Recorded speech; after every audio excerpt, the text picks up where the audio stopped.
Warcraft, the Tree of Eternity. This video is purely for entertainment and does not infringe on copyrights or laws. The rights to the novel and image belong to the original author. We do not claim ownership. Don't like waiting and want to listen to this fanfic in full now? Subscribe to our Patreon, where you'll find the best fanfics. Chapter 176, Establishing Identity. Sir, I'm the president of the Giantwood Town Magic Branch, Golden Mage Crew. Please come with me into the guild and sit down. The middle-aged man was humble, but he was not the kind of panic that he would feel when encountering a legendary strongman. Yufei was relieved and walked to the hall of the Magic Guild with the branch president. When Yufei left the arch, the pearl on the top of the arch gradually dimmed, no longer the bright color before, and continued to scatter soft white light. After entering the door of the Magic Guild hall, Yufei took a glance. The hall of the Magic Guild was more like a bar, with some booths arranged on the surrounding walls, and the central part was surrounded by 3 circles of sofas and a podium. Facing the door were several windows that looked a bit like bank windows on Earth, and several office staff were sitting behind them busy. After entering the hall, the people sitting there turned their eyes to the door, and countless curious eyes looked at Yufei in a black robe. When the office worker just mentioned that a new magician had arrived and went out to greet him, the magicians in the hall were a little curious. After the office worker hurried back just after leaving and alarmed the president of the Giantwood Town Magic Guild, people became even more curious. Seeing Yufei, who was covered in a black robe and did not reveal a single bit of information, the 10 or so magicians in the hall were a little disappointed. However, when they saw the respectful expression on the face of the branch president crew, everyone's eyes widened, and the subtle discussions in the whole hall suddenly disappeared and became silent. Branch president crew ignored the reactions of the magicians in the hall. After letting the office worker who was suspected to be his son return to his post, he led Yufei to the back of the hall. After crew and Yufei disappeared at the back door of the hall, the 10 or so magicians in the whole hall suddenly started to discuss, and even several office workers participated in the discussion. At this time, people remembered the young man who ran out to greet them, and several magicians who were usually on good terms with him shouted, "Lion, what's going on?" Master Crew went to greet them personally. "What is the identity of this man in black robe? Hurry up, Ryan. Tell us what you know to satisfy our curiosity." The young man called Ryan hesitated for a moment, then thought that the branch president Master Crew did not emphasize that he could not say it, so he pursed his lips and told what he knew. When the gentleman who was greeted by Master Crew just now passed through the arch outside the guild, the beads on it lit up with blue light. The whole hall was silent again. After 3 or 4 seconds, the silent hall suddenly boiled, and the voices drowned Ryan. "No way, Ryan, you didn't see it wrong. It's really blue. Blue represents the strength of Master Yunxio, and Lord Crew is only a golden master. It should be correct. Look at Lord Crew's respectful look. The black-robed master must be Master Yunxio." The originally gentle atmosphere of the Magic Guild hall turned into a vegetable market for a while. Behind the door, Yufei, who followed the branch president crew, withdrew his mental power with satisfaction. It turned out that blue represents the strength of Master Yunxio. It seems that he hid his breath in time. Although the strength of the Golden Master is 1 level lower than that of the Golden Master shown in his plan, the Yunxio level is not as conspicuous as the legendary level, so it doesn't matter if the strength is higher. Crew took Yufei into a reception room and invited Yufei to sit down first before he sat down. Then, Crew began to speak. "Master, what do you need when you come to our company? If you need magic materials below level 5, our company can provide some for you, but I can't help you with anything above level 5. Hearing the title of Master, Yufei was stunned for a moment, and then he thought that mages at the Yunxio level and above would be called Masters, so he was relieved. Then, he answered Crew's question. "You are too polite, Branch President. I'm here just to test my strength and obtain a formal mage status. I don't need any magic materials." Yufei's answer stunned Crew. Are you kidding me? How can a Yunxio level magic master not have a formal mage status? Could it be that the person in front of him is not the Yunxio Grand Mage? However, thinking about the arch that never made mistakes in measuring the magic power of mages, Crew gave up the idea. The pearl on the arch changes color in the order of red, orange, yellow, green, blue, and purple according to the magic power contained in the body of the tester, corresponding to the 7 levels from apprentice to sky. If the amount of magic power contained in the body is insufficient, the pearl will never change to a higher color. However, this test device can only test the strength of the sky level at most. Strong people like the more advanced legendary epic level can already freely control their own strength, and this archway naturally cannot test it. As for whether Yufei is a great wizard of legendary level or above, he has never thought about it. Why would a master of legendary level or above come here to amuse himself? His thoughts turned rapidly, but his face remained unchanged. Crew then said to Yufei, "I don't know what the master means by this." Crew is a little confused. Yufei had already made up his own origins, and then it was time to fool around. What about losing his parents at a young age, and being picked up by an old grandfather? The old grandfather had been living in the Warcraft mountains to raise him, until he let him out more than 10 days ago. The old grandfather taught him a lot of spells, and cultivated him to his current strength. Anyway, it was as bloody as it could be, and the branch president Crew was fooled. After listening to Yufei's story, Crew naturally understood why Yufei wanted to obtain a formal mage status. If he had the strength of young CO level, but didn't even have the status of an apprentice mage, he would probably be more anxious than the master in front of him. The black-robed man in front of him might be a disciple trained by a legendary or even epic master who lived in seclusion, and let him out to gain experience when he saw that he had reached adulthood. This kind of thing has happened before, but the protagonist of the incident was not as strong as Yufei. The test device at the door has clearly confirmed Yufei's identity as young CO Grand Mage, and there is nothing to doubt. But after thinking for a while, Crew showed a difficult expression. Seeing Crew's expression, Yufei couldn't help asking, "Master Branch President, is there any problem? I just want to obtain the status of a formal mage, so that it will be more convenient to travel on the mainland in the future.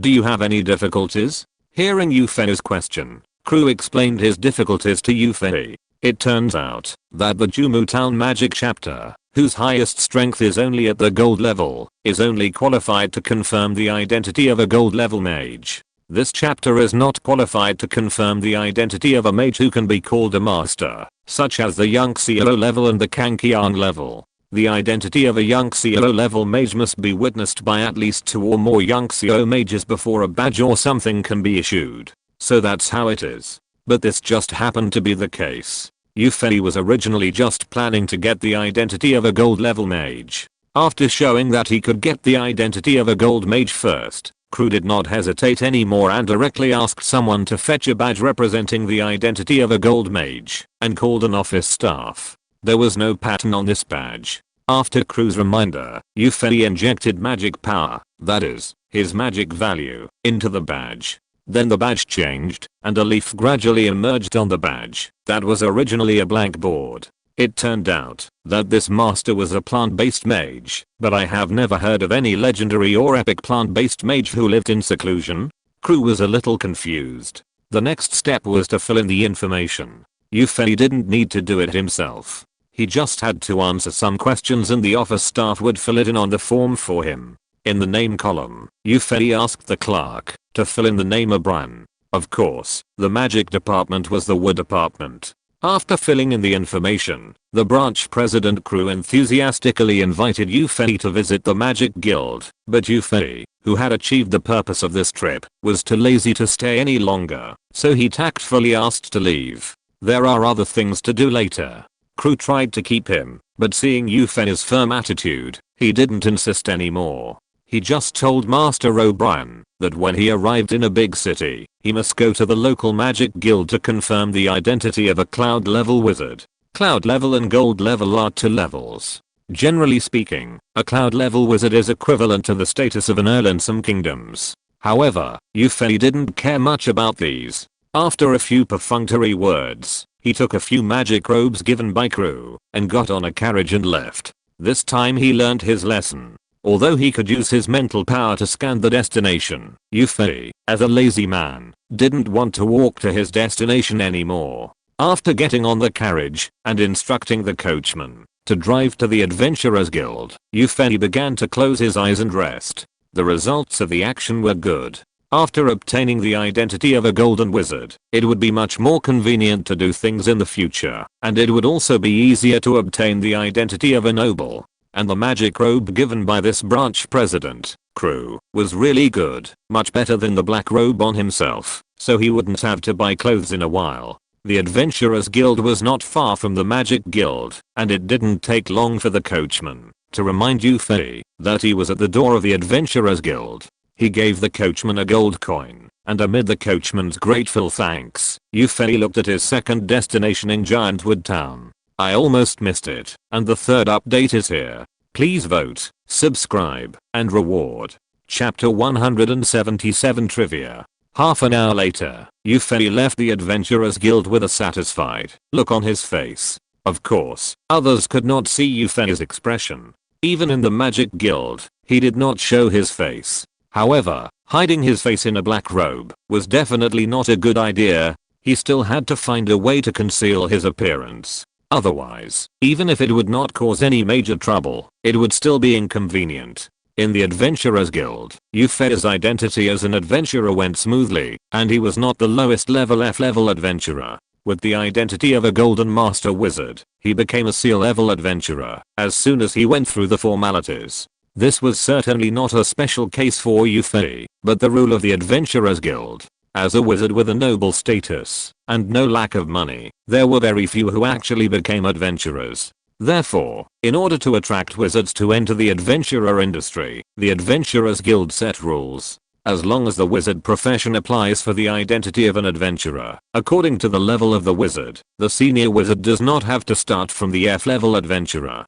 And the golden wizard corresponds to the C-level adventurer. Whether walking on the street, or going to the Magic Guild or the Adventurers Guild to do business, Maiev always followed Yufei closely, but no one could find her. Yufei was worried that there might be some special power in the Magic Guild that could discover Maiev's existence, but the effect of permanent invisibility was indeed very strong. Yufei could find some devices in the Magic Guild to detect invisible units, but he could not find Maiev at all. It seems that means below the legendary level generally cannot find Maiev. Even if Maiev was discovered, with the flash skill, Maiev could come and go freely anywhere, which could greatly help Yufei to explore many data of the human world. Yufei had not thought of arriving at the Kingdom of Seven as soon as he came out of the Warcraft mountains. The power of the Night Elves is still insufficient, and at most they can sweep across some states and principalities in the eastern part of the Wind Whispering Forest. To really fight against the Kingdom of Seven, we have to wait until the strength is further developed and the second stage of the violent army is completed.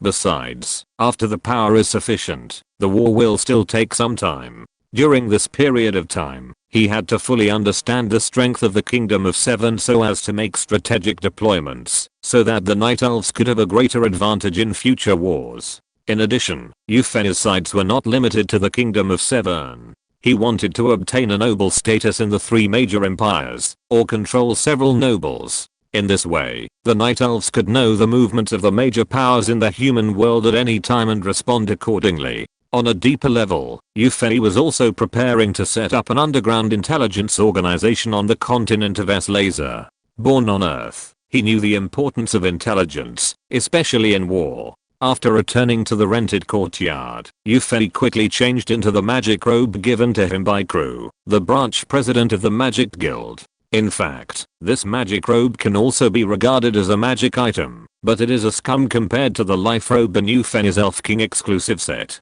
If it weren't for the life robe not being able to cover his face, Yufei would definitely not cover the other robes outside. What should I do next? Yufei sat on the bed thinking. This Yorkshire is close to the Warcraft mountains, so when the Night Elves attack the states and principalities that are attached to the Kingdom of Seven, they can do some small moves here. If the Warcraft in the Warcraft mountains rushes in from Yorkshire and pours into the heart of the Kingdom of Seven to form a beast disaster, when the Night Elves invade the small countries under their jurisdiction, the Kingdom of Seven will probably not draw too much strength to aid the small countries that are attached to it, right? Moreover, the Warcraft is not their own power. so they don't feel bad if they are consumed, and they can also reduce the strength of the Kingdom of Severn, killing two birds with one stone. Gradually, Yufei had some unclear plans for the first battle in a few months, and he was ready to rest. This is the first time I have slept in bed since I came to the alien world. Yufei missed his small bed on Earth, which was not luxurious but very comfortable. However, when he was about to lie down, he thought of a problem.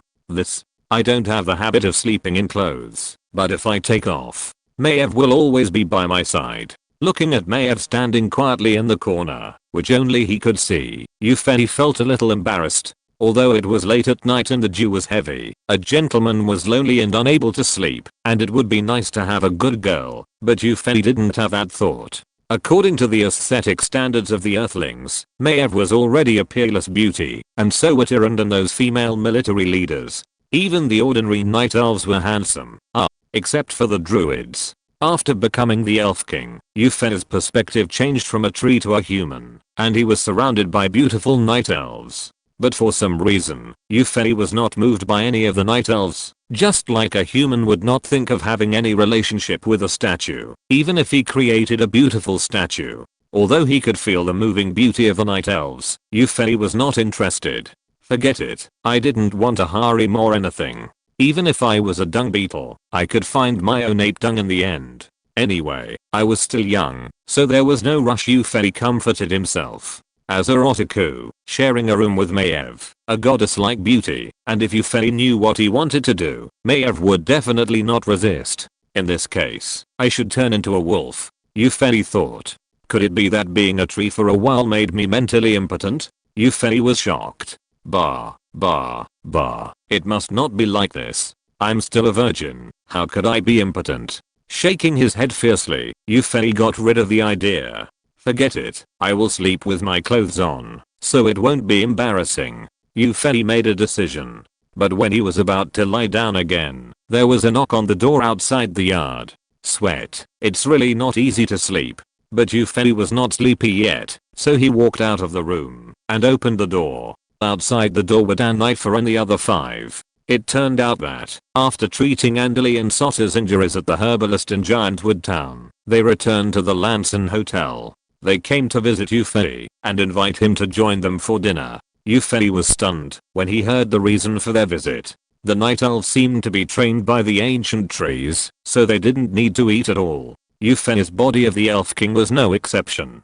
Thinking about it, I haven't eaten for more than a month. Well, this includes the time as a tree. Yufei's heart trembled. In the future, when the Night Elves come into contact with other races, they should also pay attention to this. Although they cannot eat, they have to pretend to be in front of others. Thinking that they haven't eaten for a while, Yufei agreed to their request and walked out of the courtyard with Danifer and the others to the lobby of the Lanson Hotel. In the courtyard, because of the light, Danifer and the others did not notice the badge that Yufei wore to prove his identity as a golden wizard, but after walking out of the courtyard, with the light of the magic street lamp, they could see the badge on Yufei's chest clearly.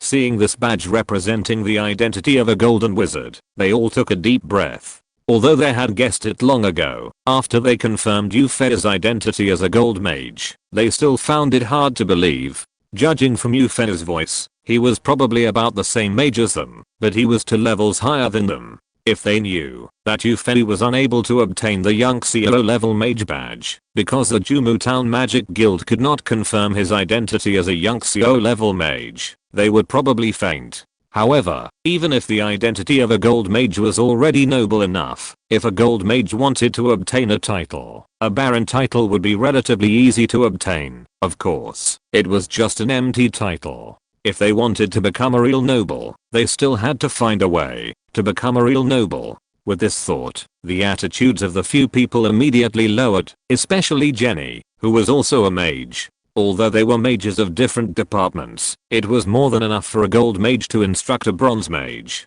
Yufei didn't feel anything about this. After all, he didn't want to have any deep intersection with humans. Although he was with these people temporarily, the entire Severn Kingdom would be ruled by him in the future, so Yufei really had no desire to make close friends with them. Moreover, Yufei had decided to take a mission from the Adventurers Guild tomorrow after a night's rest, and then go directly to the capital of the Severn Kingdom. In the capital, he would definitely find out deeper secrets. After planting a few nails, Yufei was ready to go to one of the 3 major empires of mankind to try to obtain a title, and it would be best if he could get a fief. In this way, he would have a foundation in the human world. In addition, Yufei actually liked novels about territorial nobles in other worlds. As for which of the 3 major empires to go to, he had not yet decided. After thinking about this, Yufei had already followed Danifer and others to the lobby of the Lanson Hotel.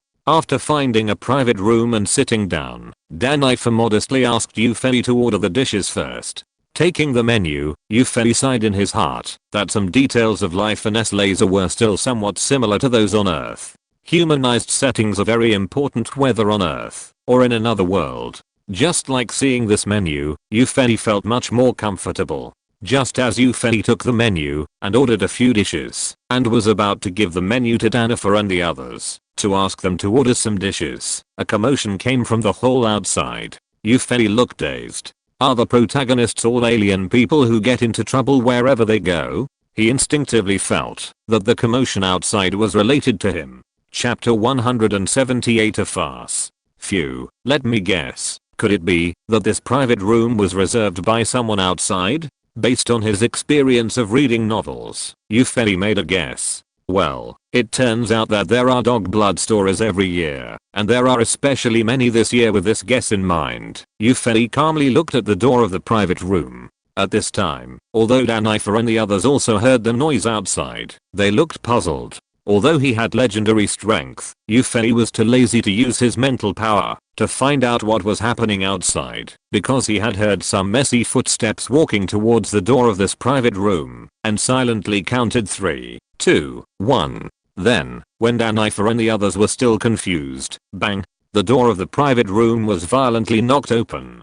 Bingo. Yufei cheered in his heart. His ability to predict was really too strong. Well, Yufei himself felt a little embarrassed. How did he return to the elementary school days? Looking at the person who knocked the door open, Yufei frowned slightly. The visitor had a pair of triangular eyes and 2 curved eyebrows. It was Wang Zifeng. How to describe the visitor's appearance? He had a rat-like face and an extremely arrogant expression on his face. His head was tilted up at a standard 45-degree angle, a typical lackey image. Passing this man who was obviously an evil servant, Yufei looked at a young man who was still standing outside the door. He was dressed very luxuriously, but his face was also arrogant. It seems that this is the main person who is looking for trouble. Judging from his clothes, the person who is looking for trouble must be a 2nd generation X with a backstage and background.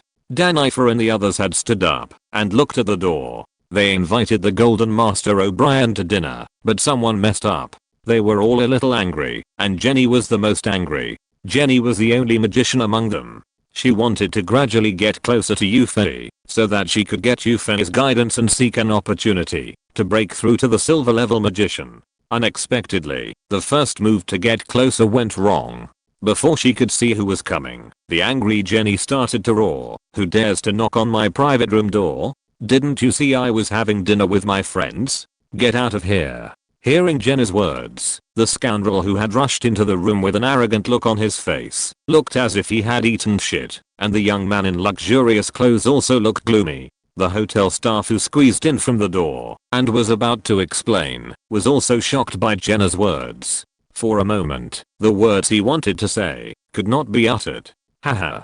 Yufei held back his laughter. This Jenny is really interesting. If she were on Earth, I'm afraid she would be like my wild girlfriend. The staff couldn't say the words to introduce their identities for a while, but the nobleman behind the scoundrel was a little impatient, so he kicked the scoundrel in the ass. The lackey who was kicked by his master understood what he meant and asked with a fierce look, "Do you know who my master is? Why don't you pay your respects quickly?" A crow flew by, and no one responded to the lackey's question, but everyone had an expression on their faces saying, "What does this have to do with me?"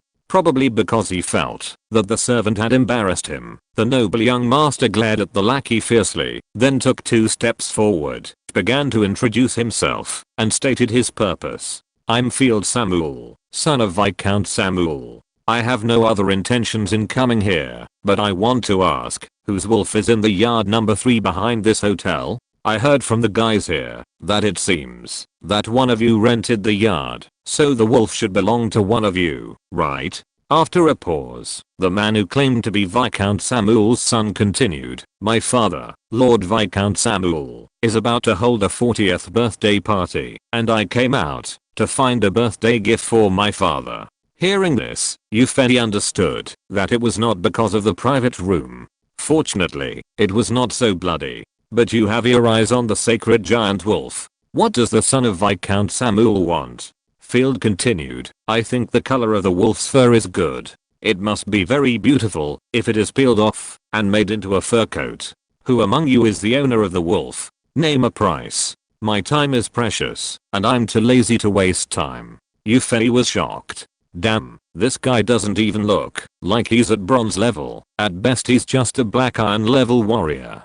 And looking at his shaky steps, I'm afraid his real combat power has to be discounted. Just this person actually wants to peel off the skin of the legendary creature, the sacred giant wolf. Although the golden fur of the sacred giant wolf is quite nice, you have to weigh its strength before thinking about it. Even if the sacred giant wolf has restrained its legendary momentum under Eupheny's order, it looks like a level 5 monster, but this is not something that ordinary people dare to think about. Okay. Is it true that the rumors are true that the 2nd generation of officials are all brain dead? No. Eupheny shook his head. Looking at the appearance of Field in front of him, it is obvious that he is not strong enough to see the strength of the sacred giant wolf, even if it is shown. After learning the specific situation, Eupheny was too lazy to entangle. If it goes on like this, it is nothing more than the 2nd generation of officials pretending to be powerful. The protagonist slaps the face. The 2nd generation of officials calls for help. The protagonist slaps the face. The 2nd generation of officials finds his father, and the protagonist reveals his identity and slaps the face. The routine is really meaningless. The identity of a golden mage is enough to attract the attention of a viscount, not to mention that the branch president of the Jumu Town Magic Guild knows that I have shown my strength as a cloud level mage. In the end, it must be that Viscount Samuel who apologized, and I just let it go, because I didn't want to cause trouble in the human world. Instead of making so much trouble, it is better to reveal the identity of a golden mage from the beginning. Isn't it convenient to apply for the certificate myself in this situation? Thinking of this, Eupheny became even more impatient and just wanted to get rid of this brainless young man as soon as possible so that he could eat and sleep. Sleeping in bed for the first time in the other world cannot be disturbed by meaningless things. In Euphany's eyes, his enjoyment is much more important than the face of this noble young man. There is no need to elaborate on what happened next. After Eupheny showed the badge representing the identity of the golden mage, Field, who was not stupid to the extreme, reluctantly apologized and left in disgrace. After Eupheny deliberately told Field that the golden wolf he wanted to skin was a level 5 magic beast, Field was even more frightened and broke into a cold sweat. Fortunately, because this Lanson hotel still has a certain background, he did not force his way into the yard to kill the wolf and skin it. Otherwise, it would not be him who skinned the wolf, but the level 5 magic wolf that skinned him. And then the fault would be on him, a son who was not particularly liked by his father, and he was a golden mage. I was afraid that he would be buried in the wolf's belly in vain, and his father, Viscount Samuel, would not avenge him. Thinking of this, Field ran faster. Looking at Field's back, Eupheny felt a little depressed. Alas, I really don't know what the protagonist in the novels I read before is to pretend to be bullied and then show his true identity or real strength to take revenge. What's the point? Isn't it troublesome? If you say that you deserve to be stepped on and you have strength but don't show it, it's not low-key, it's asking for it. After this incident, everyone had no personality at dinner, and the atmosphere at the dinner table became more depressing. After dinner, Eupheny returned to the yard, fell on the bed, and began to sleep. When passing by the sacred giant wolf lying in the yard, Yufei did not think of telling the sacred giant wolf what had just happened. If the sacred giant wolf knew that someone wanted to peel its skin and make a robe to give to others, wouldn't it go crazy and kill Phil directly? Yufei slept soundly all night and didn't get up until the sun was high. Although Yufei slept with his clothes on because of Maev, he still took off the magic robe covering the outside. After putting on the magic robe to cover his elven appearance, Yufei walked out of the door leisurely and prepared to go to the Adventurers Guild to find a task to go to the capital of the Kingdom of Severn. After going out and calling a carriage, Yufei soon arrived at the Adventurers Guild. Looking at the flow of people coming in and out of the gate of the Adventurers Guild, Yufei couldn't help but sigh that the adventurer industry on the S-Laser continent is really prosperous. At the same time, he also felt a sense of vigilance in his heart. If the adventurers found the traces of their own bodies and other trees of life in the Warcraft mountains, the Night Elves would be exposed in advance. The Night Elves, who have not yet organized and trained their troops, would face considerable pressure, and their plans to expand in the human world would also be affected. But there is no way. The feet are on the body, so they can't be cut off by others, right? What's more, there are so many adventurers, how can they be cut off? We still have to develop our strength as soon as possible. Now that technology and other things have been studied, all we have to do is to increase the number of soldiers. What we lack is just enough energy, and wood and other things are still sufficient. With enough energy, the Night Elves can quickly train soldiers and expand their troops. As long as they are strong enough, they don't care whether they are discovered or not. In addition to increasing the number of soldiers, we can also exchange soldiers for equipment, which is also one of the ways to improve the strength of the Night Elves. However, the gap in magic crystals in this item is relatively large. It seems that I still have to open up channels in the human world as soon as possible to see if I can get a large amount of magic crystals or energy mines. Of course, enough gold coins are also okay. Shaking his head, Yufei told the driver to wait outside the Adventurers Guild for a while, then walked into the Adventurers Guild, ready to look for a mission that suits his needs. Chapter 179, Leaving Giantwood Town. After entering the Adventurers Guild, Yufei was too lazy to look for the tasks he wanted to do on the magic display board on the wall of the guild like other adventurers. As a C-level adventurer, Yufei had the qualification to directly ask the staff for tasks. He found a window at random, took out a bronze medal proving his C-level adventurer status, and began to look for tasks from Jumu Town to the capital of the Kingdom of Severn. Soon, his eyes were fixed on a task to escort a caravan in the task book. This was a caravan that came to Jumu Town to purchase Warcraft fur and materials. After the purchase was almost complete, it was ready to go to the eastern part of the Kingdom of Severn, far away from the Warcraft mountains, and sell them at a high price. However, the caravan's escort team alone could not reassure the caravan members to transport a large amount of goods, so they issued tasks in the Adventurers Guild. This was also a common occurrence in Jumu Town. However, this caravan was also one of the old caravans that came to Jumu Town to purchase Warcraft materials. It was relatively large in scale, and the objects of the tasks were limited to adventurers of D level and above. The leaders of the adventurer caravans of E level and F level were obviously not confident about their strength. After a little thought, Yufei accepted the task. Although the destination of this caravan was not the capital, the place they were going to was not far from the capital. When the time came, he could just take a task to go to the capital or go alone. In fact, Yufei's speed on the sacred giant wolf was much faster than that of the caravan, but riding a wolf was not as comfortable as following the caravan. At least he could eat every day with the caravan. Although Yufei's body did not need to eat, and he had not eaten every day before, after eating yesterday, Yufei returned to the habit of eating 3 meals a day as a human.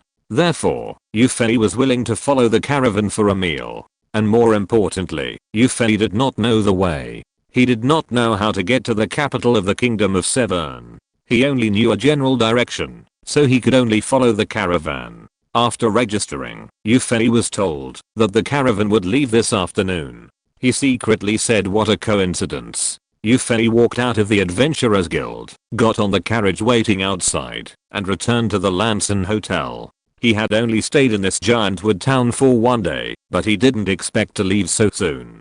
But it was good this way. In a few months, the Night Elves would be ready to invade the human world. The sooner he understood the specific situation of the human world, the better. After thinking about it, Yufei decided to tell Danifer and say goodbye. After all, he was brought out of the Warcraft mountains by them, and it would be a bit rude to leave without saying goodbye. But when Yufei told Danifer that he had accepted the task of escorting the 20th caravan to a city not far from the capital, Danifer and the others looked strange. Lord O'Brien, are you sure you have accepted the task of the 20th caravan? After getting Yufei's affirmative answer, the faces of several people became even stranger, while Jenny looked excited. Although Yufei's expression could not be seen under the cover of the magic robe, Danifer guessed that Yufei's doubts could be guessed, so she hurriedly explained to Yufei. It turns out that Danifer and the others have also accepted this task and are preparing to say goodbye to Yufei. Well, Yufei is helpless. Things always happen so coincidentally. No wonder Jenny is so excited. It turns out that she feels that there is hope for her to give advice again. In fact, Yufei does not want to have too many intersections with some humans. To be honest, although it feels strange when reading novels, Yufei really feels that the people in this alien world are like NPCs to him. However, Yufei knows that if he contacts more, he, who tends to be emotional, will definitely have some feelings for the humans in the alien world. At that time, maybe he will not be able to complete the goal of expansion and domination as planned. But he can't give up this task, right? Well, let's do the task together. Anyway, he is not going to stay in the Kingdom of Seven for long. After checking out together, Yufei led the sacred giant wolf and went to the station of the caravan that issued the task with Danifer and others to report. There are about 2 hours before departure, so it is better to confirm the identity as soon as possible. Otherwise, when the caravan sets off, it will be a lot of trouble to catch up and say that you have accepted the task. Although in Yufei's eyes, Danifer's team was weak and couldn't even beat a group of coyotes, the truth was that Danifer's team was still quite famous in Jumu town.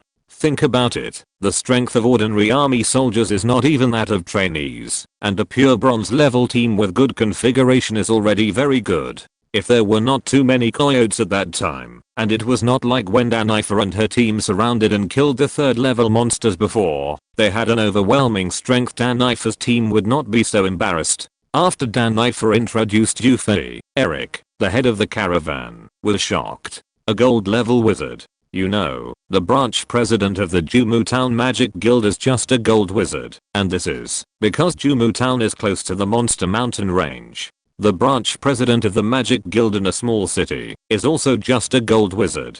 Eric immediately decided to give Yufei an additional reward on top of the original bounty given for completing the task according to the adventurer's level. Originally, according to Yufei's seal level adventurer level, this task can only get 50 points and 100 gold coins, but Eric decided to provide Yufei, the Golden Master, with an additional reward of 1000 gold coins. Of course, if Yufei is willing, he can also choose things worth 1000 gold coins from the caravan's goods. Frowning in the hood of the magic robe, Yufei decided to exchange the 1000 gold coins for magic crystals. At the price of 2 gold coins per 1st level magic crystal, the 1000 gold coins can bring 500 energy points. This is 5 times more than the 100 energy points converted from 1000 gold coins. Yufei suddenly realized that he seemed to have found a way to quickly obtain energy. After resting in the caravan for more than an hour, the time to set off finally arrived. Yufei was sitting in a separate carriage specially prepared for him by Eric, and Yufei was the only one in the car. According to Eric's words, this was the treatment that a golden master deserved, and Danifer and the others could only squeeze into a carriage. According to the usual novels, Yufei should invite Danifer or Jenny or both of them to ride in his carriage at this time, in the name of stretching space. Then during the trip, Yufei and Danifer or Jenny or both of them will have something to do, gradually fall in love, arrive at the college, enroll together, and fall in love. Well, this will become a stallion story. But unfortunately, Yufei would like to avoid contact with humans. Although the chance of being discovered is very small, after getting along for a long time, he will definitely be discovered by acquaintances that he is an elf. Humans can't tell the difference between elves and night elves. Therefore, Yufei, who doesn't understand romance, ignored Jenny's resentful eyes and rode a carriage by himself.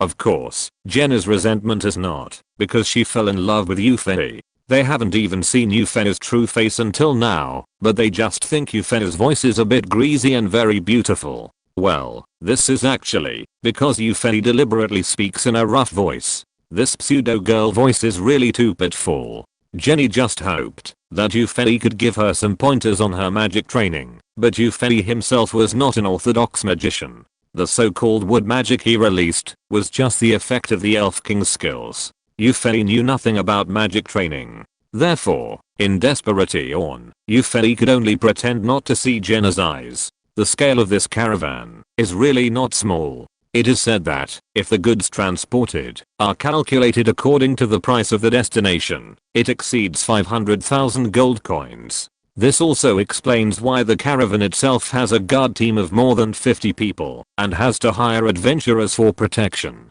This time, this caravan hired more than 150 adventurers. Of course, most of them are only at the black iron level, and bronze level is relatively rare. There are not many silver level masters who are adventurers, so even though Eric set a high bounty, he still only recruited a silver swordsman adventurer to take on this task. However, there is still a silver swordsman and a silver archer in the caravan's guard team. As for the gold level, there is only Yufei. With this sorting out, it was no surprise that Eric gave Yufei extra rewards. After quickly organizing the team, the caravan stepped out of the town gate of Giantwood Town. Sitting in the carriage, Yufei used his mental power to observe the Giantwood Town behind him. Perhaps he would never come here again. In a few months, this place should have been flooded by the beast tide. Yufei had already made a plan to use the group of lizard monsters to lead the beast tide and contain the Seven Kingdom when the Night Elves attacked the small countries that depended on the Seven Kingdom. At that time, due to its geographical location, this Giantwood town would be the first to bear the brunt, and there would probably be very few people who could escape. However, Yufei did not feel any guilt at this time. First, these things had not happened yet, and second, Yufei still could not regard the humans in this alien world as the same as himself, and he probably had no psychological burden to kill them. Perhaps because he had been a tree for a period of time, his personality became indifferent. Following the official road, the caravan went east after leaving Giantwood Town. Actually, it sounds a bit strange to set off in the afternoon. It will be night soon, and we will have to camp in the wild. Why not rest for a night in Giantwood Town before leaving? Of course, there is a reason for this. Eric told Yufei that it is summer now, and it is too hot during the day. The caravan's plan is to rest during the day and travel at night. With such a plan, it is not strange to set off in the afternoon. Chapter 180. The caravan is moving forward. In fact, most of the afternoon was spent in assembling and packing up, so when night fell, the caravan had only walked about 50 kilometers, and the destination was about 1,000 kilometers away from Jumu town. Yufei calculated that the caravan was advancing about 20 kilometers per hour. If they walked for 10 hours a day, a night, they should be able to reach their destination in 5 days. That is to say, by the 6th day, he should have arrived at the capital of the Kingdom of Seven. By then, Mei Wei could quickly find out the high-end strength of the Kingdom of Seven with her permanent invisibility and flashing skills. In a few days, he could leave the country and seek a title or even a territory in an empire. I don't know why, although he was a human before, Yufei's sense of identity with the humans in this alien world was almost low to none. Although staying in the human world seemed to be more comfortable with food and accommodation, Yufei felt that he was more comfortable in the wind-whispering forest or the Warcraft mountains.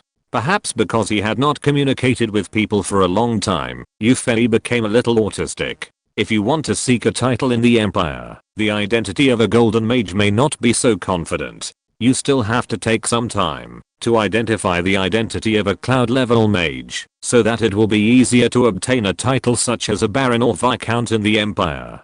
In the night, a large caravan was moving forward on the official road.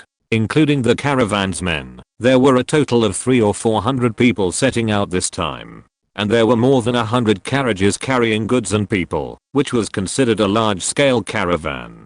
This kind of fat sheep is usually the most coveted by robbers, not to mention the 3-man and 5-man gangs of robbers. The real threat is still those large-scale bandit groups. The caravan hired so many adventurers, of course, considering whether there would be a bandit group to hijack the goods. Otherwise, who would have so much money to hire so many people? But let's not talk about the bandit group first. This caravan seems to have other troubles first. Yufei, who had been bored and had been using his mental power to explore the surroundings, suddenly discovered that some canines were gradually surrounding the caravan from the back and front at a much faster speed than the caravan. Just as Yufei was considering whether to remind Eric, a loud shout rang out from outside the carriage, "Enemy attack! Wolf cubs are coming!" Well, it seems that the caravan was well prepared. Yufei recognized that the voice belonged to the silver swordsman in the caravan's escort team. Yes, since they planned to travel at night, the caravan must have been prepared to encounter wild beasts.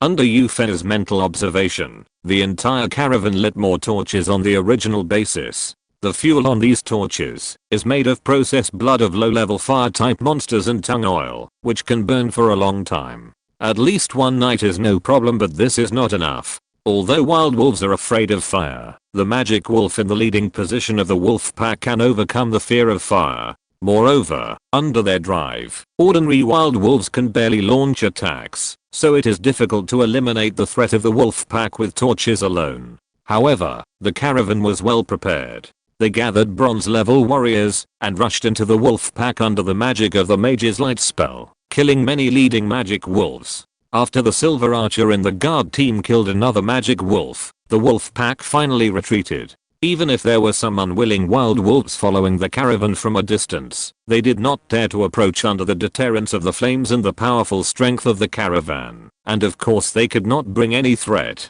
However, all this had nothing to do with Yufei. After observing for a while and seeing that there was no new situation, Yufei fell asleep. Anyway, he was alone in a carriage and someone was driving the carriage, so he might as well sleep. There was nothing that could threaten him. What's more, looking at Maiev sitting opposite him, Yufei shook his head. It was really not an easy task to threaten him under the extremely alert Maiev. When the wolves surrounded the caravan just now, Yufei really wanted to let the sacred giant wolf following his carriage howl to scare the wolves. Even if it did not reveal the breath of the 8th level magic beast, the 5th level magic wolf was able to make the wolf pack that did not even have a mid-level magic beast surrender. However, Yufei was a person who was afraid of trouble. Since the caravan had been prepared, there was no need for him to take action. In this way, with some wild wolves hanging far away, the caravan spent the first night on the road. After the sun gradually came out, the heat in the air gradually increased.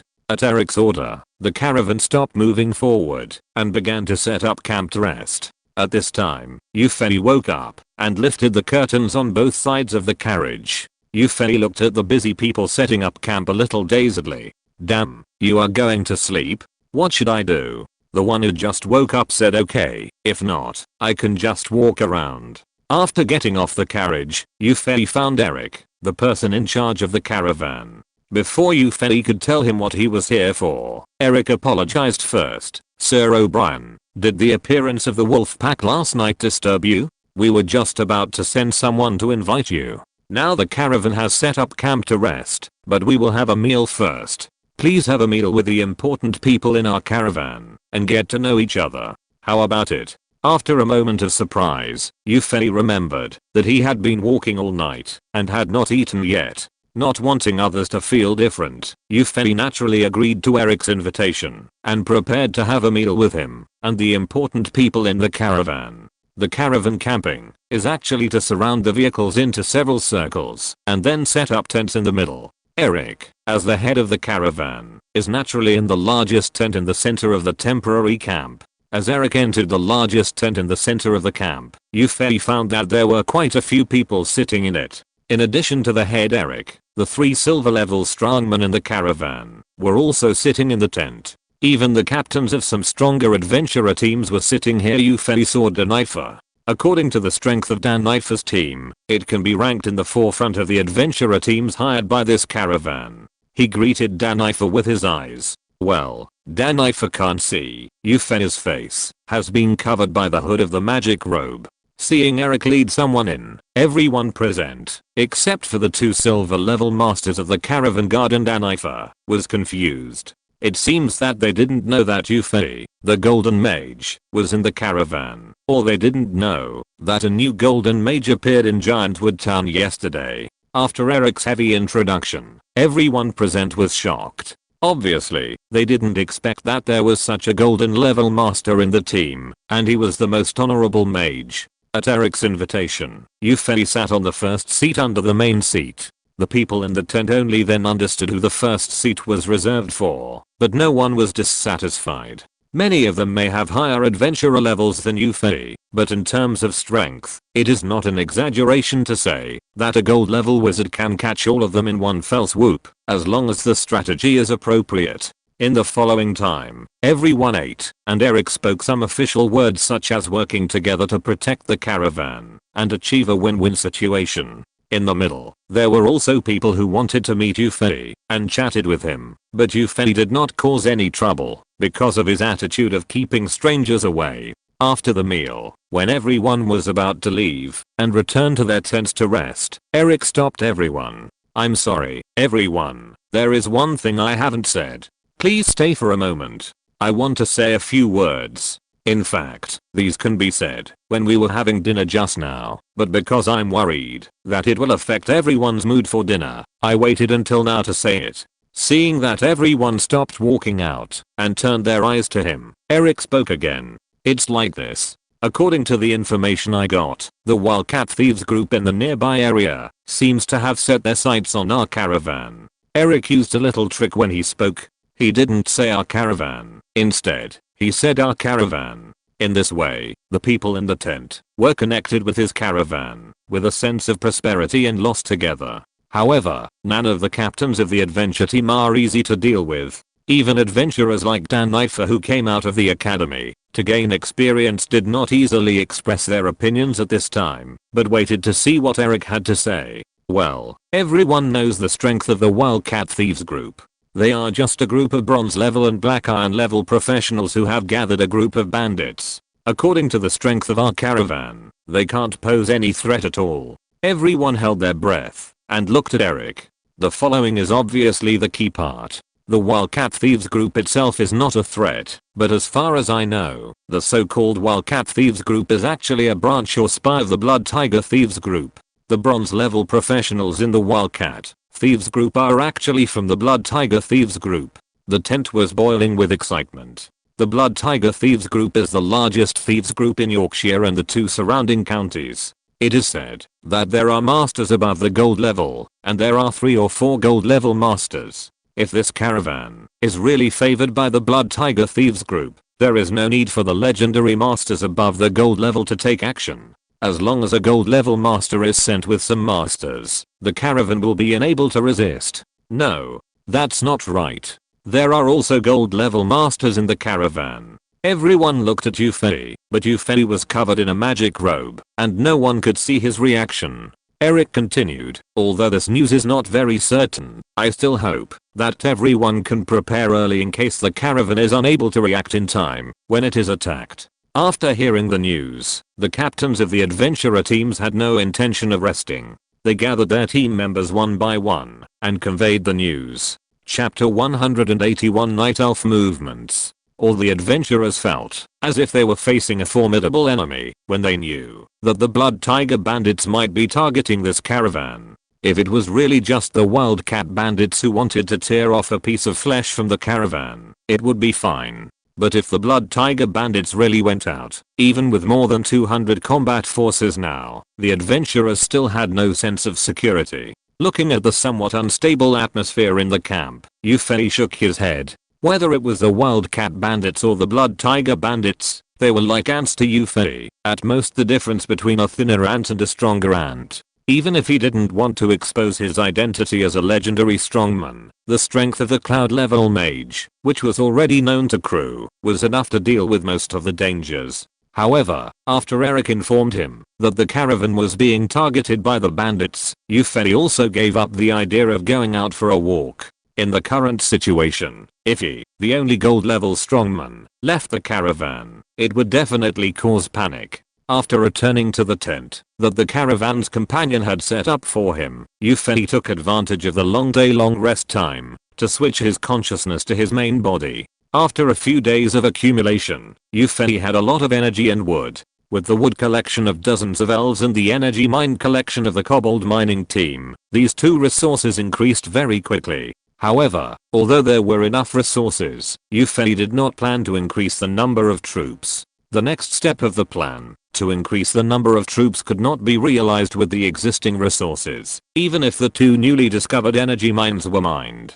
Nothing happened to the 3 bases in the Warcraft mountains. There were only a few blind Warcrafts that attacked the base where the Tree of Life was located and were killed by the Ancient Guardian. Seeing that nothing was happening around, Yufei switched his vision to Tyrant to see how the Dark Knight Legion was progressing in the Wind Whispering Forest.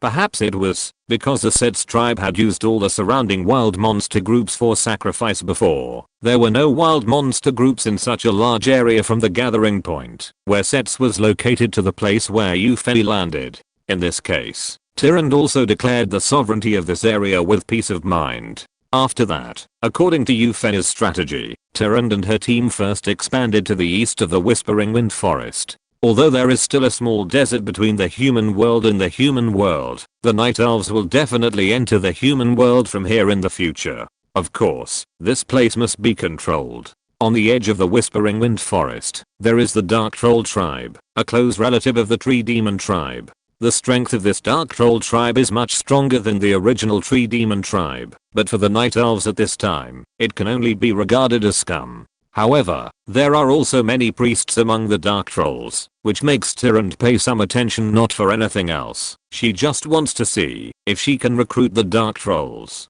Dark Troll hunters, Dark Troll berserkers and the like are fine. If those Dark Troll priests can join the arms of the Night Elves, the strength of the auxiliary forces of the Night Elves will also increase. Now the Night Elves are mainly composed of melee troops led by Illidan, mountain giants and feral wolves, ranged troops led by Tyrant, archers and dryads, and auxiliary troops composed of raptor druids and claw druids. Among them, the claw druids mainly appear as auxiliary units to replenish health when in the night elf form, and after using the Shappa shifting, they become the same as the huntress.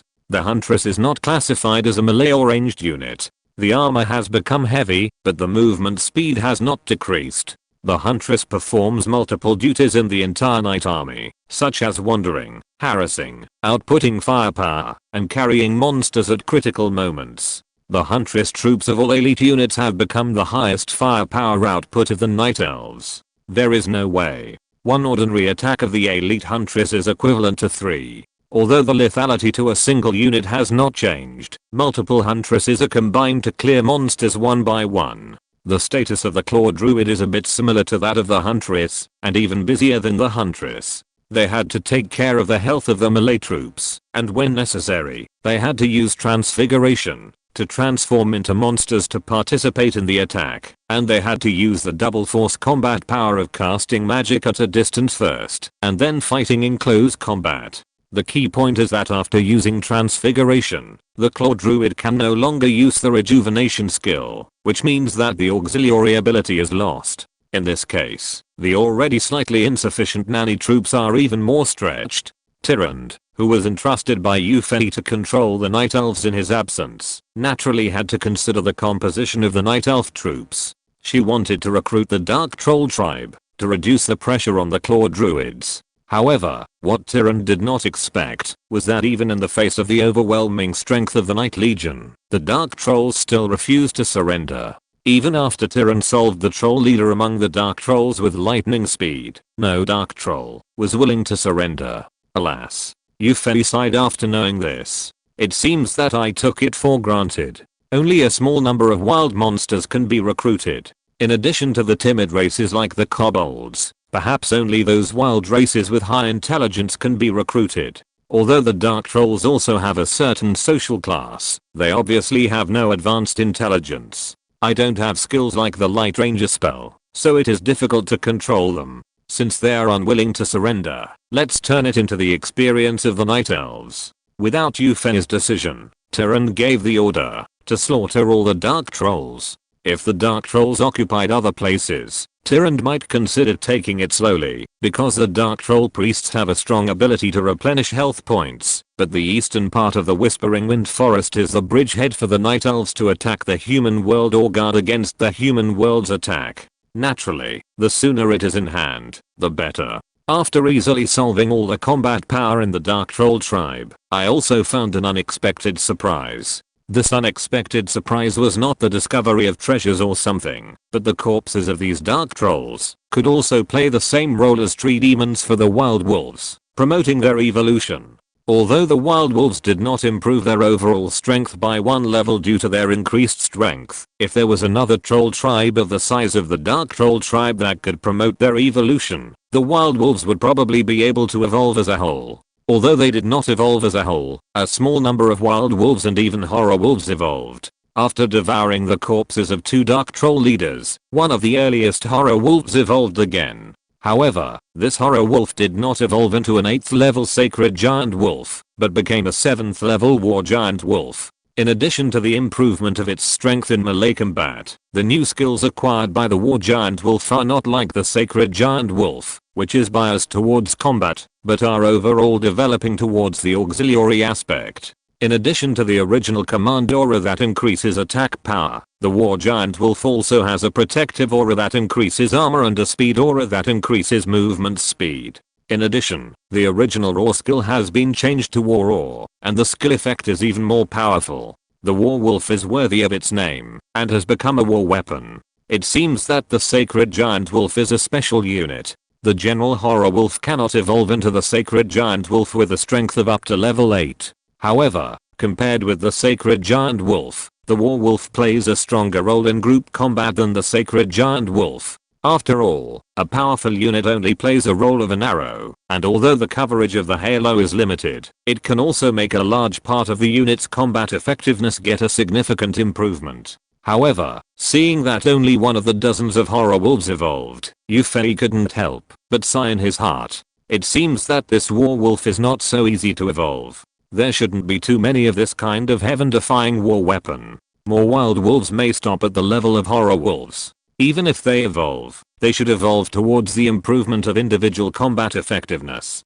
Eupheny has not interfered with Tyrande's actions in the Wind Whispering Forest. In addition to exterminating the Dark Troll tribe in the past few days, he also made a plan for the territory currently occupied by the Night Elves. Although the ogre camp was previously inhabited by ogres and the environment was a bit poor, after the elves cleaned it up, Tyrande ordered most of the Night Legion's combat power to live in it. Then, in the captured Dark Troll tribe, Tyrande ordered 10 wind archers, 10 elite huntresses and 2 raptor druids to be stationed there. This was more of an outpost than a bridgehead for the planned attack on humans. Now the number of Night Elves is still relatively insufficient. These 22 Night Elves only exist as scouts, to prevent human forces from raiding. As for the other troops, they were assigned by Tyrande to the Kobold tribe as a force, to control the southwest of the Whispering Wind Forest, and to form a horn with the newly established Demon Slayer tribe. In addition, Tyrande arranged for several Night Elves to be stationed in the place where the Night Elves first appeared, that is, the place where Eupheny landed. Among them, Avril, the chief of the archers, was also included. In the minds of Tyrande and all the Night Elves, the place where Eupheny landed was the Holy Land of the Night Elves, and it was necessary to send some symbolic forces to protect it. After destroying Sets, the entire southern area of the Whispering Wind Forest was brought under the control of the Night Elves, and the task of unifying the Whispering Wind Forest was almost half completed. Chapter 182 Sales Plan. Just saying this, it seems that the area of the Whispering Wind Forest is very small, but it is not. The Whispering Wind Forest extends from the Warcraft mountains to the north, all the way to the northern ice field, and the length of the forest belt is about 1,000 kilometers. Although the width from east to west is relatively short, it is also 200 kilometers wide. In other words, the area of the entire Whispering Wind Forest is about 200,000 square kilometers. On the continent of SYNOPSIS, a principality is generally only tens of thousands of square kilometers in size. For example, the Principality of West, which is separated from the current location of the Night Elves by a small desert belt, is considered a relatively powerful principality, but its territory is only a little over 100,000 square kilometers. The Night Elves now occupy the southern part of the Whispering Wind Forest, and the territory they own is almost the same as that of the Principality of West. However, in such a large territory, there are only a few hundred Night Elves, and each elf can occupy an average of hundreds of square kilometers of land. This is already a relatively large barony on the continent of SYNOPSIS. In such a large area, in addition to the Night Elves, there were originally many wild monster tribes. However, in the previous catastrophe of sets, most tribes were captured and massacred by sets, and only a few tribes and some scattered wild monsters survived. Of course, this is only the case in the south. There are still many wild monster tribes in the north of the Whispering Wind Forest, although it is still sparsely populated compared to the huge area of the Whispering Wind Forest. If the Night Elves can absorb most of the wild monster races as subordinate races, not only will their strength be improved, but their momentum will also be much stronger. However, the number of Night Elves is still too small. Tyrant's plan is to gradually erode the wild monster tribes in the north of the Whispering Wind Forest. Although the speed of unification in the early stage will seem slow, as the Night Elves gradually absorb the power of wild creatures, the progress of unifying the Whispering Wind Forest will be faster. According to Tyrant's plan, it will take about 4 or 5 months to unify the entire Whispering Wind Forest. This speed is already very fast. It is a difficult task even for the kingdom to obtain the territory of a Grand Duchy in 4 or 5 months. But Yufei is still a little dissatisfied. He has other plans in mind. Tyrant planned to use 4 or 5 months to unify the Whispering Wind Forest based on the current strength of the Night Elves. However, during these 4 or 5 months, the number of Night Elves will increase rapidly as Yufei's second step of the rapid military expansion plan proceeds. Perhaps it will only take 2 months to unify the Whispering Wind Forest. Yufei decided to focus on developing the strength of the Night Elves themselves and looking for new energy mines to train more soldiers. In addition to looking for energy mines, Yufei also planned to start his business plan after he had a foundation in the human world, selling enchanted equipment among humans in exchange for golden magic crystals. Yufei already had a more mature idea about this. He planned to launch a preliminary attack on the human world in half a month. By then, not to mention other places, at least in the Kingdom of Seven and the surrounding areas of the Kingdom of Seven, the price of strategic materials will increase a lot. The feudal system of nobility on the continent of SYNOPSIS also requires every noble who is in fief, even if he is just a knight, to defend his own territory. At that time, Yufei can secretly sell enchanted equipment to these nobles in the war zone. I believe that the nobles who hope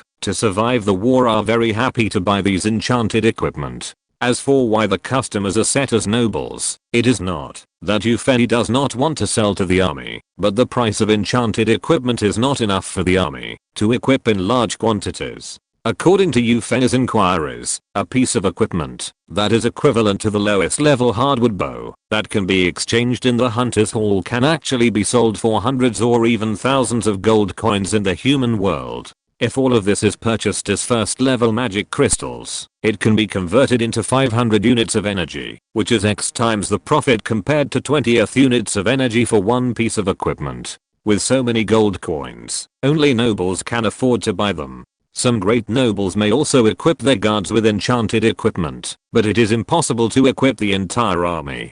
Besides, nobles generally don't care about the source of weapons and equipment, but the country may not care. Yufei wants to obtain a long-term source of energy. It would be bad if some big countries noticed it. In addition to equipment, the Night Elves have another thing that can bring energy benefits. This thing is none other than the Moonwell water. Yufei has tried it before. Although the Moonwell water can be stored in ordinary containers, the effect of restoring health and magic points in ordinary containers can only last for about 1 day. After being stored for a day, the Moonwell water will become ordinary water. This situation made Yufei's original idea of storing moon well water as a strategic material go bankrupt. The world is really not so beautiful. If the moon well water can continue to work after it is stored, then the Night Elves will be invincible. Yufei studied the backpack skills, or without studying, just let each Night Elf carry a few bottles of moon well water with them. When they are out of blood and mana, they can fill some moon well water and continue to fight at full status. In this case, it is too unfair to the native race of slaves. Originally, Yufei thought that the moon well water could only be used in defensive battles or when the battle line was short, but later in the miracle ancient tree, Yufei found something that could solve the problem of the limited time of the moon well water. This thing is the magic bottle. In Dota, the magic bottle can be used to hold the water of the fountain of life. A full magic bottle can be used 3 times, each time restoring a certain amount of health and magic points. But in this alien world, there is no fountain of life. At least Yufei did not find the existence of the fountain of life. Then, the magic bottle can be used to hold the moon well water with similar properties. But there is also a limitation. It still requires some energy to buy a magic bottle, so the cost of selling moon well water will increase a lot. But it doesn't matter, just sell it a little more expensive. Yufei believes that, even if the price of this life-saving thing is set high, there will be people who buy it. Yufei has long had ideas about these 2 ways of selling items in the human world to get gold coins, and then using gold coins to buy magic crystals to convert energy. Although there is no way in the human world, Yufei is ready to secretly control some underground forces with his superb strength. At that time, I will hide my identity and sell equipment and moon well water through human channels. I'm afraid that the speed of obtaining energy will be faster than the speed of elves collecting energy mines. As long as there is enough energy, the strength of the Night Elves will rise sharply, and they will be able to expand further in the human world, which means that the scale of the war will gradually expand. In this way, the demand for enchanted equipment and moon well water will be greater. If the cycle continues like this, the Night Elves will soon develop to a scale that can unify the continent. This is an excellent virtuous cycle for the Night Elves, but it is a vicious cycle for human countries. Of course, Yufei will not let humans know about this cycle. Making a fortune in silence is the kingly way. When the energy is sufficient, Yufei plans to exchange a full set of military equipment for each Night Elf, and equip each Night Elf with a magic bottle to improve their battlefield survivability. In this way, the army of the human world will be even more vulnerable to the Night Army. However, in terms of enchanted equipment, the number of magic crystals is also a limit. Without enough magic crystals, equipment cannot be exchanged, even if the energy is sufficient. Although this problem can be solved by purchasing in the human world, the cost will be much higher. A level 3 magic crystal can generally be sold for about 50 to 100 gold coins depending on its quality. It is better to buy a level 1 magic crystal with this money, which can convert more energy. The higher the quality of the magic crystal, the higher the price. Moreover, this price increase is not proportional. The higher the magic crystal, the more terrifying the price. Yufei, who learned the price of high-level magic crystals in Jumu Town, felt extremely painful for his previous use of high-level magic crystals to convert energy. Generally speaking, a level 7 magic crystal can be sold for about 100,000 gold coins. If measured in gold coins, it is exactly the same as the amount of converted energy. Yufei can convert 10,000 units of energy from a level 7 magic crystal, and 100,000 gold coins can also be converted into 10,000 energy. However, these 100,000 gold coins can buy 50,000 level 1 magic crystals, which becomes 50,000 units of magic crystals, which is equivalent to the energy converted by the level 8 magic crystal. The price of the level 8 magic crystal is even higher, and the magic beasts that have reached the legendary level are not so easy to kill. If the Earthbear magic crystal that Yufei converted into 50,000 energy was auctioned at the Human Empire's auction house, it would probably sell for millions of gold coins. Even if these gold coins were directly converted into energy, it would still make a lot more money than converting it with an 8th level magic crystal. Although magic crystals from levels 4 to 6 are not as exaggerated as high level magic crystals, they are still very profitable compared to direct conversion. In this comparison, Yufei decided to sell all the middle and higher level magic crystals in addition to satisfying the need to exchange equipment in the future to obtain more energy. As for the second and third level magic crystals, although they can be sold and then bought into first level magic crystals after being sold, they can also gain more than direct conversion. But there are too many low level magic crystals, and it is still very troublesome to sell them. In addition, the profit is not too big, so Yufei gave up the idea of selling low level magic crystals. One high level magic crystal can earn the profit of selling thousands or even tens of thousands of low level magic crystals. If you're listening to this novel on a channel other than Fanfic World, it means they downloaded and uploaded it without effort. We cordially invite you to visit our channel, Mundo Fanfic Novelos. There you'll find the original version of this story and you can explore many other novels of various genres. We're waiting for you to immerse yourself in a world of incredible novels. Chapter 183 Blackwood City.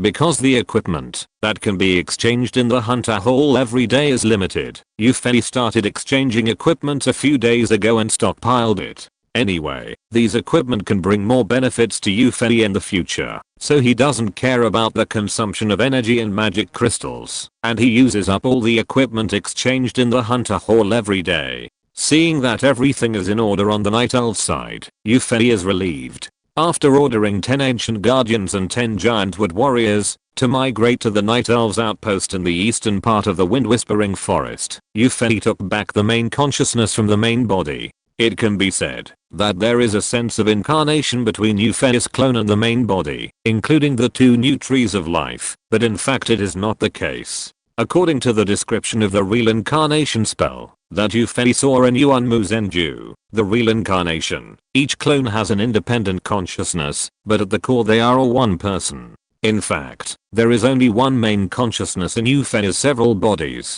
The body without his main consciousness has no ability to judge or think, and can only be regarded as a container. Of course, there is still an instinctive reaction to the battle, similar to the autonomous battle of units in Warcraft. So in order to maintain the glorious image of the Father God, not long after the Elf King's clone was modulated, Yufei announced to the Night Elves that his main body had entered a dormant period. All the development, planning, and war plans of the Night Elves were decided by the Elf King. This is also one of the reasons why Tyrant and others obeyed the orders of Yufei's Elf King's clone. Retracting the main consciousness, Yufei opened his eyes and climbed out of bed. It was already noon, when the sun was the most poisonous. Everyone in the caravan was huddled in their tents to catch up on sleep. Fortunately, they had the energy to travel at night. Lifting the curtain hanging at the door of the tent, Yufei looked to the east of the caravan's camp. At that location, Yufei faintly found traces of some people. Condensing the mental power into a thin line and emitting it, Yufei found 7 or 8 sneaky figures more than 10 kilometers away. These people are not very strong. They are just warriors or thieves who have apprenticed to the black iron level. The strongest among them is just a bronze level thief like Evans in Dan Knife's team. Maybe because of the long distance, these people did not hide their tracks too much, but hid in a stone recess on a hill and covered themselves with some stones. Seeing that they have dry food and water and they are hiding, they don't seem to be good people. After thinking about it, Yufei connected these people with the thieves group that Eric mentioned before. Judging from their strength, they should not be the Blood Tiger thieves group. The wildcat pattern with bared fangs and claws on those people's clothes also shows that they should be the spies of the Blood Tiger thieves group or the Wildcat thieves group, a subordinate organization. Well, poor Eric was indeed targeted. Seeing that these people have sufficient food and water, it is obvious that they are well prepared. And as Yufei's mental power spread further, he also found several other groups of people with wildcat patterns on their clothes. Obviously, this caravan could not escape the surveillance of the Wildcat Thieves group. The strength of the Wildcat Thieves group was even difficult to compete with the caravan's own guards, not to mention the larger number of adventurers. Thieves groups generally don't do things that are just empty promises, and they stare at the fat sheep they can't eat. Then the news Eric got should be true. The Blood Tiger Thieves group is going to attack this batch of goods worth 500,000 gold coins. Within the range of Yufei's mental power, no enemies with strength reaching the silver level were found. It seems that the Blood Tiger Thieves group is not going to attack Eric's caravan in the next 1 or 2 days.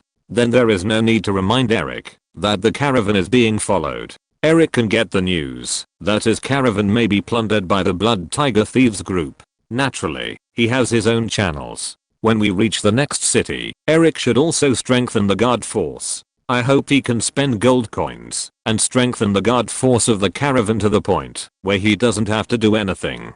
Yufei is also happy to be lazy. After checking, Yufei returned to the tent to continue resting and thought about the next development of the Night Elves until the caravan set out again in the evening. After dinner, the tent was put away and then everyone got on the carriage and started the second night's journey. There was no conversation all night, and the caravan arrived at a small city, Blackwood City, in the morning of the next day. In fact, the caravan also passed through some towns and even small cities in the previous 2 nights, but because the town gates were not opened at night, and the caravan was traveling at night, they did not stop. This time they arrived at a city, just when they were about to rest, and it was also because Eric deliberately arranged the route. Eric didn't have to worry about the settlement of the adventurers. After entering the city, they would find a place to live by themselves. If they didn't want to spend money, they could also set up tents in the square where Eric's caravan was stationed. However, not counting the adventurers, the guards and servants of the caravan totaled more than 200 people, and Eric was exhausted in finding an inn. After arranging a room for Yufei, who didn't need him to worry about it, Eric apologized and walked out of the hotel quickly to do his own thing. Looking at Eric's back, Yufei was thoughtful. The head of the caravan should be issuing new tasks and recruiting more adventurers. Compared with the result that 500,000 gold coins were plundered by thieves, the reward paid to the adventurers was nothing at all. Eric specially arranged a room for himself, probably thinking that if the caravan was really attacked by the thieves, he could do more. Maybe when it was almost time to set off at night, he would talk to him and promise him a huge profit to ask him to protect the caravan when it encountered the thieves. After all, the role played by a gold level mage in the battle was extremely important. This is the sadness of people without power. At the critical moment, they can only pin their hopes on others. If this Eric had the same legendary power as himself, he wouldn't have to be so panicked. In his heart, he should have thought that the Blood Tiger Thieves group would not go out in full force to attack the caravan. In this case, if there was only one golden strongman leading the group, it would not pose much threat to the caravan. But this is just a hope after all. What if the Blood Tiger Thieves group really went out in full force? The caravan with insufficient strength will only be slaughtered or voluntarily hand over the goods. Yufei doesn't like the feeling of handing his fate over to others. On Earth, they have the ability, but in this alien world, he has figured it out. Whether it is his own business plan or the plan to enslave humans in the future, it is based on the fact that the Night Elves are strong enough. If the power is enough, Yufei will directly use violence to sweep slaves. As for human resistance and even the possible alliance of the entire continent, it is nothing in the face of strong enough violence. You know, violence may not solve the problem, but violence can eliminate the problem.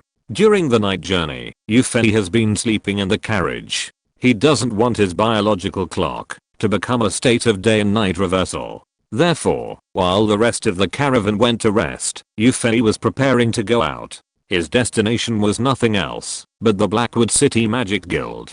Blackwood City was just a small city, and the branch president of the Magic Guild was just a gold level wizard. Yufei naturally did not go to the Magic Guild to obtain the status of a cloud level wizard. He went to the Magic Guild this time for the information in it. Yufei entered the human world to explore the strength of the countries in the human world and planned the expansion plan of the Night Elves. In addition to this purpose, he also wanted to find the Heart of Eternity. Without the Heart of Eternity, his original body could not be promoted to the Tree of Eternity, but Yufei knew nothing about the so-called Heart of Eternity, so he could only use the numerous information in the Magic Guild to find it. This was also one of the reasons why he chose to obtain the status of a magician. Last time in the Giantwood Town Magic Guild, because his strength was almost detected, he forgot to look for information. This time he had a day, and he must find news about the Heart of Eternity. If the authority of a gold level mage is not enough to see the information of the Heart of Eternity, then he may have to go to a big city to verify his identity as a cloud level mage. Yufei thought so while sitting in the carriage on the way to the Magic Guild. He would even show his legendary strength when necessary. The Heart of Eternity is too important to him. It should be a relatively precious and secret thing on the mainland. At least Yufei had asked Danifer and the others before, but none of them knew what the Heart of Eternity is. Yufei still didn't believe that there was any secret on the mainland that could not be opened to legendary mages. Blackwood City is not big. After more than 10 minutes, the carriage took Yufei to the Magic Guild in the city. After throwing a gold coin to the coachman, Yufei walked into the Magic Guild leisurely. This time he had already brought the badge that showed his identity as a gold mage in advance, so he didn't make the mistake of being detected by the detection device in Giantwood Town, and entered the Magic Guild directly. However, although the strength of a cloud level mage was not detected, a golden mage is also a very high status. The branch president of the Blackwood City Magic Guild also personally received Yufei, but of course his attitude was definitely not as respectful as that of crew of Giantwood Town. Hearing Yufei say that he wanted to check the information stored in the Magic Guild, the branch president of the Blackwood City Magic Guild readily agreed. One of the functions of the Magic Guild was to provide convenience for magicians, and allowing magicians to check the information that meets their authority is of course included in this convenience. After thanking the branch president, Yufei walked into the small building where the Blackwood City Magic Guild stored information. Chapter 184 Eric's Condition. This small building where the Magic Guild stores information is divided into 3 floors, and each floor stores different things. Most of the magic stored on the first floor is bronze level and below. Different permissions are required to view it. Those who do not have enough permissions can use contribution points to exchange for it. However, for Yufei, who is a gold mage, the permissions are naturally enough. After taking a quick look at the spell release methods that most black iron and bronze mages dream of, Yufei shook his head and was completely uninterested in them and walked up to the second floor. In addition to silver level and a few rare gold level spells, the second floor is also stored with specific information and tutorials on the derivative industries of magicians, such as alchemists and enchanters. However, these are not what Yufei can view at will with his current permissions. Every copy of the information in the small building is protected by a magic shield. Although the protection is very weak and only serves as an insect and dust proof function, without a badge of the corresponding level of authority, the information can only be taken out by force. However, in this case, it is a blatant contempt for the rules of the Magic Guild. Without sufficient power, those who contempt the Magic Guild will pay the price. Yufei didn't care much about the things on the second floor. Although there were some warrior combat skills, archer shooting skills and other things besides the things related to magicians, Yufei didn't need them, so he walked to the third floor. The third floor had nothing to do with combat. It was full of strange stories on the continent or some information about various races and countries. After reaching this floor, Yufei began to look through all the information one by one, hoping to find information about the Heart of Eternity. Because the information on the third floor did not involve magic and combat skills, with Yufei's authority as a golden magician, he could search for almost all the information. After searching for an hour, Yufei, who had not found what he wanted to find, became a little impatient. Seeing that he had only checked less than 1/10 of the information, Yufei really didn't want to continue flipping through it. It would take more than 10 hours to finish reading these things. By then, the caravan would have set off. Wait, try to use mental power to check the information. Yufei thought of the description of cultivators using spiritual consciousness to read books and jade slips in the novels he had read. Although my mental power is not divine consciousness, it can also play a similar role, right? Besides, didn't I add a level of will reading? Yufei tried to use mental power to directly open the books or parchments taken out of the protective shield, and directly scan the text in them with mental power, and check several books at a time. However, although this speed is fast, Yufei soon felt dizzy. Even with the legendary strength, it is difficult to scan, translate, and analyze the text at the same time. Slightly frustrated, Yufei still used the will reading. Although only one book can be viewed at a time, the will reading can directly read and translate all the information in this book or this volume of information. Even if there is a skill cooling time, it is much faster than directly flipping through it. Speaking of which, Yufei can communicate freely with Danifer, Eric and others, thanks to this will reading. Through the will reading, Yufei learned the human language of S-Laser from the diary of the unlucky Grand Duke's second son, and learned the common language of the continent from the minds of Gargant and other dwarves. If it weren't for this will reading technique, Yufei would have been really hard to move forward. What if he couldn't speak the language? However, even with the will reading technique, Yufei took a full 6 hours to finish reading the third layer of information. And among so many materials, Yufei did find only a little information about the Heart of Eternity. In an old parchment, the Heart of Eternity was mentioned, but it was only mentioned briefly and vaguely. In it, Yufei roughly understood that the Heart of Eternity seemed to have the effect of making people achieve eternity, but he didn't know what this eternal effect meant. And some of the information revealed in it all showed that the Heart of Eternity seemed to be a very difficult thing to get. Only some big forces had clues and specific information about it. The author also regretted not knowing what the Heart of Eternity was and what it looked like. Well, that's the same as not saying it. Yufei was angry. It seems that I need to increase my authority to obtain more detailed information, but it seems that young CO level mages may not be able to obtain specific information about the Heart of Eternity. Because the big forces mentioned in the parchment refer to the great empires of the human world and various powerful races, etc. It seems that this eternal heart is really not simple. If necessary, it may be solved by violence, Yufei thought. Although he did not get the specific information of the eternal heart, the information stored in the third layer of the Magic Guild also made Yufei gain a lot of knowledge and understand the entire S-Lays continent better. At least, Yufei will no longer hear the name of a county and don't know which country he is in.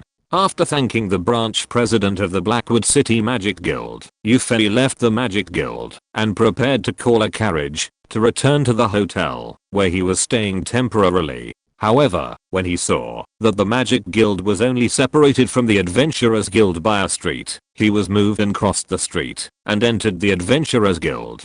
Entering the Adventurers Guild, what came into view was an extremely lively scene. I saw hundreds of adventurers gathered in groups of 3 or 5 in the guild hall, all noisily discussing something. Yufei looked over the task board that these adventurers glanced at from time to time. After a careful inspection, Yufei understood. As expected, Eric also issued a task to recruit escort forces in the Blackwood City Adventurer Guild, and the reward for this task was higher than before. You know, the distance between Giantwood Town and the final destination is much farther than the distance between Blackwood City and the destination, but the reward is much higher, which is a bit unreasonable. Isn't Eric afraid that the adventurers he originally hired will be dissatisfied? On second thought, Yufei thought that Eric would definitely announce an increase in the reward for adventurers who accepted the escort mission from Giantwood Town after the recruitment of this group of adventurers was completed, and take the opportunity to motivate morale. Generally speaking, high rewards can attract more adventurers to accept the mission, but everyone in the adventurer industry is a fool, and fools have been killed in one mission after another. Everyone knows that high rewards mean high risks. Therefore, Yufei is not very optimistic about Eric's action of recruiting new adventurers this time. Moreover, there is a possibility, no, but there will definitely be a situation.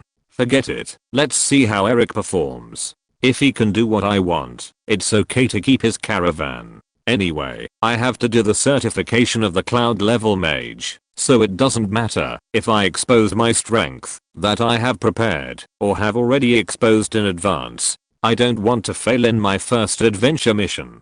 After leaving the Adventurers Guild, Yufei found a carriage and returned to the hotel. It was already afternoon, and the gates of Blackwood City will be closed in 4 or 5 hours. Before that, the caravan will definitely set off, so I should go back to my room and rest for a while. When he returned to his room, Yufei found that Eric, the head of the caravan, was circling around the door of his room, obviously waiting for him. Yufei stepped forward and asked, "Mr. Eric, are you waiting for me? What's the matter?" Seeing Yufei coming back, Eric showed a hint of joy on his face and walked quickly towards Euphony. But after thinking about it, he still invited Euphony to his room. "Dear Sir O'Brien, this is it." As soon as the two sat down, Eric couldn't wait to express his intentions. "I have confirmed that our caravan has indeed been targeted by the Blood Tiger bandits, but the forces from our Chamber of Commerce headquarters cannot arrive for the time being, so I can only hire adventurers myself to protect the caravan. Fortunately, the president gave me the authority of 50,000 gold coins, which means that, in order to successfully escort this caravan, I can spend 50,000 gold coins to hire adventurers." After a pause, Eric continued, "But gold coins are not omnipotent after all. Even with a high reward, we still can't hire too many guards. For example, you are the only gold level warrior." Gritting his teeth, Eric stared at Euphony and said, "Of the 50,000 gold coins, I'm willing to pay a full 10,000 gold coins to Lord O'Brien as a reward for escorting the caravan.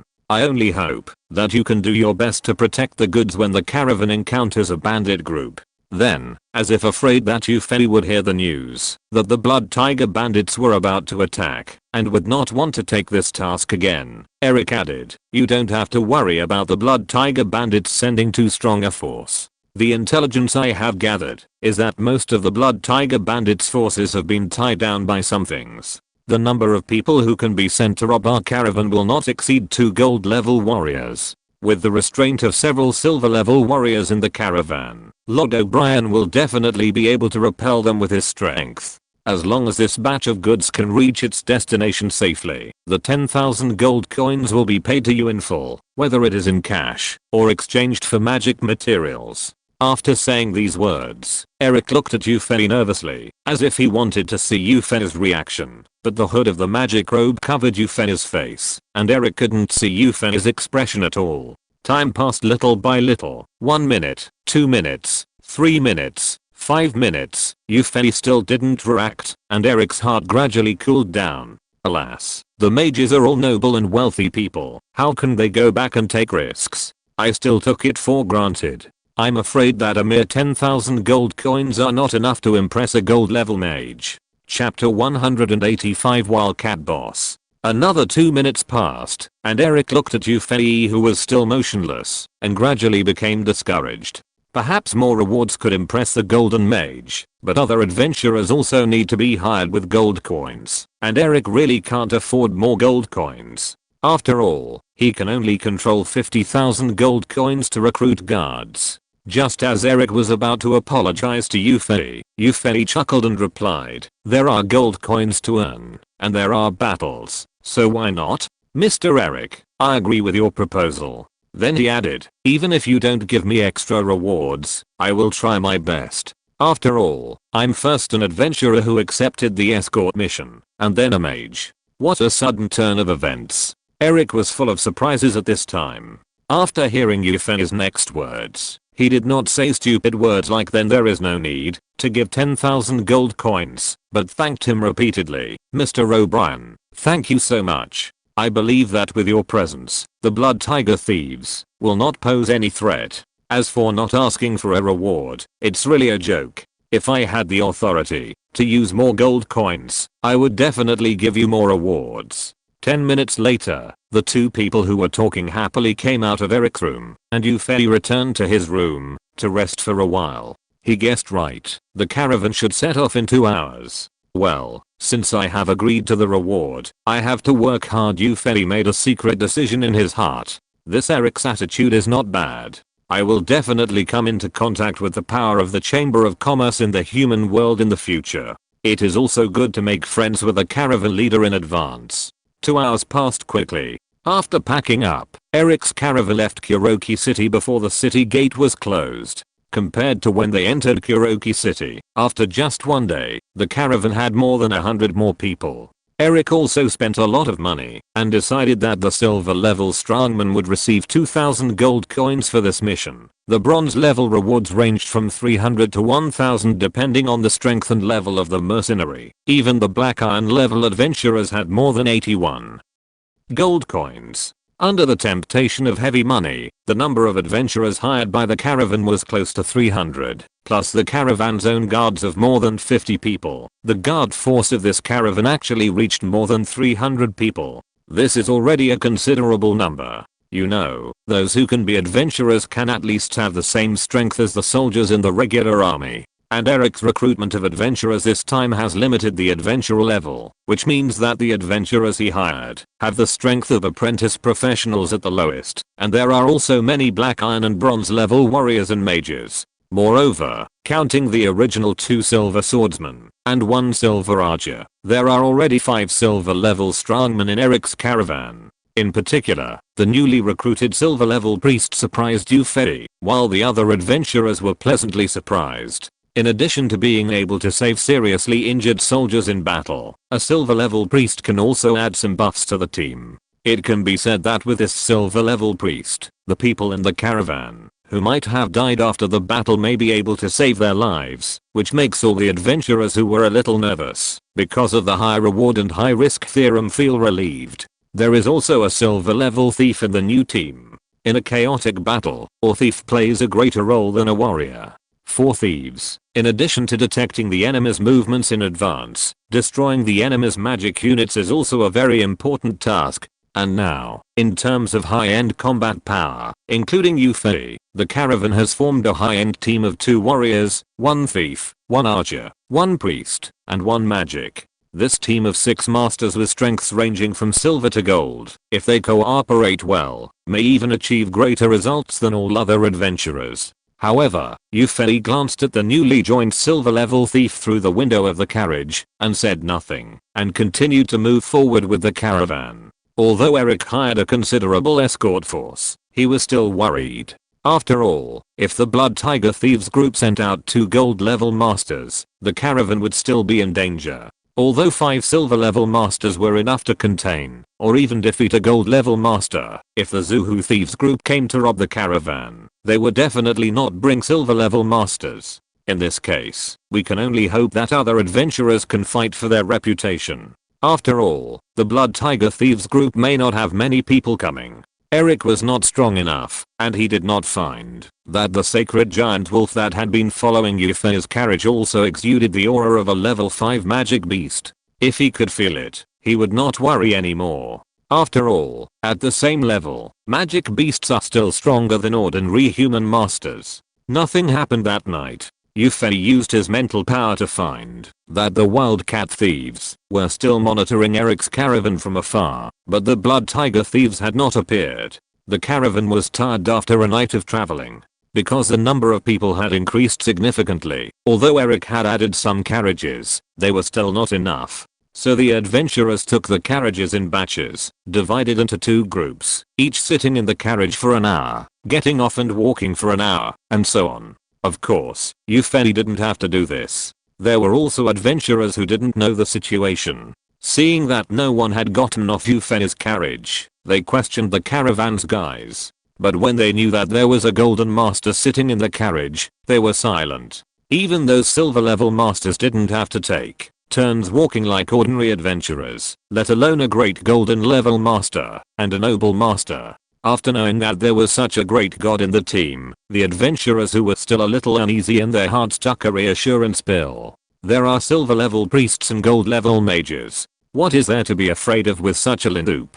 With such strength, it is good enough that they don't take the initiative to wipe out some thieves groups. Is there anyone who dares to attack? Indeed, after the reinforcement of personnel in Kuroki Castle, the guard lindup of the caravan made the members of the Wildcat Thieves group who had been monitoring the caravan a little frightened. Among the few people who were hanging about 10 kilometers behind the caravan, a thin man said to the one who was obviously the leader, "Boss, can it really work this time? The escort force of that caravan has become very powerful. Even in an ordinary small town, not counting the strong men in the Magic Guild, Warrior Guild and other guilds in the city, they are not as powerful as this caravan." The leader with a scar on his face looked back at the thin man, then turned back and said, "This has nothing to do with us. It is the Blood Tiger Thieves group that is going to take action, and we wildcats don't need to fight." All we have to do is keep an eye on this caravan, and the fighting is something that Blood Tiger and his people worry about. The thin man still didn't feel relieved, but can't Lord Blood Tiger come? If Lord Blood Tiger doesn't come in person, there is a golden mage in that caravan. Boss, you know how powerful the golden mage is. Besides, before he could finish, the boss he mentioned interrupted him coldly. Why do you care so much, kid? Remember, you are from the Wildcat Thieves gang. Why do you have to consider so much for the Blood Tiger Thieves gang? It's true that we came out of the Blood Tiger, but have you forgotten why we came out? Don't still think that you are from the Blood Tiger. After a pause, perhaps feeling that his tone was too harsh, the boss slowed down his tone and continued, forget it. It doesn't matter what I tell you.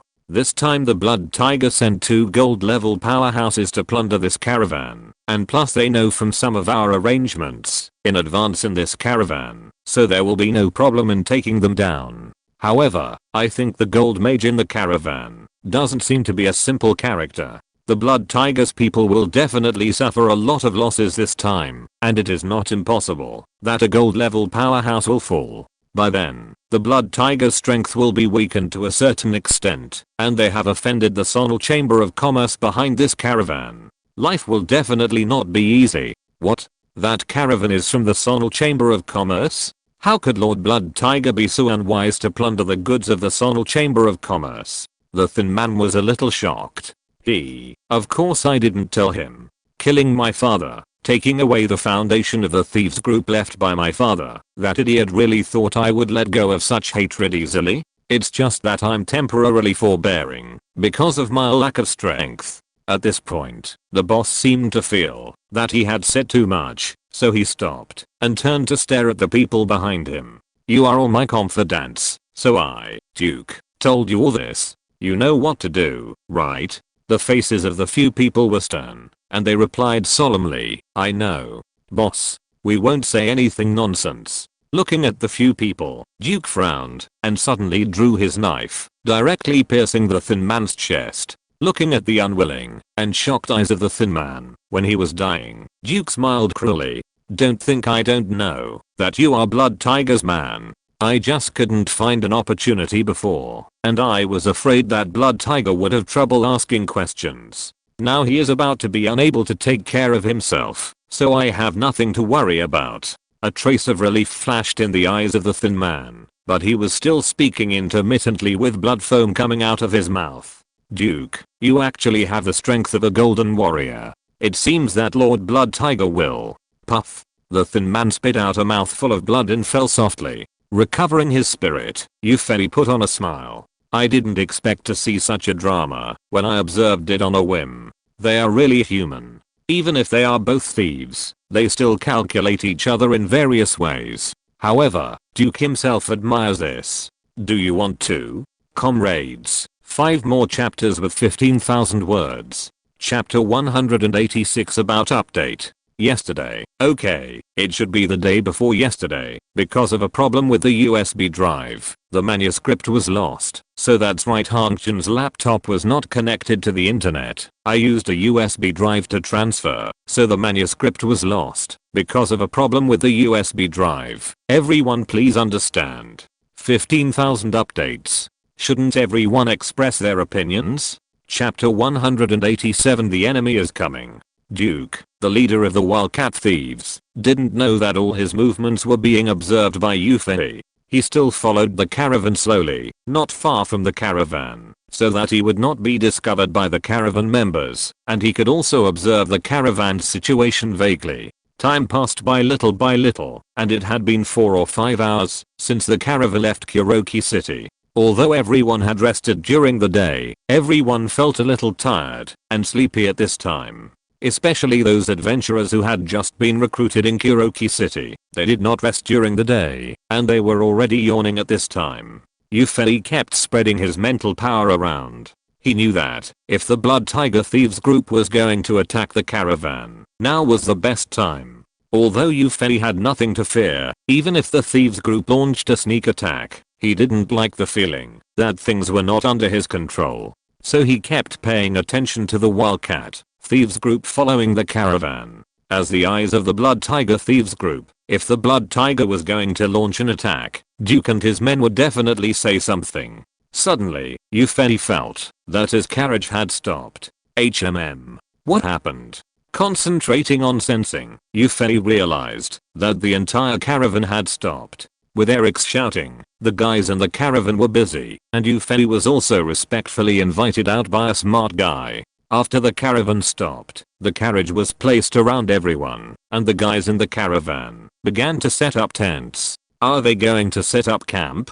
Yufei suddenly realized. Then Eric's shouting really confirmed Yufei's guess, and he ordered to set up camp. Of course, everyone had no objection to Eric's order. Both the caravan members and the hired adventurers were a little sleepy, and it would be good to rest. Yufei thought about it for a while, and understood Eric's intention. Eric was not stupid to be the head of such a large caravan, and he could also think that, if the Blood Tiger Thieves group was going to attack the caravan, they would definitely choose the early morning, when people were tired. Originally, it was expected that the strength of the caravan might not be as good as the troops sent by the Blood Tiger to plunder.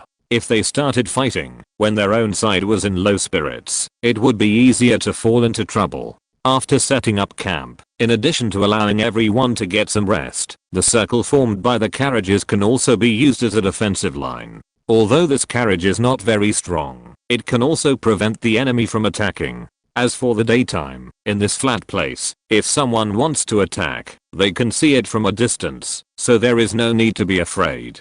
Alas, Yufei sighed, because he heard from Duke that the Blood Tiger was not going to attack tonight, and it seemed that there would be no action tomorrow night. Then Eric's actions were in vain, and it even delayed the time for the caravan to reach the destination. Forget it, it has nothing to do with me. The arrangement of the itinerary is Eric's own business. All I have to do is to protect the caravan when the thieves really attack. After going out for a day, Yufei lay down comfortably in the single tent arranged by Eric and fell asleep. With the holy giant wolf guarding outside the tent and the watcher Maeve protecting him inside, Yufei slept peacefully. However, when the sky was getting light, he woke up automatically. With Yufei's current strength, he would not oversleep. When the time came, he would wake up naturally, even if he slept deeply before. After a morning of trekking, the caravan arrived at a small city again. This time, Eric did not recruit adventurers. The caravan only stopped for a while, replenished some food and water, and then left the city. It seems that Eric is ready to switch and return to the normal state of traveling during the day and resting at night. This is also good. The thieves should not launch an attack during the day. Although the camp formed by the carriages at night is not very strong, it has certain advantages in defense. Perhaps there is no need to expose the strength of the young CLO level to save this caravan. Anyway, the holy giant wolf can also show the strength of a level 5 magic beast. The whole afternoon was spent on the road, and the caravan camped at night to rest. Yufei, who was lying in the tent, suddenly looked stern. He had heard the plan of the Blood Tiger bandits with his spiritual power scattered around Duke. Duke ordered his men to inform all the people of the wildcat bandits who were monitoring the caravan to be more careful during this period, and the Blood Tigers would launch an offensive tomorrow night. Well, it seems that I can still sleep well tonight, and tomorrow night is the time for fighting another day of rushing. And finally it was the night when Yufei found out that the Blood Tiger bandits would attack. Well, it seems that I should remind Eric. Seeing that Eric was nice to him, Yufei asked the caravan man who drove his carriage to call Eric to his tent. With the identity of a golden mage, if Yufei took the initiative to find Eric, it would seem a bit unworthy. Hearing the caravan man telling him that the golden mage in the team wanted to see him, Eric did not dare to be negligent and quickly came to Yufei's tent. Sir O'Brien, do you have something to ask me? Eric came to Yufei's tent and asked directly. Well, Mr. Eric, don't worry, please sit down first. After Eric sat down, Yufei pretended to be a little thoughtful and said, Mr. Eric, you know, I'm a mage. Well, I'll be frank. Through some means of the mage, I found that the Blood Tiger Thieves group will attack the caravan tonight. Hearing Yufei solemnly say this news, Eric did not say anything to confirm whether this news is true or false. First of all, there is no certainty about this kind of thing, and secondly, if he doubted it, it might make Yufei The golden mage, unhappy. Eric, with a solemn expression, said that he hoped Eupheny could do his best in the battle, and then hurriedly left Euphany's tent to arrange defense. Eupheny stayed in his tent at ease, spreading his mental power in a radius of more than 10 kilometers, to prevent the Blood Tiger Thieves group from attacking. While the Eric caravan was nervously preparing to deal with the attack of the bandit group, some people were quietly lurking in a depression 20 kilometers away from the Eric caravan camp. These people were dressed in black and quietly lay in the grass in the depression. Suddenly, 3 long and 1 short low whistles came from outside the depression. These black-clad people seemed to be well trained and did not make any noise. Only the black-clad person lying in the front carefully moved out of the depression and whistled 3 short and 1 long whistles. Then, the grass in front of the black-clad person shook, and a short and sturdy man appeared in front of the black-clad person.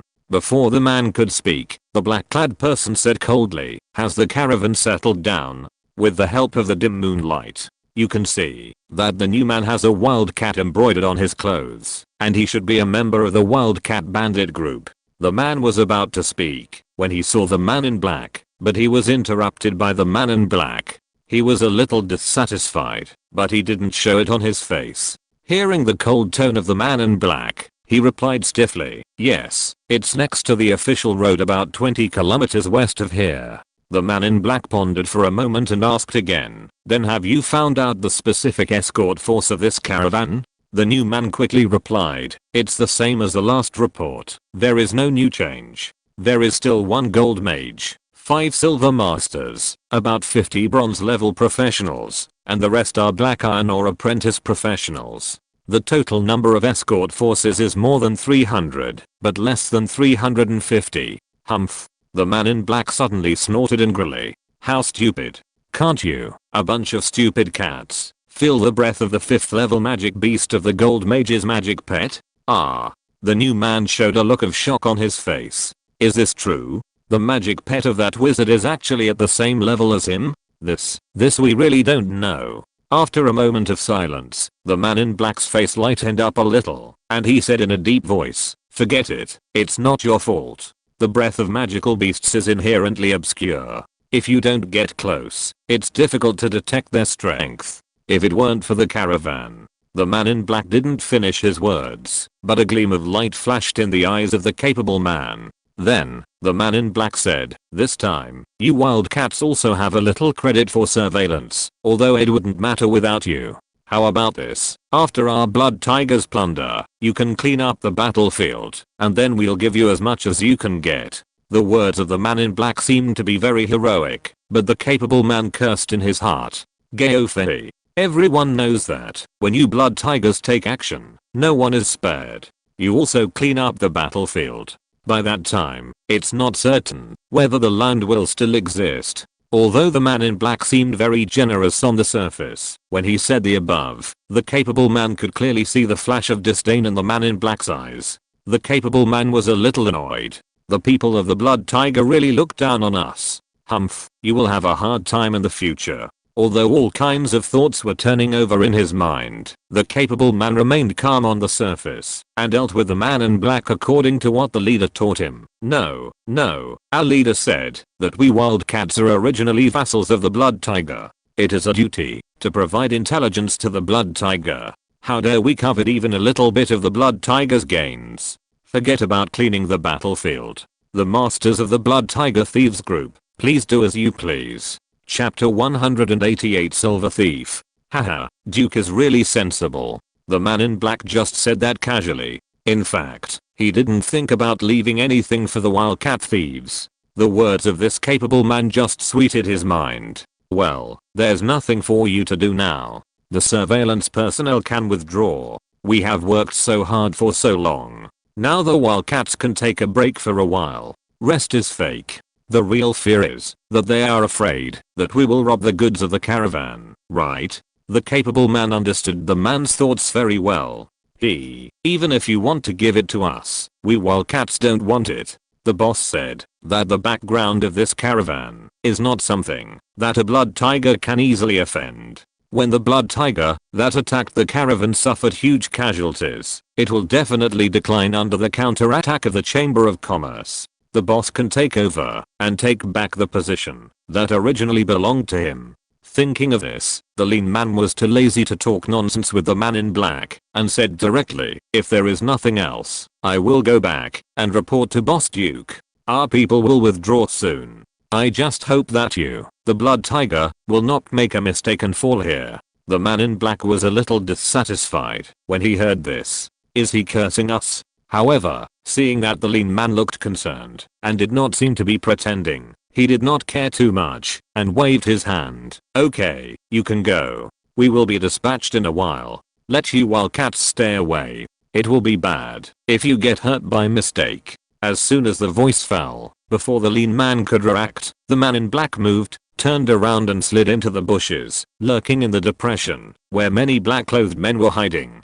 The lean man did not stay for long, turned around and hurriedly informed his boss Duke, asking him to order the people of the Wildcat Thieves group to evacuate. The man in black returned to the team in the depression. A burly man who looked like the leader called over the man in black who had just gone out to meet with the Wildcat Thieves group, and then asked in a low voice, "What's the situation?" The man in black lost his arrogance in front of the lean man and answered respectfully, "Lord Peer, just as the news we got before, there is no change in the guard force of this fat sheep.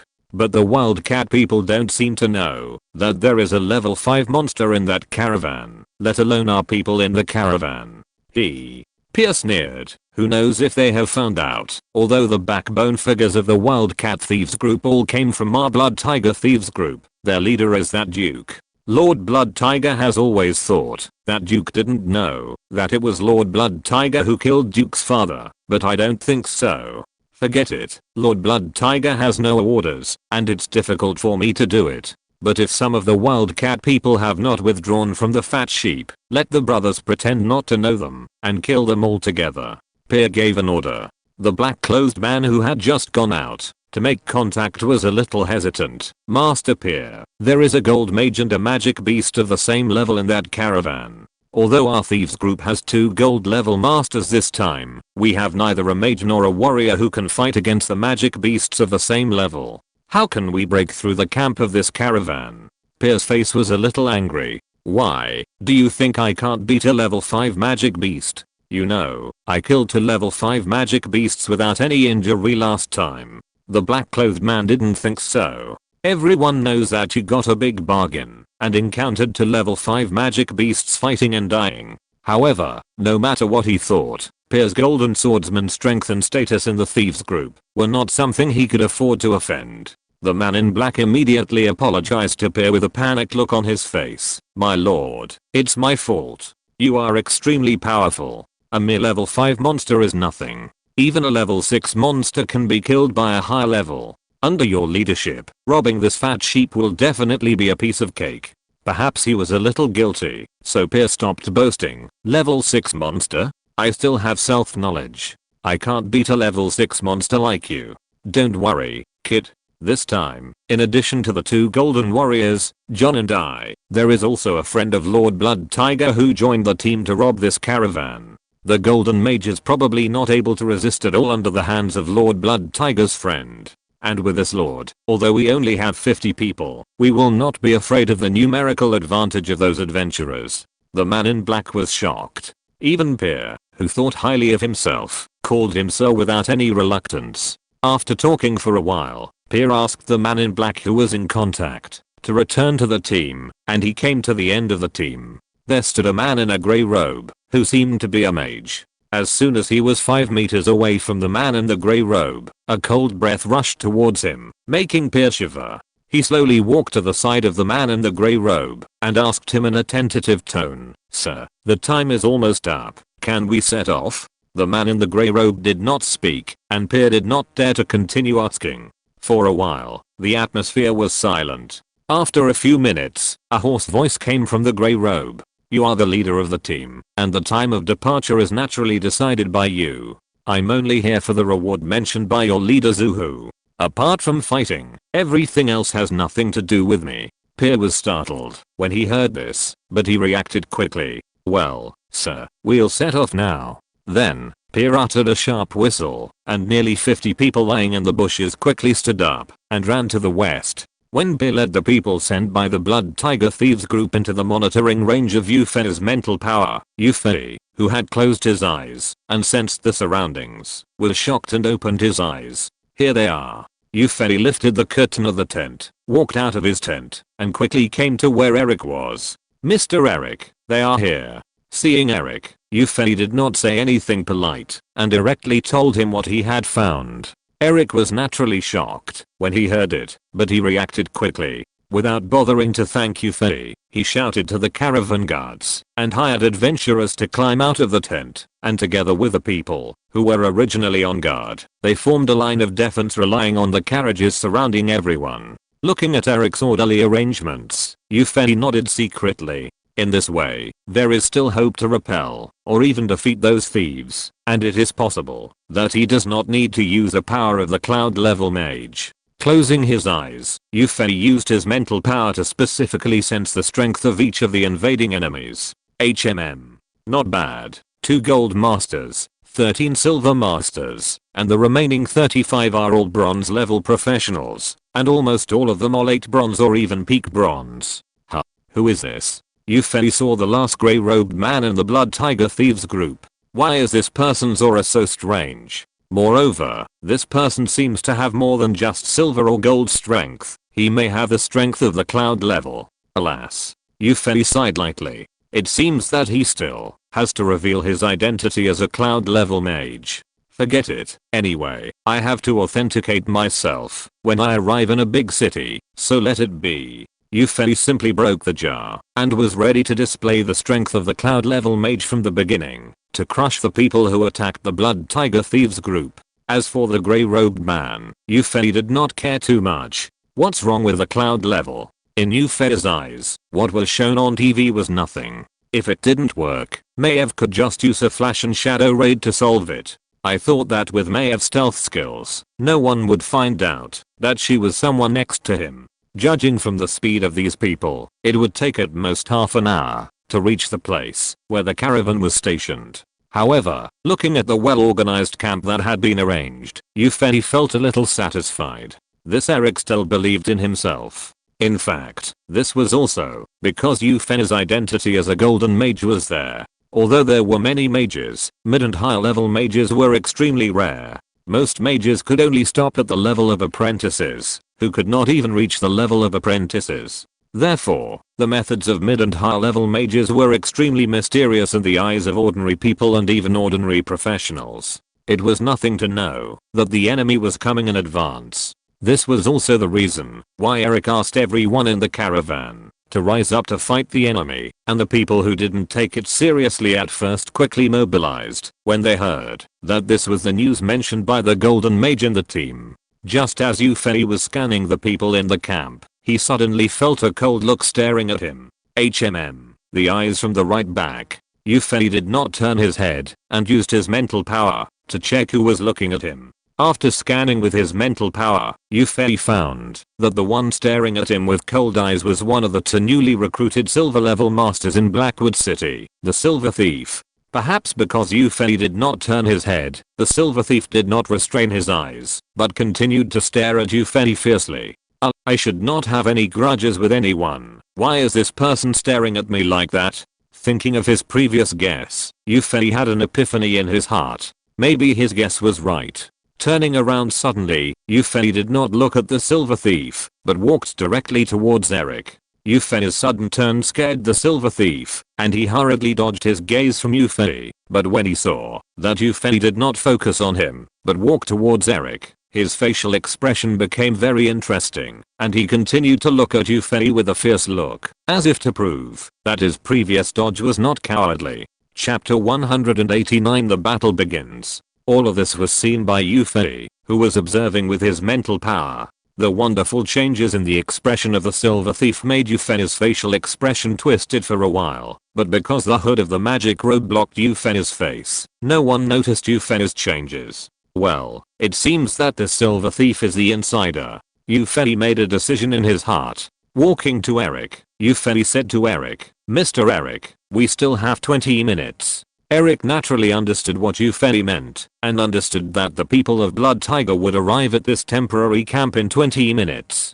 he naturally notified some of the main figures in the team of this news, so that everyone could be prepared. For the next 20 minutes, everyone held their breath and waited silently for the enemy to attack. Here we are. In the team, the silver swordsman who had been silent and followed the caravan from Jumu town suddenly said. After a few seconds, the two silver masters and the caravan guards also looked stern and touched their weapons. Seeing this, everyone knew that the Blood Tiger bandits had arrived, and they all followed suit and tightened their weapons. On the battlefield, everything was just a passing cloud, and only the weapons in their hands could protect themselves. From the difference in the time, when the Silver Master judged the enemy's attack, it can be seen that the Silver Swordsman who had been an adventurer for a long time was obviously stronger than the two Silver Masters and the caravan guards. After a while, even some bronze level professionals could faintly hear the sound of footsteps coming from far away, and Eric suddenly shouted, "Raise the torch. Shoot the arrows." Then, in the area surrounded by the carriage, the caravan guys who had no fighting power suddenly lit the torches in their hands and immediately raised them up, illuminating the area around the camp. After Eric shouted, the archers of various levels who were mobilized together in the caravan pulled their bows with arrows in their hands at the same time and shot dozens of sharp arrows with whizzing sounds. Ah! How could it be? Puff! The sound of sharp arrows piercing flesh and the screams of the enemies who were hit by arrows rang out. Under the illumination of more than 100 torches, the people in the caravan clearly saw the invading enemies. After a rough count, everyone found that there were only about 50 enemies in total, and they couldn't help but breathe a sigh of relief. However, the faces of several silver level masters in the team became solemn. The Silver Swordsman adventurer shouted, "Don't take it lightly. Although these thieves are few in number, they are very strong. I'm afraid it will still be a hard battle." The adventurers and guards took a closer look and saw that it was true. Although dozens of bows and arrows were shot at the attacking Blood Tiger thieves group, only less than 20 arrows hit the enemy. And looking at the appearance of the enemies who were shot by arrows, none of them were shot to death directly, and there were not even any seriously injured. The most serious one was just shot in the legs, which made it inconvenient to move. Everyone's heart changed from being relaxed just now to heavy. Although there were not many people, the strength of these people was really terrifying. At least most of the people in the caravan were not sure of dodging dozens of arrows in the dark, but most of these enemies dodged them, and the wounded were not seriously injured. Yufei, who was standing in the center of the team, curled his lips. Aren't these archers too frustrated? They can't even shoot. If the archers of the Night Elf tribe were here, let alone the elite, even an ordinary archer would be able to kill any bronze level professional in this team with one arrow, and even a silver level master might be killed by one shot, if caught off guard. No matter what Yufei was thinking, the people of the Blood Tiger thieves group saw the torches that suddenly lit up, and the arrows shot out, and naturally understood that they had been discovered. Pierre was extremely depressed. What was going on? It was obviously him and his men who went to sneak attack this caravan, so why were they attacked in return? Although he was depressed, Pierre was a veteran of many battles after all. He knew that, if he hesitated now, he would only face more arrow rain. He then shouted, "We've been discovered. Charge. Archers, shoot arrows on the spot. Thieves, move around and kill the opposite magician."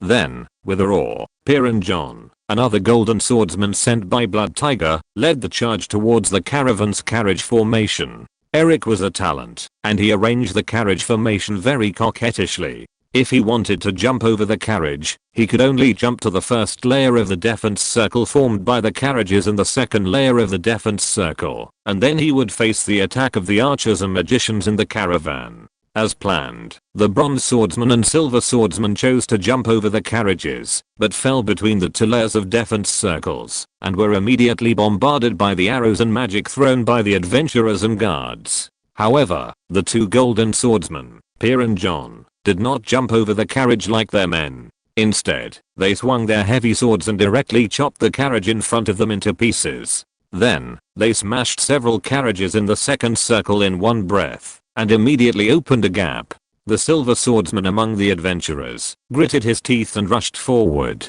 The sword in his hand flashed, and a silver light attacked Pierre like a streamer.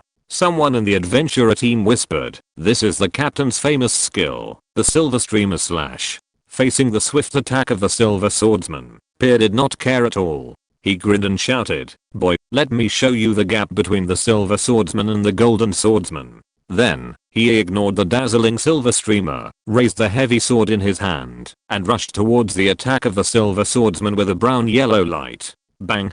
A grinding sound of weapons colliding sounded, and a figure suddenly stepped back several steps and hit a carriage. Looking closely, it turned out that the one who was repelled was indeed the Silver Swordsman among the adventurers. The man's face was red, and his sword-holding hand was trembling slightly. It was obvious that his blood was boiling in the collision just now. "Wow, haha, do you know the gap between us? A little Silver Swordsman wants to stop my Lord Peer. You're in trouble."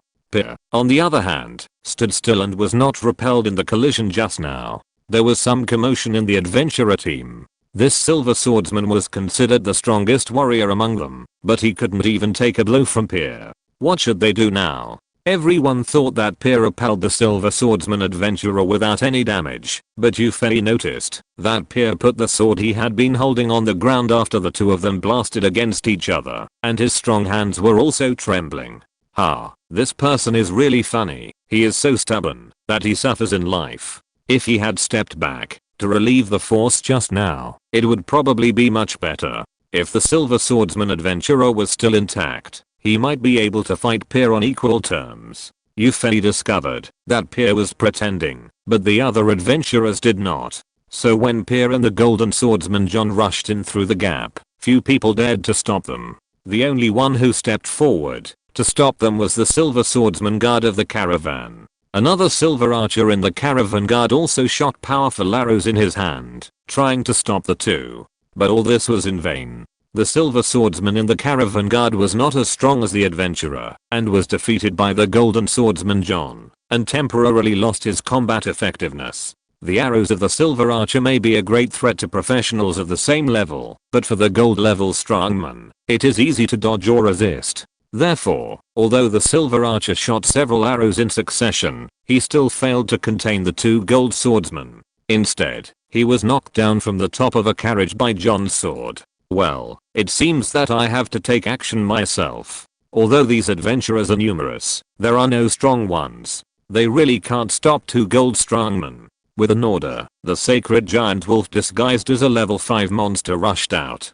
Peer's blood, which was originally surging because of the bombardment with the Silver Swordsman adventurer, has gradually calmed down. After all, he has a gold level physique.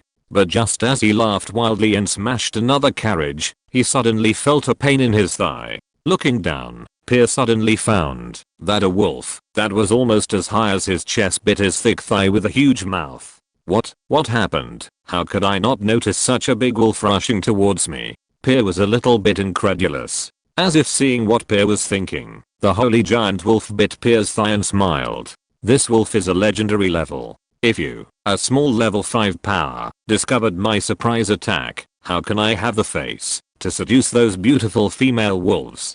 Peer's doubts were only in a flash, and he quickly remembered the golden wizard's magic pet in the caravan, mentioned in the intelligence. Looking at the wolf in front of him, Peer shuddered and chopped out the heavy sword in his hand despite the inconvenience of movement. You still dare to resist? It is your honor to be bitten by this handsome wolf, but you dare to cut this handsome wolf. What if you get a scar? Although a scar may better reflect the wild beauty of this handsome wolf, what about those female wolves who like my flawless body? When Peer swung his heavy sword, the holy giant wolf was distracted. Yufei, who felt the state of the holy giant wolf, was also at a loss, but he was not worried at all.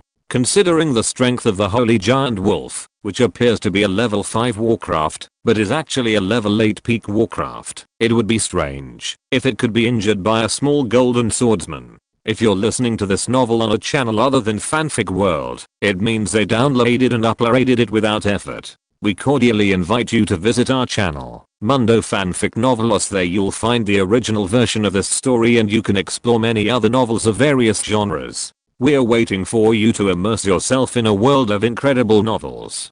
Chapter 190, Peer's Death. Sure enough, although distracted, the sacred wolf still had the instinct of a wild beast. It twisted its body to avoid Pierre's heavy sword and almost tore off Pierre's left leg. Pierre, whose entire leg was torn off, was in agony and screamed heartbreakingly. A swordsman who lost a leg was useless. I have heard of one-armed great swordsman, but I have never heard of one-legged swordsman. Pierre did not expect that he would ruin the rest of his life in such a small robbery of a caravan, and he could not help but become crazy. This wolf, looking at the sacred wolf that tore off one of his legs, but only took a few steps back and seemed to be provoking, Pierre's anger burned fiercely. Relying on the excellent physical coordination ability of a gold level strongman, Pierre stood on one leg with difficulty, raised the heavy sword in his hand again, and shouted, splitting the earth. Then, the heavy sword flashed a strong brown-yellow light and flew out with Pierre's movements. The sacred giant wolf stared at Pierre and was a little confused. He was thinking about teasing him when this person cut him to see if he could make him angry to death. Why didn't he attack him? You idiot. You fairy couldn't help but want to curse at the sacred giant wolf. This Pierre couldn't do anything to you, so he naturally came to me, his master. Ignoring the sacred giant wolf that was still looking around stupidly, Yufei looked at the heavy sword that was flying towards him, and a lot of thoughts turned in his mind for a while. Well, if I want to block this what the hell earth-splitting slash, I can definitely block it with a shield, formed by the leaf dance technique, and it can be blocked with only the strength of the gold level. But if that's the case, there will be no fun in a while. These considerations only took a moment, and Yufei made a quick decision and rushed out. Regardless of his image, he rolled over to avoid Pierre's desperate attack, looking very embarrassed. Of course, this very embarrassed was just the subjective impression of the people who saw it. Yufei even noticed that he couldn't lift the hood when dodging, which was actually very easy. Pierre in the distance spat out blood. Was he still a weak, slow-moving, self-respecting great mage? He actually didn't care about his image and dodged his attack by rolling. The key point was that he dodged it. If the other golden swordsman knew that his earth-shattering slash could even dodge a mage, wouldn't they laugh at him to death? However, Pierre no longer had the chance to be laughed at by the other golden swordsman. The holy giant wolf, who had reacted, felt that his existence had been severely insulted. In fact, more importantly, he would definitely be scolded by his master in a while, so he gave Pierre a fatal blow without hesitation. With a rush, the holy giant wolf quickly swung out its claws at a speed that was difficult to see with the naked eye, cutting into Pierre's chest. Pierre, who was standing on one leg, made a cracking sound in his throat, as if he couldn't believe that he had died in a task that he thought was not difficult at all. But the inability to believe could not save his life. He fell heavily to the ground. The nominal leader sent by the blood tiger thieves to rob the caravan fell down. All this happened in a flash. From the moment the sacred wolf bit Pierre's leg to the moment the sacred wolf cut Pierre to death with its claws, it took only a dozen seconds. After a few more seconds, everyone reacted. First, John, another golden swordsman of the blood tiger thieves, threw down his sword, pounced on Pierre, and hugged Pierre's body tightly. No. Pierre. What's wrong with you? John shook Pierre's body frantically and roared like a madman. How can you just die like this? We said we would live together forever. Speak. Puff. Hearing this, Yufei felt a chill. What was going on? It looked like a lot of gale of the subsequent situation made Yufei even more speechless. Pierre, who seemed to be dead, seemed to have a moment of life after being shaken by John. He slowly opened his eyes and looked at John, who was hugging him, and spoke with a stammer. John, I can't hold on any longer. That wolf is too strong. You should quickly find the friend of Lord Blood Tiger to help. Don't be impulsive. You can't beat that wolf. Don't think about avenging me with your own hands. Cough cough. Pierre coughed up some blood foam and continued to speak.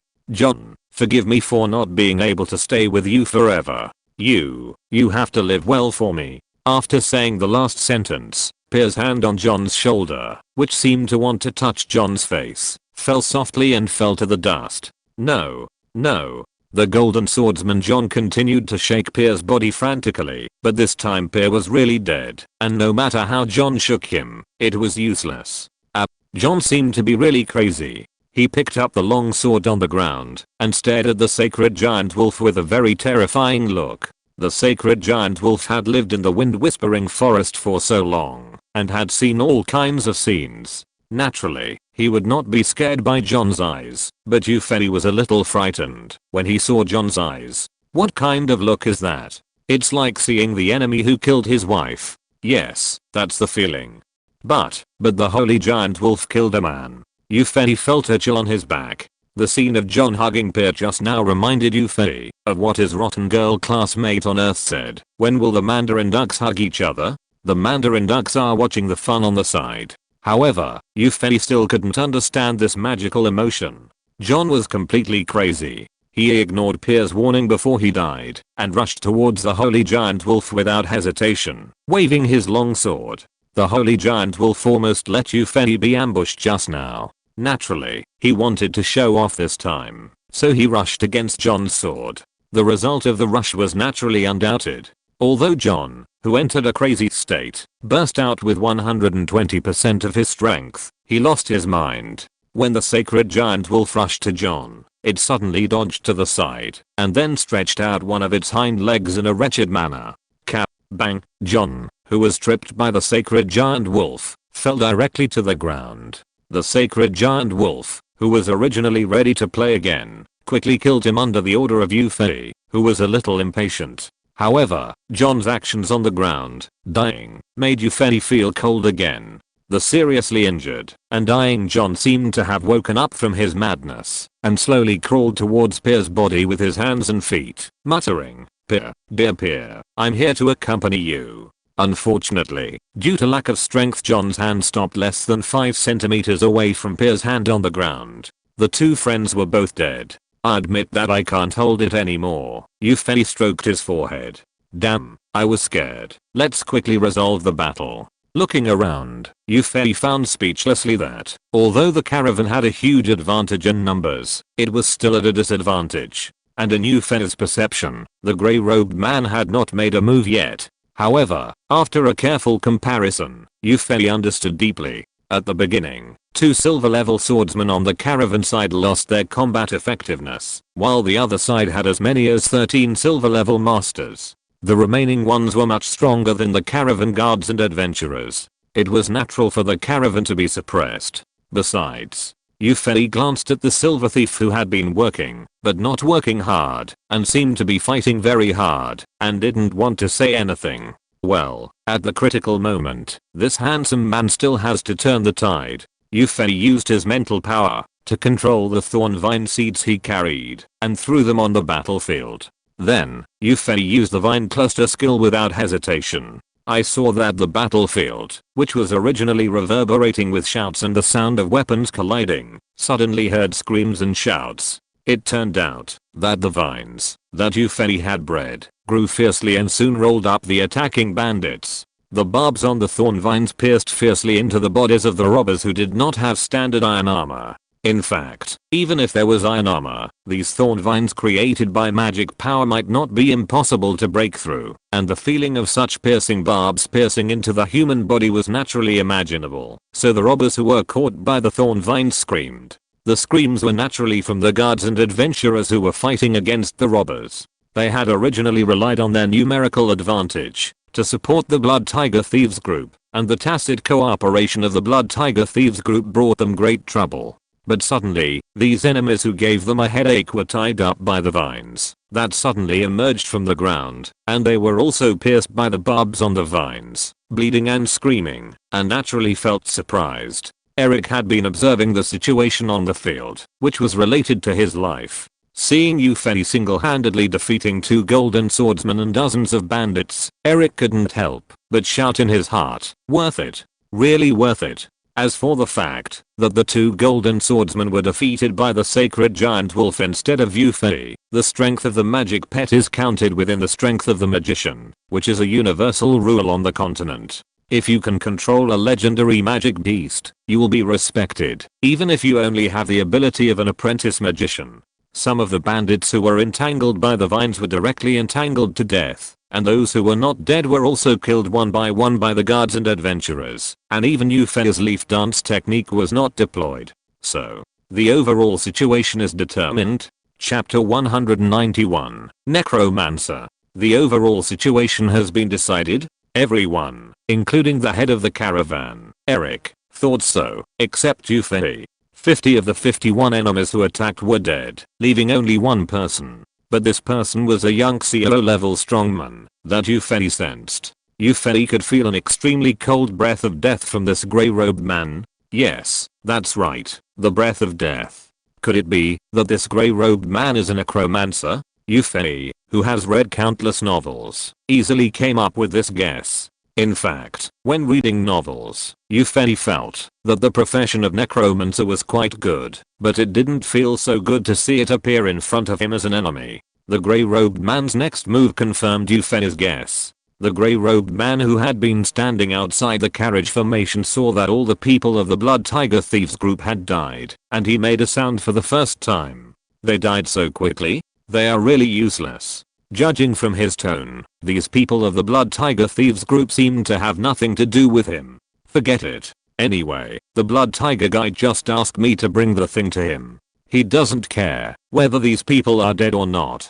In this case, let's make good use of these corpses. Then, the black-robed man murmured something in a low voice. On the caravan side, the others didn't know what the grey-robed man was doing. After they found that almost all the members of the Blood Tiger Thieves group who attacked were dead, including the 2 golden swordsmen, they were all jubilant. As for the remaining thin grey-robed man who looked like he had no fighting power, they naturally felt that there was nothing to worry about. He would just deal with him in a while. Yufei wanted to see what tricks the grey-robed man could come up with, so he didn't stop the grey-robed man's spell. In fact, except for Yufei, the holy giant wolf, and Maya who was always protecting Yufei, there was probably no guard or adventurer on the scene who could interrupt the grey-robed man's spell. Feeling the invisible force field surrounding the grey-robed man's body, Yufei thought so. Without letting everyone wait too long, as the grey-robed man chanted one spell after another, changes finally occurred. First, the bodies of the relatively weak adventurers who were killed by the Blood Tiger bandits in the battle just now were mostly apprentice-level professionals and Black Iron-level professionals. After the grey-robed man finished reciting the first spell, the bodies began to tremble, as if something had come out of the bodies. At first, the jubilant crowd had not noticed this situation, but with a scream of an adventurer who was cleaning up his teammates, everyone noticed this situation. It didn't take long for everyone to be puzzled. The shaking amplitude of these bodies became larger and larger, as if the things inside could no longer bear the restraint of the bodies, and were struggling to break free. Catcher after a few seconds, the body of an adventurer suddenly split open, and a white skeleton appeared in front of everyone. As soon as the skeleton appeared, it picked up the iron sword that fell next to the adventurer's body, and then directly slashed at the adventurer in front of it who was observing the body, and was shocked by the changes in the body. The adventurer was shocked by the appearance of the skeleton. He was chopped by the skeleton without any resistance, and a deep scar was immediately left on his chest. Under the stimulation of pain, the adventurer finally woke up. Looking at the skeleton who drew back the iron sword and continued to chop at him, he was still in great shock, but he did not hesitate. He swung his battle axe and chopped at the skeleton soldier. Catcher. Several ribs of the skeleton were directly cut off by the chopping of the battle axe, and the axe of the adventurer was stuck in the pelvis of the skeleton. The skeleton didn't care about it at all, and chopped the neck of the adventurer with the battle axe with a backhand sword. The adventurer with the battle axe let go of the battle axe in his hand, staggered back a few steps, fell to the ground, and covered the wound on his neck with his hand. But it didn't work. The backhand sword of the skeleton just chopped his aorta. Although it didn't cut it directly, it couldn't be blocked by hand. The blood on the neck of the battle axe adventurer trickled out, and soon as the blood flowed, the adventurer who thought he had survived the blood tiger kicked his legs. Everyone's eyes widened at the sudden change. Only Yufei glanced at it disapprovingly, not ready to express any opinion. Too backward. Too backward. This alien necromancer is really a failure. He has to be at the cloud level to summon a skeleton from a corpse. You know, in Warcraft, the undead necromancer can summon 2 skeletons from one corpse. You know, that's just an ordinary soldier, not a special unit or hero. However, this alien necromancer summoning technique seems to have some merits. Yufei carefully observed that the adventurer's corpse with the skeleton was just a trainee warrior before his death, while the battle axe adventurer was a living black iron warrior. Although there are factors such as being caught off guard and the skeleton's vital points are different from those of humans, it is an indisputable fact that a skeleton summoned from a trainee level corpse can kill a black iron warrior. If you think so, wouldn't the two golden swordsmen be able to rival the Yunxio level strongman after being summoned as undead? Yufei shook his head. It shouldn't be that easy, otherwise the necromancers would have unified S-Laser long ago, and there wouldn't be so few necromancers now. But even so, it's scary enough, Yufei thought, looking at the skeletons coming out of the shell from the corpses. Although the dozens of skeletons that suddenly appeared caused a lot of commotion, the adventurers were numerous after all, and these skeletons were only summoned from the corpses of apprentice level and black iron level professionals, so they were quickly destroyed. At this time, some people had already discovered that the grey-robed man who was still muttering spells outside the carriage formation was the initiator of all this, and immediately many archers and magicians launched attacks on the grey-robed man. As expected by Yufei, these attacks were blocked by the invisible force field around the grey-robed man, but the smooth-running power seemed to have been almost consumed. Just as the archers and magicians were about to launch another attack, the grey-robed man had finished his second round of spells. The vines that Yufei had created with the vines had disappeared, and the bodies of the bronze-level professionals and adventurers of the Blood Tiger Thieves group who had died in the previous battles were scattered on the ground. These bodies began to tremble as the grey-robed man finished his spell, but unlike the skeletons before, there were no skeletons among these bodies. Instead, the bodies stood up and pounced on the humans around them. At this time, the zombies watched the sacred giant wolf that was guarding them tear apart a resurrected corpse that pounced on them, and Yufei was silent. Just as the adventurers were shouting to deal with these zombies, the bodies of the silver level masters of the Blood Tiger Thieves group also changed. 13 bodies flashed with dark light, and soon there were roars from where the bodies were. Looking at the bodies of the 13 silver level masters who stood up with black hair all over their bodies, Yufei felt that it was time for him to take action. Just as the adventurers worked together to kill the zombies, 13 black warriors transformed from silver level masters also joined the battle. These black warriors, who were equivalent to silver level masters, made the adventurers who had been able to kill the zombies easily fall into a desperate situation again. These undead spirits do not feel pain, do not dodge attacks, and can continue to bite you, even if their arms and legs are lost, which really makes everyone feel scared. While looking at the scene of crying and shouting, wherever the dozen black warriors went, Yufei finally used the leaf dance. Just now you guys replenished the soldiers too quickly, now it's my turn to collect the heads controlling the leaves condensed by the leaf dance. Yufei thought so. The leaves summoned by the leaf dance can easily break the defense of the 6th level monster. Even though the defense of these zombies and black warriors increased greatly after they became undead and their vital points were blurred, they still fell to the ground and died again under the attack of the leaves cutting their heads. However, at this time, no one noticed that two zombies did not pounce on the adventurers like the other zombies, but dragged the bodies of the two golden swordsmen, Pierre and John, out of the carriage formation. Well, in fact, it was not that no one noticed it, at least Yufei noticed it. However, Yufei was originally prepared to see how much this necromancer could do, so he was too lazy to stop him. Yufei deliberately killed only 10 black warriors and a small number of zombies during the duration of the leaf dance, and then stopped. The life and death of these humans did not have much to do with him, but because Eric had a good attitude towards him, he almost cleaned them up. 3 black warriors, more than 30 zombies. These adventurers can still be dealt with slowly. The necromancer seemed to feel that Yufei did not try his best and cast his eyes over in surprise, but he could not see Yufei's expression. Simply, he was too lazy to care about this gold level wizard. I'm a cloud level necromancer. In addition to summoning undead creatures, I also have many attack and defense magics, which is much stronger than ordinary mages. Although this wood type gold mage seems a little unusual, I still have everything under control. Thinking in my heart, he didn't stop talking. As the necromancer finished the last spell, he took out some strange materials out of thin air and placed them next to the bodies of the 2 golden swordsmen dragged out by the zombies. Then, after the necromancer made some movements, these materials turned into light and poured into the 2 corpses. 5 updates with 15,000 words.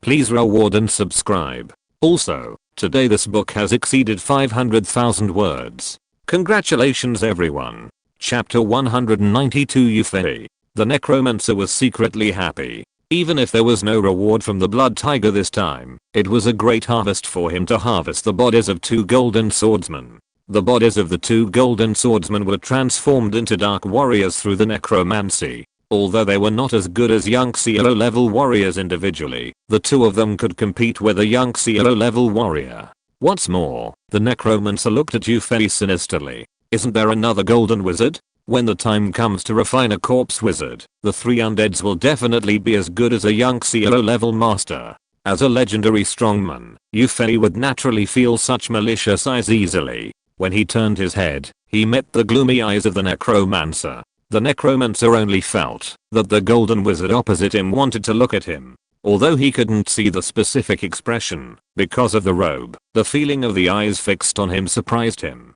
He felt that all his thoughts were seen through. Turning away and not daring to look at Euphoria, the necromancer was filled with fear. Isn't this golden mage too strange? The soul pressure is stronger than that of a necromancer like himself. As a necromancer, he naturally has his own set of theories on this kind of gaze and momentum. In the eyes of the necromancer, the so-called momentum and aggressiveness of the gaze are actually the differences in soul strength. Just like why the dragon race has the dragon's might that can subdue other creatures, it is actually because the dragon's soul strength is too high, and the soul pressure is naturally very high. This kind of pressure can subdue all creatures with lower soul strength than the dragon, so it is called dragon's might. This necromancer can cultivate to the cloud level, so naturally he is not a good person. There are many necromancers that involve the soul level, such as Death Touch, Death Declaration, and Death Eye. Instant death magic is actually implemented at the soul level.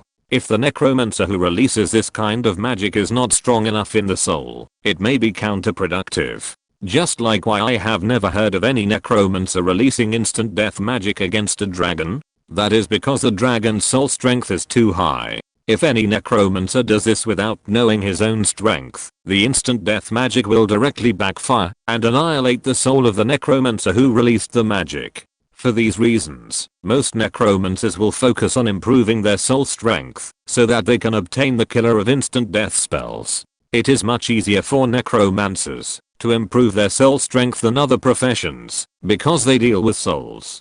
Some necromancers can even directly absorb the residual souls of dead creatures to improve their soul strength. This young CLO level necromancer is confident that even some sky level or even legendary strongmen have a soul strength that is not as strong as his, but he was suppressed by Euphoria and the eye contact just now, which puzzled him. In fact, the reason is very simple. What is Euphoria? His body is an ancient tree. What's more, he has also practiced Yuanmu Zenju. As a cultivation method, Yuanmu Zenju naturally has the effect of strengthening the soul, which makes Euphoria, who originally started much higher than the dragon, reach an extremely powerful level at the soul level. Although this avatar of the Elf King is only an avatar, it is essentially the soul of an ancient tree, and it also has legendary strength. This young CLO level necromancer wants to compete with him in soul strength, but he can only bring shame upon himself. Euphoria glanced at the necromancer, avoided his annoying gaze, and then moved his sight to the battle on the field.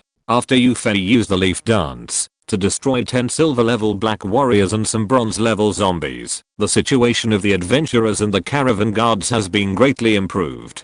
As the 2 silver swordsmen suppressed the boiling blood and entered the battlefield, the adventurers quickly gained the upper hand. The 2 silver swordsmen and some bronze level warriors pinned down the 3 black warriors, and the silver archer in the caravan guards kept shooting arrows. The silver level priest in the back led some low level priests to be busy treating the wounded, which was also the confidence for the adventurers to enter the battlefield with confidence. As for the silver thief who Euphoria suspected of being a traitor, he lost his composure for a moment when the 2 golden swordsmen, Pierre and John, died. Although he quickly adjusted himself, he was still noticed by Yuffie, and naturally he was more certain that he was a traitor. At this time, the Silver Thief was wandering in the adventurer team, stabbing the zombies from time to time, and occasionally cutting off the head of a zombie. His performance was also remarkable, and people could not tell that he was a traitor at all. Piercing arrow. A stream of light left a residual image in people's eyes, and fiercely sank into the head of a silver level black warrior, shooting its head to pieces. It turned out that the silver archer in the team seized the opportunity created by the swordsman in front of him, and performed a powerful arrow skill to get rid of the black warrior. The adventurers and the caravan guards cheered softly. Although these undead are not weak in strength, and they are not afraid of injury and death, which makes everyone feel headache, but after turning into undead, they have lost much wisdom, and they can be easily solved with proper cooperation. In addition, there was a priest at the rear of the caravan to treat them, so everyone was not worried about losing their lives. They could grind the undead to death, so of course they all felt relieved. However, except for Yuffie, everyone seemed to have selectively forgotten the culprit who caused all this, the necromancer. Although the silver level black warriors and bronze level zombies were nothing to this young CO level necromancer, and these unrefined undead could only be used as consumables, the necromancer was naturally unhappy to see that the undead he summoned were so easily killed. Seeing that the bodies of the two golden swordsmen were almost refined, the necromancer decided to send the two dark warriors out. Feeling that there was something wrong with Yuffie, the necromancer was ready to fight a quick battle. After thinking for a while, in order to be more secure, the necromancer waved his hand, and two figures appeared in front of him. A closer look revealed that the two figures were actually the bodies of two knights, each riding a warhorse under their crotch. The warhorse was naturally dead. After awakening the two corpses with the necromancy, the necromancer asked the two gold level undead knights and dark warriors to join the battle. Is that all he has? Yuffie was extremely disappointed. Shouldn't the necromancer make 7 or 8 skull dragons appear out of thin air with a wave of his left hand, and a group of terrifying knights charge with a wave of his right hand? Why is he only this good? Yuffie has not taken action to deal with this necromancer until now, just to see if the necromancer of S-Laser is the same as the one he saw in his novel, but it is obvious that this necromancer did not satisfy Yuffie's curiosity. If the necromancer knew Yuffie's definition of the necromancer, he would be so angry that he would vomit blood. What do you think a bone dragon is? Cabbage? If you want to summon a bone dragon, you must first find the corpse of a dragon, or kill a dragon yourself. But both of these points are extremely difficult to do, and either way will offend the dragon clan. There is also the Terror Knight, which is the undead equivalent to a Sky class strongman. It is impossible for him, a Cloud class necromancer, to have one. He also criticized them one by one without saying anything. If he knew what Yuffie was thinking, the necromancer would definitely spit shit on his face. Yuffie didn't know what the necromancer would think, but Yuffie was no longer ready to play. The performance of this necromancer did not satisfy Yuffie's thirst for knowledge, and the unsatisfied Yuffie naturally had a lot of resentment, and attacked without mercy. When releasing the vines and the leaf dance just now, Yuffie controlled the skill strength at the gold level, but this time he would not control it. Even Yuffie was too lazy to control it at the cloud class level, and he attacked directly in the complete state. Anyway, for these people in the caravan, the cloud class and legendary levels are out of reach, and Yuffie is not afraid of what they can see. As for the undead mage, the unsatisfied Yuffie has already sentenced him to death, and of course he will not consider his opinion. The battle was of course one-sided. For adventurers and caravan guards, a gold level warrior was extremely terrifying, not to mention a gold level undead. However, under Yuffie's full strength vines and leaf dance, the 4 gold level undead were chopped into pieces by the flying leaves without even a little resistance. Then, Yuffie manipulated the flying leaves summoned by the leaf dance to chop up the black warriors and zombies who were still entangled with the adventurers, and directly resolved the battle. Then, everyone looked dazed. Is this the end? Jenny and the team whispered to Danifer, "Captain, pinch me." Danifer pinched Jenny without hesitation, and Jenny screamed in pain. Everyone was shocked. This is true. Everyone looked at Yuffie with a different look. This is definitely more than the strength of a gold level mage. As for what level it is naturally not something that people below the silver level can explore. Without planning to talk to Eric, who came to him cautiously, Yufei directly urged the vines that had not disappeared yet to tie up the necromancer who was about to escape when he saw the situation was not good. There was also a small episode in the middle. Under the hint of the necromancer, the silver thief mixed in the team launched an assassination when Yufei seemed to be concentrating on catching the necromancer. But the sacred giant wolf that had been squatting beside Yufei bit the thief in one bite, and Maiev didn't even have to make a move. The necromancer who was caught by Yufei and stared at by the sacred giant wolf on the neck looked desperate. Introducing a new book, The Night of Judgment was written by a very good old author. It is on the list of new books by contracted authors. Please support it. Chapter 193 Space Ring and Reading Memory. After catching the necromancer in front of him, Yufei asked the holy wolf to hold him down. Yufei himself quickly took off the ring from the necromancer's hand. As early as when the necromancer conjured up the materials for refining the Dark Warrior, Yufei noticed the ring on the necromancer's hand with the sharp vision of the Night Elf body. These materials may have been originally installed on the body, but the bodies of the two undead knights that the necromancer conjured up later were not something that could be carried with him. Yufei knew clearly that the necromancer did not have space-related spells. Generally, necromancers kept their undead in a state of awakening and carried them with them. The only explanation for this necromancer's ability to change the corpse and then awaken it was that he had a space equipment. Sure enough, after taking off the ring from the necromancer's hand and using mental power to probe into the ring according to the routine of the novel, Yufei found a small space. It is indeed true that it is small. Compared with the space ring that Yufei imagined, this space with a length, width and height of only 5 meters is really too small. Isn't it said that a space ring can hold a mountain? Why is it so small? It seems that I took it for granted. Yufei suddenly understood that this kind of storage equipment should not be too big. If it is really like what is written in those alien novels, a space ring can hold a mountain, then what is the need to consider logistics during the war? Let the masters bring a few space rings filled with military supplies. Forget it. It is good to have storage equipment. I have finally got this equipment that each traverser has one or even several pieces. Speaking of 1,000 gold coins, it seems that there is nothing, but each gold coin can weigh dozens of grams, and 1,000 gold coins weigh dozens of kilograms. Because it is too tiring to carry them in his hands, Yufei has been putting these gold coins in a bag and letting the sacred giant wolf carry them. Later, when the caravan had a single person carriage, he kept putting them in the carriage. But this is not a good thing. If Yufei's business operation plan is successful in the future, the gold coins may be worth tens of millions, not to mention that there are many magic crystals to operate. If there were no space rings, and they were transported by manpower, the movement of these things would definitely be discovered by various forces, and there would definitely be trouble at that time. Now that there are space rings, it's good.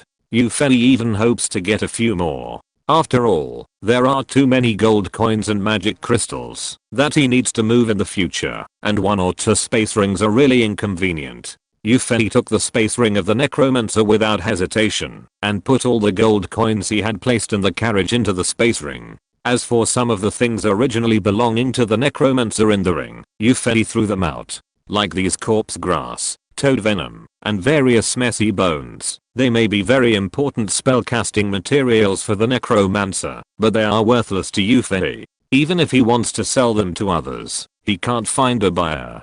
No one in the General Chamber of Commerce or auction house will accept such things. Only necromancers need them.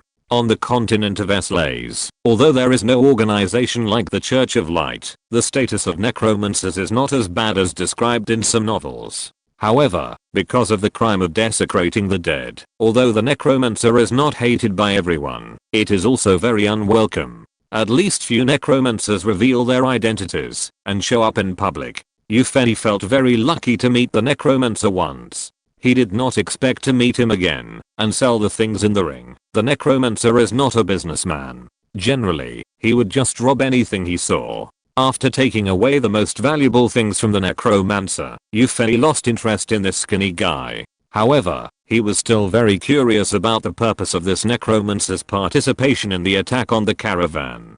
To say that this necromancer is also a young CO level strongman and the leader of the Blood Tiger Thieves group. Blood Tiger is only a young CO level strength and a warrior with a much lower status than the mage. It is obviously impossible for him to have such a subordinate. Moreover, for a young CO level necromancer, the goods in the caravan are nothing. It is impossible to say that there are any magic materials that this necromancer likes. Although Jumu Town is relatively prosperous and has many adventurers who enter the Magic Beast mountain range to make a fortune, it is only a small town in the Kingdom of Seven after all, and there are not many real masters. Therefore, most of the products produced in Jumu Town are low-level magic crystals, magic beast furs, etc., and the caravan transports almost all low-level magic materials. This necromancer is already a dignified young CO level strongman, so he would not be interested in these low-level materials. If the necromancer needs money, it may be possible.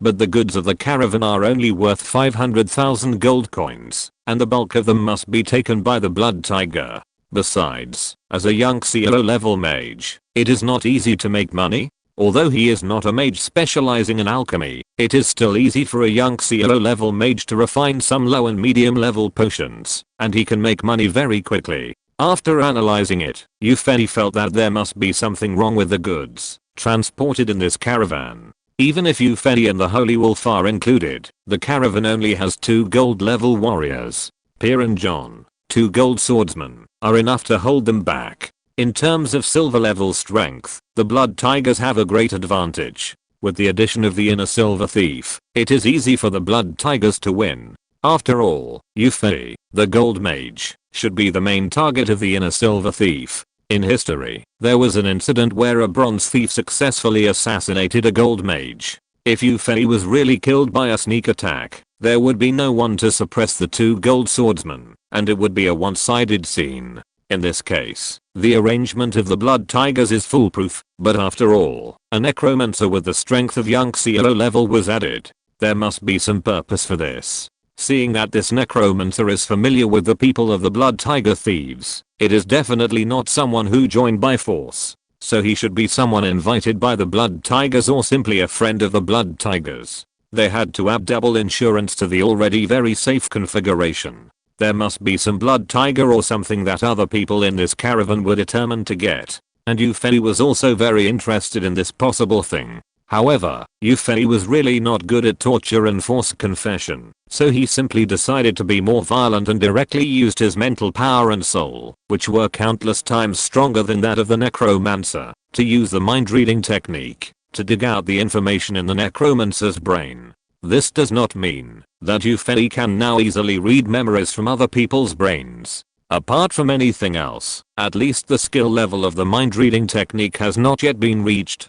Yufei can use the mind-reading technique in this way now, naturally because he has a huge mental power and a very strong soul. But even so, there are still great limitations. Force memory reading also requires a target of the skill to have a strong mental power and a high soul strength, otherwise it will be directly shattered under the impact of Yufei's mental power, and there is no memory to talk about. It just so happened that this necromancer met this condition very well, so he was too lazy to torture him to get a piece of news that he could not be sure was true or false, and chose to use violence to achieve his goal. Again, violence can't solve the problem, but it can eliminate the problem. However, even if all the conditions are met, the final result of the necromancer whose soul was forcibly invaded by Yufei to read his memory is either becoming an idiot or gradually breaking down and dying. But all this has nothing to do with Yufei. Not to mention that this is a necromancer who is not welcomed by humans. Even if she is a beautiful woman, Yufei will not have the slightest mercy.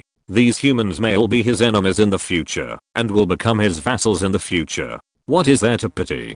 Do it as you think of it. Yufei looked at the necromancer whose eyes kept turning, and seemed to be still thinking about something, and directly looked into his eyes, and forcibly invaded his mind with a will-reading technique. After a while, Yufei moved his eyes away, and the necromancer's pupils were already dilated at this time, and it seemed that he was not far from death. Through the will reading technique, and relying on the tyrannical mental power, Yufei achieved his wish very smoothly. The information obtained from the necromancer's mind made Yufei feel unexpectedly surprised. This necromancer was indeed invited by Blood Tiger to add double insurance to the action of robbing the caravan. In the memory of the necromancer, although Blood Tiger was the leader of a large thief group on the surface, there was someone else behind him secretly. The person behind Blood Tiger seemed to need something in the caravan, but for some reason he couldn't do it himself. It seemed that he was restrained by his opponent, and even Blood Tiger himself couldn't go out in person. So the person behind Blood Tiger hired this necromancer through Blood Tiger, and gave him a generous reward, hoping that the necromancer could smoothly get what the person behind Blood Tiger wanted to get. Well, as expected, the protagonist always gets into trouble and breaks the conspiracy. When this necromancer noticed that Yufei wanted to forcibly invade his soul, he tried to resist, and even wanted to reversely invade Yufei's spiritual world, but relying on his small human bloodline, it was simply a fantasy to want to invade the spiritual world of the ancient tree. The result of the counter-invasion was that it was directly shattered by the backlash of Yufei's spiritual world, making the process of Yufei reading the memory smoother. After learning the specific information of the thing that the necromancer wanted to take away from his memory, Yufei was immediately excited. Chapter 194 Heart of Flame. In the memory of the necromancer, Yufei learned that the people behind the Blood Tiger wanted to obtain something called the Heart of Flame from the caravan. This thing looks like an ordinary low-level magic crystal from the outside, but it is actually a very precious thing. In fact, it can't be considered very precious, although the name of this thing seems very domineering. In fact, if the conditions are not met, this thing is a waste. As for this condition, it is the reason why Yufei is excited. Maybe some people have guessed that this Heart of Flame is related to the Heart of Eternity that Yufei has been looking for. From the memory of the necromancer, Yufei learned that the Heart of Eternity did not exist before, or it has never existed completely. Only by gathering the 6 things of the Heart of the Sky, the Heart of Flame, the Heart of the Ocean, the Heart of the Earth, the Heart of Light, and the Heart of Darkness can the Heart of Eternity be synthesized to explore the so-called secret of eternity. Before they were gathered, these 6 hearts with extremely domineering names actually had no effect, and were not known to the public. Knowing that the Heart of Eternity that he had been looking for turned out to be like this, Yufei was embarrassed. Why do I feel like I'm collecting 7 Dragon Balls? Is this really the Esra's continent, and not the world of Samanim? Well, 7 Dragon Balls are 7 Dragon Balls. I only need to find 6, which is enough, and now one has been found. Yufei still wants to know the specific information of the Eternal Heart or the 6 hearts, but this necromancer only knows this, so Yufei can only give up the search helplessly. Forget it. When I arrive at the capital of the Kingdom of Severn, I will let Maeve use invisibility and flash to check in the library of the royal family. However, I have to get the Flame Heart first. I believe that with my current strength and contribution in the battle just now, it is easy to ask Eric for this Flame Heart. Besides, Eric probably doesn't know that there is such a thing as the Flame Heart in the caravan he leads. I can just ask for some magic crystals. Didn't Eric promise to give me magic materials worth 10,000 gold coins? Yufei was a little surprised. The person behind the Blood Tiger could control the Blood Tiger bandits. He must be a big force, and he might even be the royal family of some kingdom or empire. So why didn't they take it themselves, but used someone else's hands? Although Eric also had a powerful chamber of commerce behind him, it shouldn't be a big deal for a kingdom or even an empire.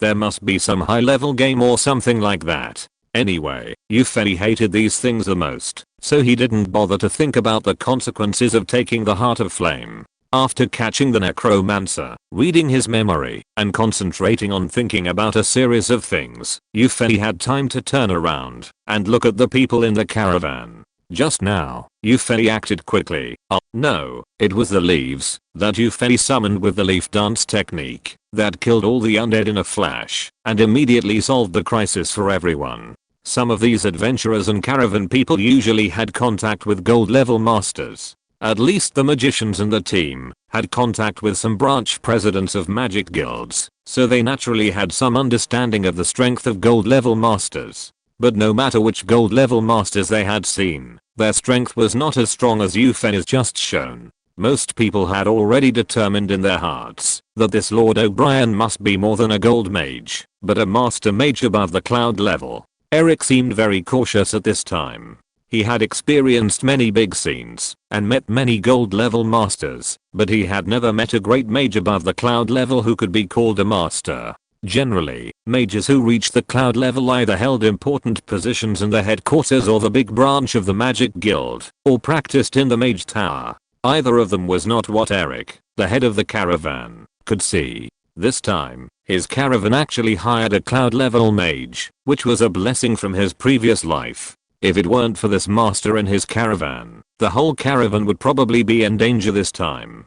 Thinking of this, and seeing that Eupheli seemed to have finished his business, Eric quickly stepped forward and put on a humble attitude to communicate with Eupheli. As he took a few steps forward, Eric's mind turned rapidly. Finally, he gritted his teeth and decided to increase the reward for Master Eupheli by another 10,000 gold coins. I think even if the president of the Chamber of Commerce knew his decision, he would not blame him. Being able to make friends with the master is something that his Chamber of Commerce is extremely eager to do. Walking in front of Eupheli, Eric said in a tone that was several times more respectful than before, "Master, our small caravan is actually honored to hire, no, to invite you, a master. Thank you." Eupheli knew that what Eric was going to say was nothing more than some polite flattery. He was a little impatient with this, so he waved his hand and interrupted Eric. Eric, who was interrupted, did not show any displeasure. He looked at Eupheli eagerly, waiting for his instructions. Eupheli said in a rough voice, "Speak to the point." Eric immediately understood. It seems that this master does not like to attract too much attention. Now everyone on the field is staring at Eupheli, which should have made the master unhappy.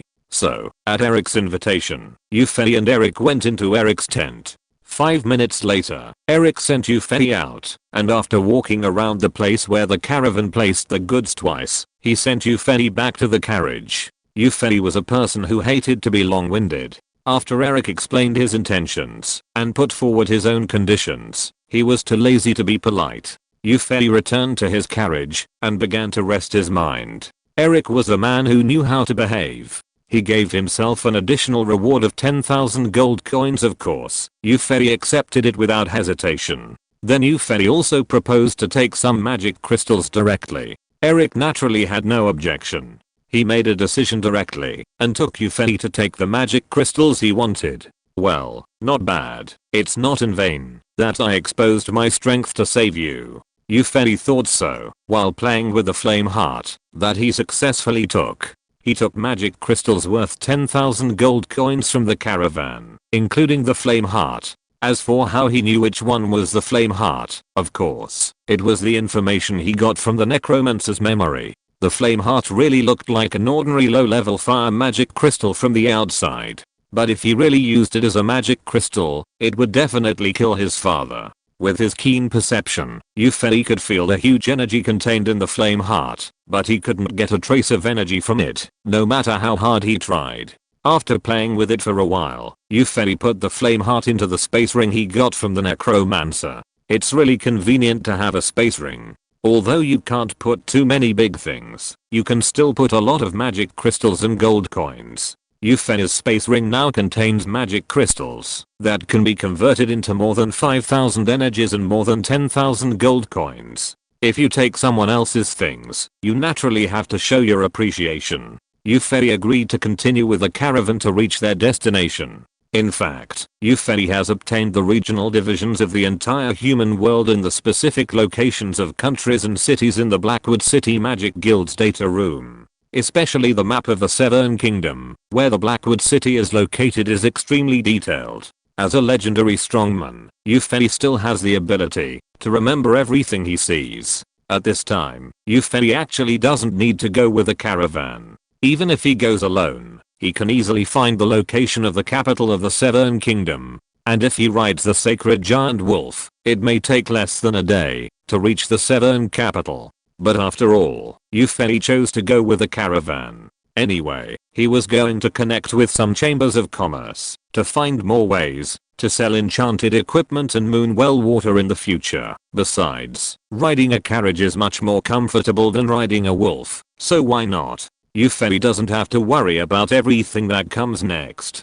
After Eric commanded the caravan and the adventurers to clean up the battlefield, the caravan set off again. In fact, there was nothing to clean up on the battlefield, and the undead wouldn't have any spoils. It was just a matter of treating the wounded and collecting the bodies. After burning the piled up bodies of the undead, more than 100 carriages slowly set off again, heading towards the destination of the caravan. Now that there was no threat from thieves, Eric naturally ordered to resume the state of traveling at night and resting during the day. The weather was so hot during the past 2 days that many people were miserable. What I want to say here is that in addition to the undead, there are also the internal silver thieves and the necromancers. Not to mention the necromancer, who had been mentally distracted by Yufei's will reading technique and was dying, so Yufei simply left him there to fend for himself. As for the silver thief, Yufei handed him over to Eric. This silver thief joined the caravan as an adventurer, and he also had the qualification of a B-level adventurer.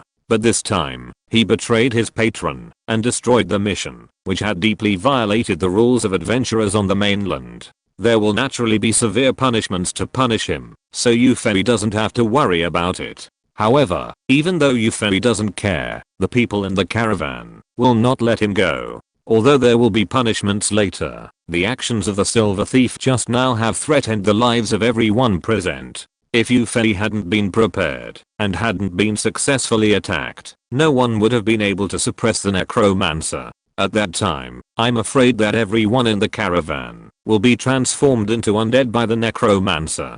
Chapter 195 finally arrived at the destination. Because of this reason, all the adventurers and caravan members were full of resentment towards the silver thief, especially the adventurers, who all felt that the silver thief had tarnished the profession of adventurer. So on the subsequent journey, no adventurer or caravan member would take care of the silver thief, even those adventurers who entered the caravan with him. Of course, food would still be provided, but it was only to keep the silver thief alive. In the early stage, some leftovers were provided, but later it was just swill. Yufei was also very speechless about this thief. He could survive in such a situation. He was willing to survive. If it were Yufei, knowing that he would still be hanged after reaching the destination, he would definitely rather commit suicide than be humiliated like this. However, this also made Yufei see the forbearing side of human beings. When he rules mankind in the future, he must pay attention to this point and must not capsize in the ditch again.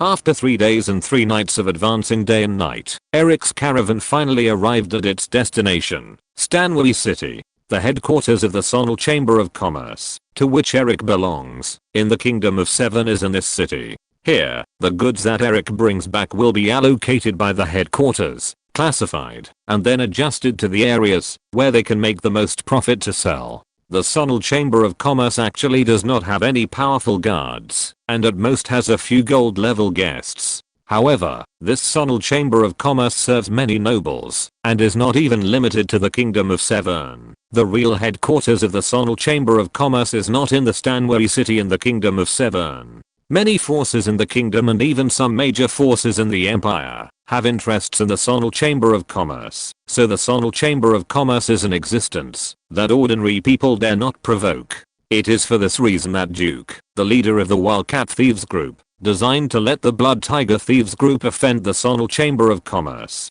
But after the Battle of the Blood Tiger raid, Yufei also figured it out. Even without the news of Duke, the Blood Tiger Thieves Group would still attack Eric's caravan. This was the decision of the Blood Tiger backstage.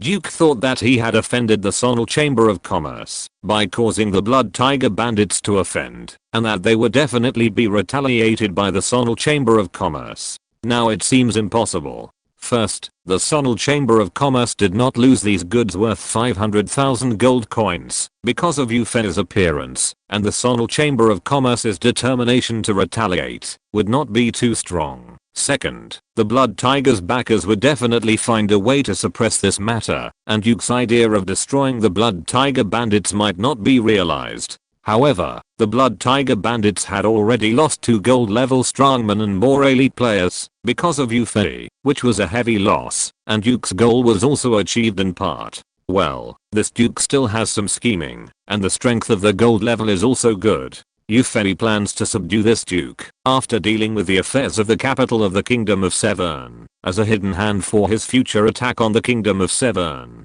After arriving at Stanway City, everyone in the caravan breathed a sigh of relief. Although there were not many battles during the escort of the caravan this time, the sudden attack of the Blood Tiger made everyone feel like they had escaped death. After arriving at Stanway City, the adventurer's mission was completed, and the caravan also completed the Chamber of Commerce mission. Entering Stanway City, Yufei felt that this city was much larger than the human cities or towns he had seen before, which changed Yufei's impression of the productivity of the Esley's world. After entering the city, the caravan was naturally escorted to their headquarters in the Kingdom of Severn, and then the caravan gave the adventurers a certificate of completing the mission. The adventurers went to the local adventurers guild to confirm that the mission was completed. However, Yufei stayed behind at Eric's request and did not rush to complete the mission. Eric kept Yufei to prove it to the decision makers in the Chamber of Commerce.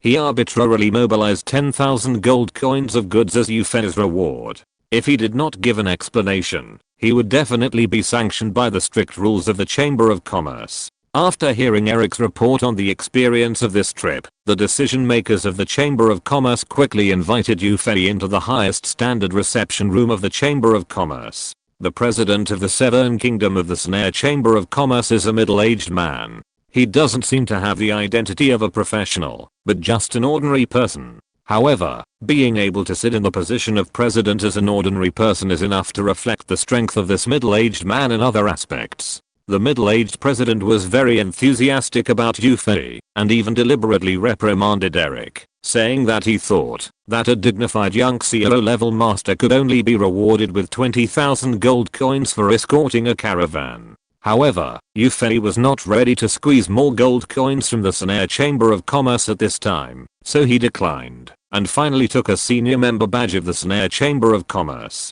Yufei was quite satisfied with the identity of this senior member, so it would be much more convenient to trade with the Snare Chamber of Commerce branches in other places in the future. Because of the first impression, Yufei has decided to operate the Snare Chamber of Commerce when acquiring magic crystals in the human world in the future.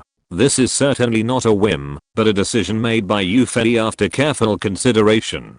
Firstly, although the Sonal Chamber of Commerce in the human world is not as good as those big chambers of commerce in the Empire, it is also a first-class chamber of commerce on the continent. Its branches are spread across many countries in the human world, and even some alien races have Sonal Chamber of Commerce caravans. Secondly, the business of Sonal Chamber of Commerce itself tends to be in the field of magic beast materials, and magic crystals are no exception.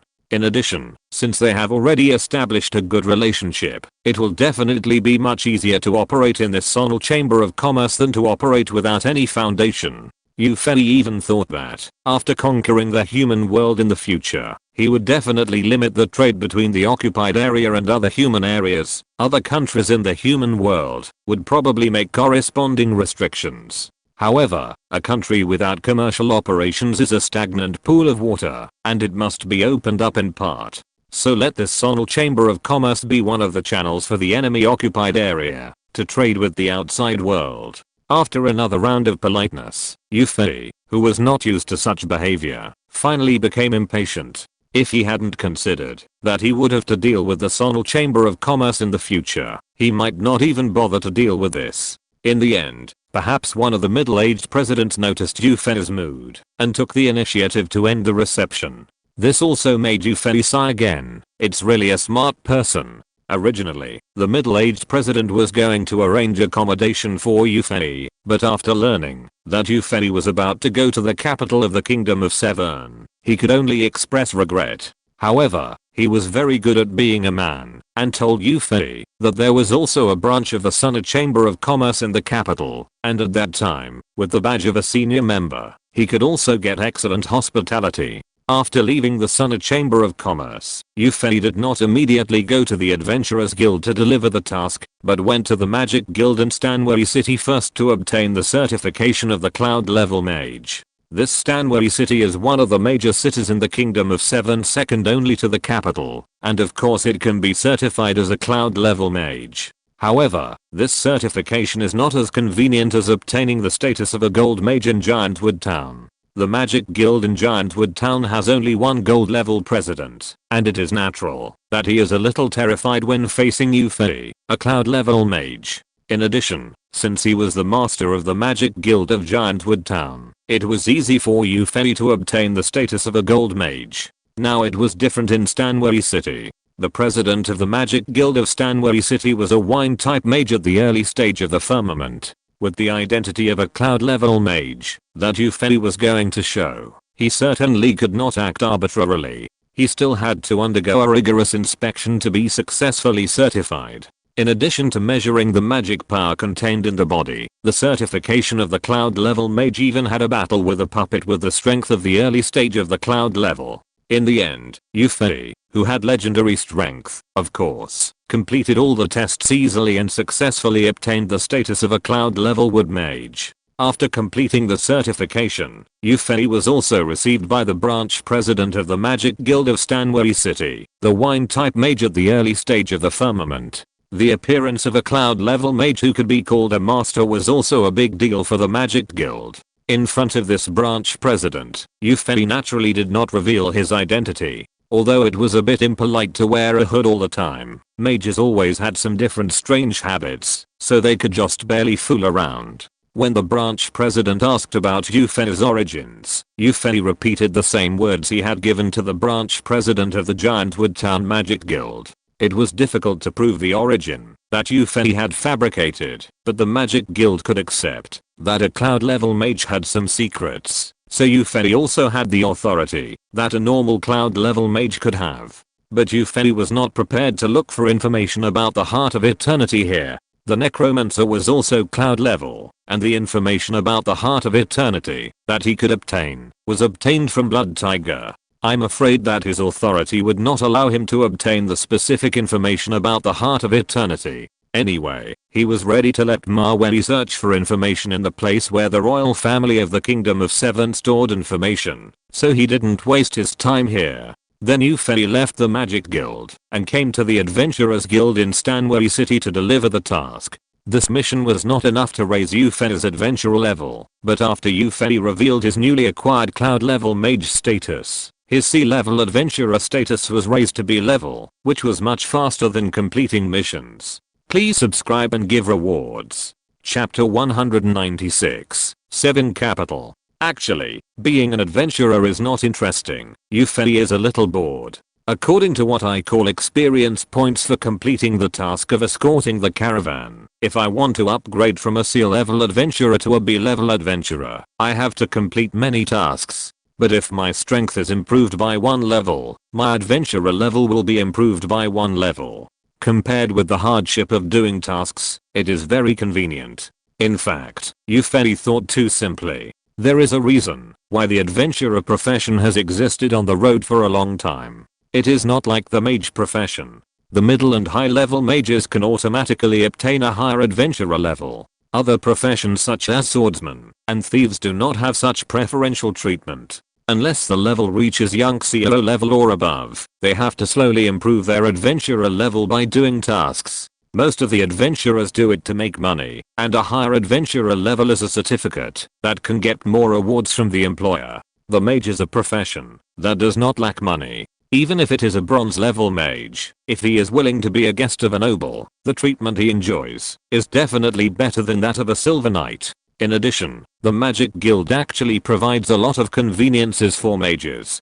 If a mage is short of money and does not want to rely on the nobles, he can also find some work in the magic guild, such as refining potions, enchanting some equipment, etc., which can also make a lot of profits, and he does not need to become an adventurer. It is precisely because of these reasons that there are very few mages among adventurers, and high-level mages are even rarer. In order to attract mages to become adventurers, the Adventurers Guild naturally provides many conditions that are beneficial to mages. There is no way. If there is no mage in an adventurer team, the efficiency will be reduced a lot, no matter what they do. But even if the Adventurers Guild provides such conveniences, there are still very few magicians within different temperaments who become adventurers. Yufei is not short of money either. He is an adventurer purely for fun and to experience the adventurer life that was exaggerated in the alien novels he read before. After discovering that the so-called adventurer life is not as interesting as written in the book, Yufei is too lazy to take on tasks and upgrade. If you want to upgrade, just go to the Magic Guild to take the certificate. There are no ruins in the life of adventurers, and no princes and princesses appear. It is very different from what is written in the novel. Shaking his head, after completing the task, Yufei did not take any new tasks, and left the Adventurers Guild directly. After that, Yufei prepared to go directly to the capital of the Kingdom of Severn. Anyway, he did not book a room in Stanway City, so he could just leave directly. The detailed map of the Kingdom of Severn or the entire human world has been imprinted in Yufei's mind. Now he does not have to worry about getting lost. He simply rides the sacred giant wolf out of the east gate of Stanway City and rushes to the capital of Severn. In fact, Yufei also saw Dannifer and her group in the Adventurers Guild, but they hurriedly completed the task and left the Adventurers Guild without seeing Yufei. Yufei thought that they were students of the academy in the capital of the Kingdom of Severn, and they should also go back to the capital of Severn, but he did not think of going with them. Yufei did not want to have too many interactions with the humans in this alien world, of course, except for those who could bring benefits, such as the people of the Sonal Chamber of Commerce. Besides, the speed of Dannifer and the others was probably far slower than that of the sacred giant wolf, and Yufei did not want to go to the Severn capital slowly. It had been 6 days since he left the Wind Whispering Forest, and Tyrant had occupied half of the Wind Whispering Forest. In the human world, apart from getting some general information about the Heart of Eternity, he had also thought of ways to obtain more energy. In addition, none of the plans to plant nails in the human world and to find out the strength of human countries had been completed, so he had to speed up the progress. Although it was not troublesome to carry food and water, now that he had a space ring, the avatar of the Elf King did not need to eat, so Yufei was too lazy to prepare these things. He had to pretend, when he was with others, that it was not so troublesome when he was alone. The speed of the sacred giant wolf was indeed very fast. Yufei set out from Stanway City before noon, and arrived at the Severn capital before the sunset. Although the distance between Stanway City and the capital of Severn is not too far, it is less than 1/3 of the distance between Giantwood Town and Stanway City. But if you think about it, you can also think that the distance between the two big cities must not be too close. If Eric and his caravan were to travel this distance, it might take 2 full days and 2 nights, but the Holy Giant Wolf only took less than 5 hours to complete this distance. If Yufei arrived after the city gates were closed at night, he would have to stay outside the city for 1 night. Even with the identity of a cloud level mage, Yufei did not have the right to enter the city after the city gates were closed. Only those who reached the legendary level or messengers who reported to the royal family in an emergency could enter the capital after the city gates were closed at night. Entering the capital of the Kingdom of Severn with the afterglow of the sunset, Yufei quickly found a hotel to stay. In the capital of Severn, Yufei did not need to go out. He was going to teach everything to Maiev. Anyway, the identity of a cloud level mage has been obtained, so he might as well be a otaku who never leaves the house. He planned to spend 3 days to get information in the capital of Severn, and then go to the Holy Lion Empire to carry out the next operation. The Holy Lion Empire is the empire closest to Yufei's sphere of influence, and he must pay close attention to it. Looking at the sky outside the window, it took another 2 or 3 hours to enter the city, to find a hotel and stay. It was already night. Ha, just what I want. Night is a good time for Mayev to act. Yufei knew that the royal palace he was going to explore would have a royal mage cast a detection spell every few minutes. With the effect of permanent invisibility alone, it is very likely to be discovered within the detection range of some senior mages. But it is different at night. Mayev at night has the night elf talent of shadow escape. As long as she stops moving when the royal mage releases the detection spell, Mayev will enter the dual stealth state of permanent invisibility and shadow escape. Even legendary or even epic mages may find it difficult to detect Mayev in this static state. However, this heaven-defying form is only limited to night. In order to avoid being discovered by senior mages while moving, in addition to improving one's own level, the only way is to increase the level of the permanent stealth skill. This is actually the same thing, and improving the skill level also requires upgrading to obtain skill points. After lying down in the room he booked, Yufei ordered Mayev to go to the central part of the capital, where the palace of the Kingdom of Seven was located. At the same time, Yufei, who pretended to be asleep, also set his sights on Mayev. Most areas in the capital are under curfew, except for the noble area and some areas where rich people live. At first, no one could be seen on the street where Mayev passed by, and only the garrison troops of the capital patrolling the streets occasionally could be seen. Mayev naturally would not dodge when she saw these garrisons. Anyway, in the invisible state, Mayev swaggered through the capital of Severn. 20 minutes later, Mayev entered the noble area of the capital. Although it was already night, the noble area was still brightly lit. The magic street lights and the lights at the door of the noble villas were still on, and there were many carriages passing on the road. Mayev naturally ignored all this, and continued to walk deeper into the noble area at a leisurely pace. Finally, after a while, a palace wall more than 10 meters high appeared in front of Mayev. This palace wall was slightly shorter than the city wall of the royal capital, but it was obviously a huge labor cost. Specifically, the manpower of the magicians used mud to make a whole stone circle of stone. Yes, it was a stone circle, and the palace wall was a hole. Looking at some magic runes carved on it, it is obvious that in addition to the defense of the palace wall itself, magic defense can be activated when necessary. With the help of the magic tower in the palace, it can even form a huge magic shield to protect the entire palace. As long as there is enough magic crystal support, and as long as there is no strong enough force to break it, this shield can even be opened all the time. Of course, if someone wants to cross this palace wall, it is not so easy. In addition to the personnel of the palace guard, there are many magic guards on the palace wall. Even if someone escaped the patrol of the guards, they would be discovered by these magic guards who never feel tired, work all the time, and have certain anti-stealth abilities.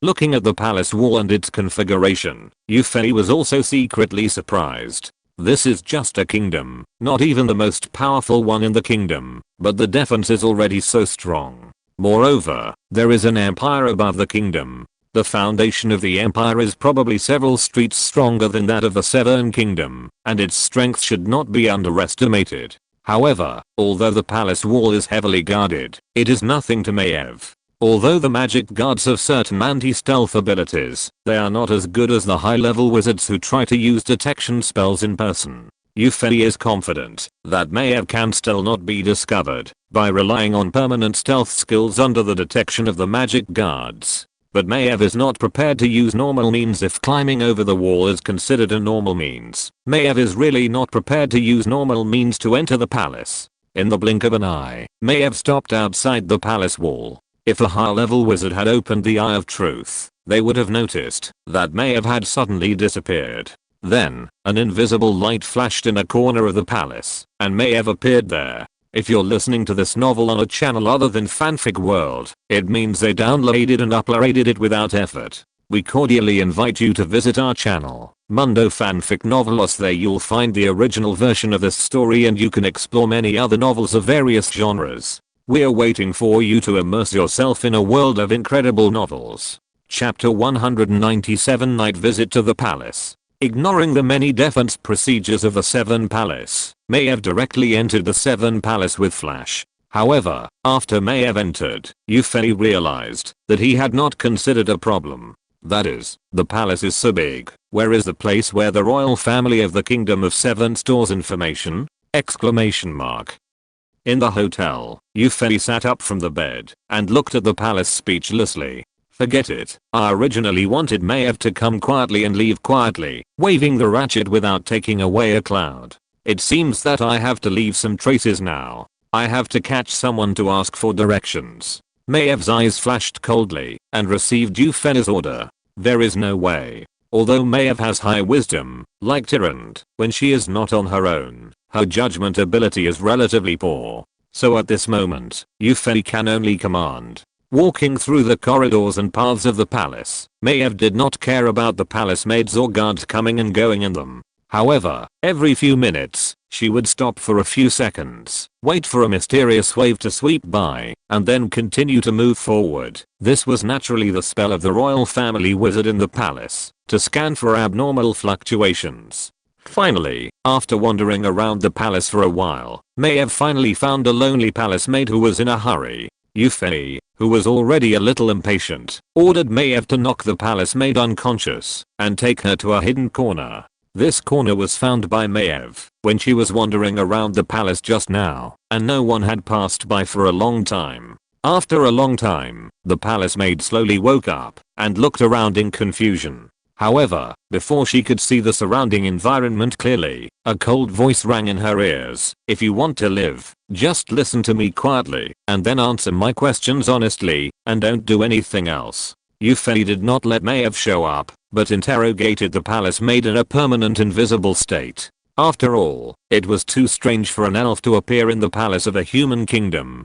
Generally speaking, if he didn't show his body, the people of the Kingdom of Seven would think that the person who sneaked into the palace was a spy from another country and would not associate it with another race. As for the fact that the voice did not change, it was naturally to cover up Yufei himself. Maiev's voice was obviously a female voice and a beautiful woman. Although Yufei's voice was a standard voice, it was obviously a male voice if he spoke with a rough voice. Although the possibility of being suspected was extremely small, he would do the necessary cover. Maiev could be in a state of invisibility forever, without worrying about exposing his whereabouts, but he was different. Although Yufei's Elven King clone also had the talent of shadow escape, because it was modulated with the body of a Night Elf, this talent of appearing as soon as it moved could only play a certain role in specific circumstances, and it was not very helpful for Yufei's actions in the human world. In fact, Yufei was now worried about how to hide his identity as a Night Elf.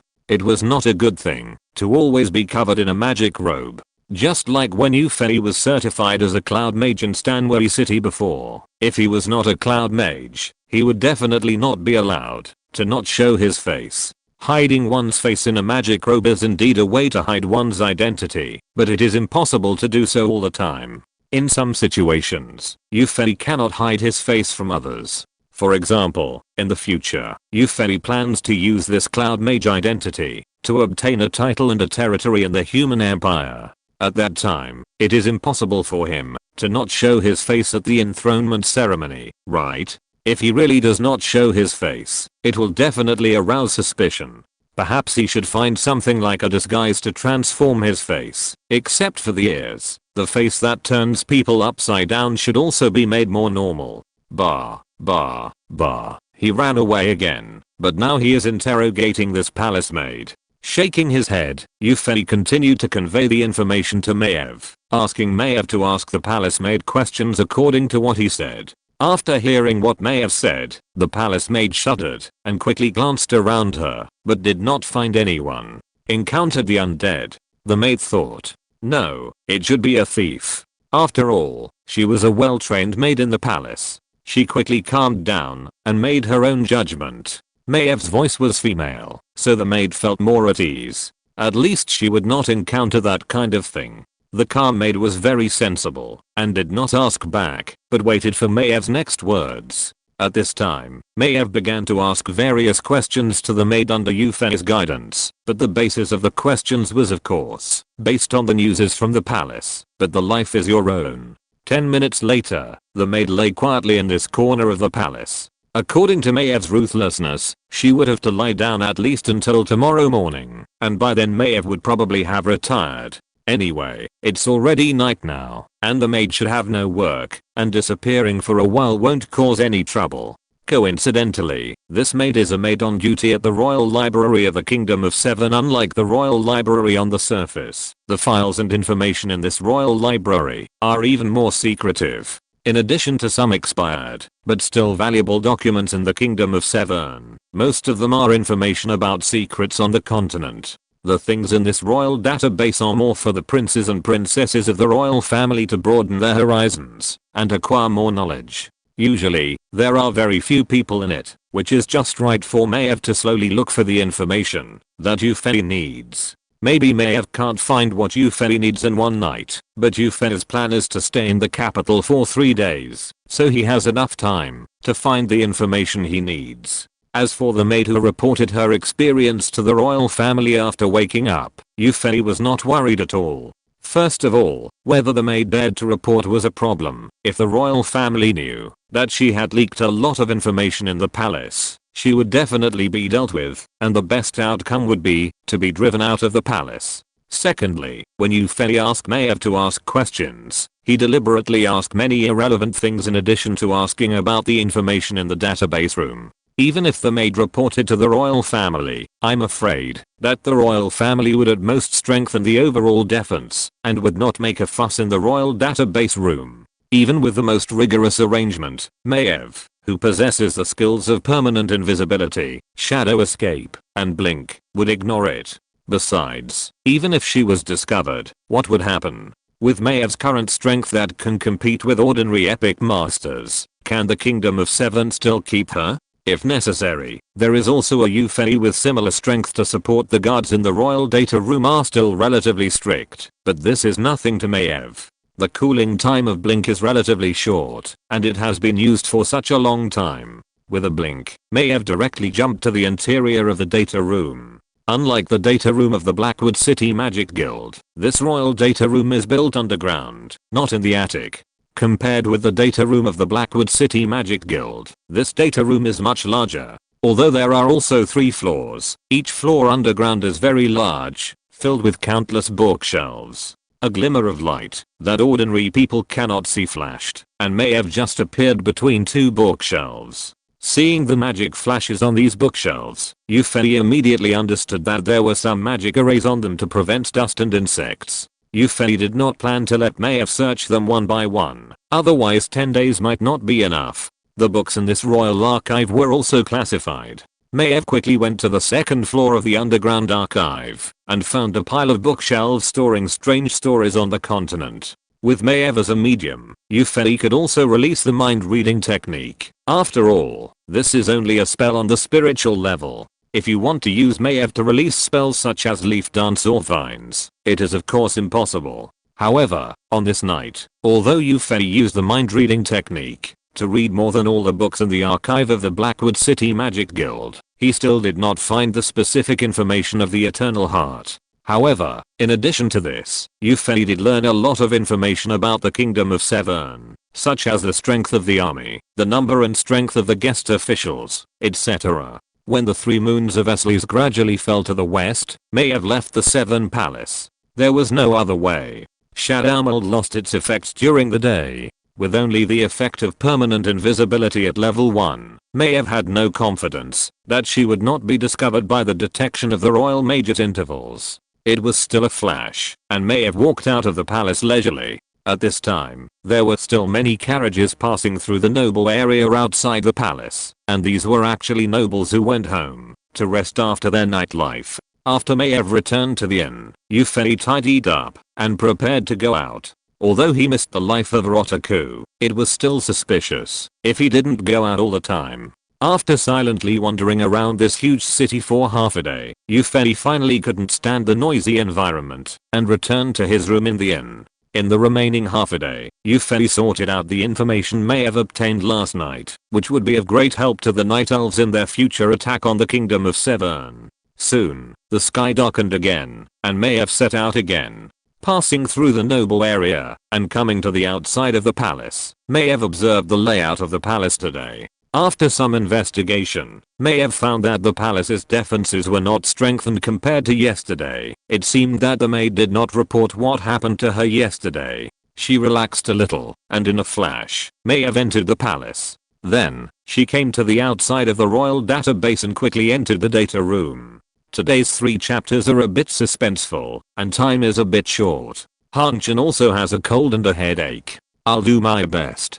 Chapter 198, The Eternal Heart and the Demonic World. Unlike what everyone imagines, there will not be a scene in the data room where there is no one, but a book suddenly flies down from the bookshelf and then turns on its own. If there is no mind reading, Eupheli may really have to let Mayev do this, and it is natural for Mayev to appear in the above scene when she is in invisible state. However, if you use the mind reading, you don't have to be so troublesome. Books or parchments are placed in their original places. Eupheli can directly obtain the information in them through Mayev's mind reading. This way there will be no trace of turning. Another night, in addition to learning a lot of things such as a certain emperor of the Holy Empire is actually gay and the history of the usurpation of the emperor of a certain kingdom, Eupheli also focused on searching for some information about the principalities and states under the kingdom of Severn. In addition, the specific information of the Heart of Eternity was still not found. However, the scope of the search has been much smaller at this time, and Eupheli is confident that he can find the information he wants on the 3rd night. Sure enough, on the 3rd night of Eupheli's arrival in the capital of Severn, Eupheli finally found the information of the Heart of Eternity on a bookshelf through Mayev. The information about the Heart of Eternity obtained from the memory of the necromancer was indeed correct, but the information in the Kingdom of Severn was obviously more detailed. The Heart of Eternity is indeed composed of the Heart of Flame, the Heart of the Ocean, the Heart of the Earth, the Heart of the Sky, the Heart of Light, and the Heart of Darkness. After finding these 6 hearts, as long as the 6 hearts are arranged into the shape of magic hexagram according to their attributes, they will automatically combine into the Heart of Eternity. However, the information about the role of the Heart of Eternity is also vague, and does not explain it. Eupheli is not very concerned about the role of the Heart of Eternity. No matter what role it plays for others, for himself, it is just a necessary material for his body, to upgrade to the Tree of Eternity. He cares about where to find these hearts. Fortunately, all that Eupheli wants to know is in the royal database. Among the 6 hearts that make up the Heart of Eternity, the Heart of Flame always occasionally pops up some information, but it has never been confirmed who really owns it. The Heart of the Ocean is said to be in the endless sea outside the Slays continent. It is worshipped as a sacred object by the Sea tribe, and is extremely difficult to obtain. As for the Heart of the Earth and the Heart of the Sky, it is said that just like their names, one exists in the boundless earth, and the other floats in the sky without a fixed place. The Heart of Light is confirmed to have been owned by the Holy Empire, and now it is said to exist in the treasury of the Holy Lion Empire. Some people also say that the pearl on the crown of the Emperor of the Holy Lion Empire is the Heart of Light. Finally, there is the Heart of Darkness. The Heart of Darkness is said to not be in Slays, but in the demon realm outside the world of Slays. Demon realm. Eupheli is very interested in this. It just so happens that the information about the Heart of Eternity is the above point, so Eupheli started to look for information about the demon realm again. This time it was not as troublesome as looking for information about the Heart of Eternity. Eupheli quickly found information about the demon realm. The demon realm is said to be, why is it all said, and RUMORED a parallel plane to the world of Slays, in which countless demons exist. Every few hundred or thousand years, some space channels will appear between the 2 planes, and the demons from the demon world will invade the world of Slays through these channels. However, ordinary invasions cannot bring any major threats to the native creatures of Slays. Wherever the channels to the demon world appear, the races there will repel the demons. However, if there is a great demon disaster every few thousand years, there will be no races fighting for themselves. This kind of large-scale demon disaster that spreads across the entire continent often requires the various races on the continent to unite to kill some demons and force the others back to the demon world. Sweat. Why is it so much like the plot in a melodramatic novel? The more Eupheli read, the more he felt something was wrong. Looking at the time sequence of the previous demon disasters recorded above, it seems that the demon disaster is about to break out now. And it seems that it will be a great demon disaster that occurs once every few thousand years. No, Yufei silently prayed for the native races on the continent of Slazer. Originally, the Night Elves alone could have set off a bloody storm on the continent. Now the demonic disaster seems to be about to break out again in 2 or 3 years. How can the native races of Slazer survive? Yufei was worried that the Night Elves would be attacked by the crowd after showing strong aggressiveness. But with demons to share the firepower, I believe the pressure on the Night Elves will be much less. After all, demons have been the enemy of many races in the world of Slayer for tens of thousands of years, and the Night Elves are at most a new race, and they are very similar to the elves. At that time, the powerful fighting power of the Night Elves may become the hope of the native races of Slayer to fight against demons. As for the relationship between demons and Night Elves, Yufei has nothing to worry about. With the powerful strength of the Night Elves, I believe that demons cannot bring any trouble to the Night Elves. Illidan will be happy at that time, as countless demons will provide him with experience points, and perhaps there will be high-level demons to provide Illidan with new blood for his demon transformation.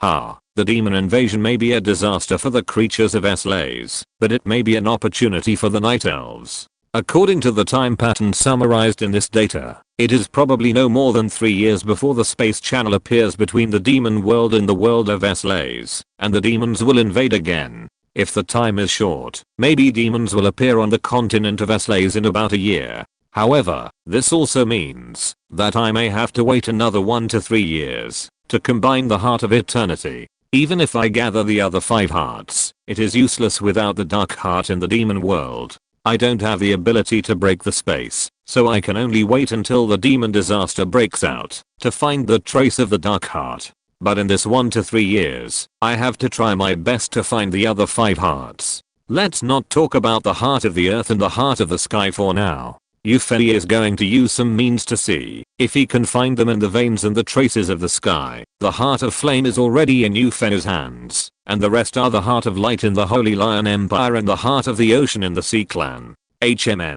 Maybe I have to steal the crown of the Emperor of the Holy Lion Empire to confirm whether the pearl on it is the Heart of Light. As for the Sea Tribe, Yufei is a bit troubled. The Night Elves do not have naval units, so I'm afraid that they can only go with the elite squad. If the Holy Lion Empire fails to find the Heart of Light, the Night Elves can still send their army to search for it, but it will not work in the ocean.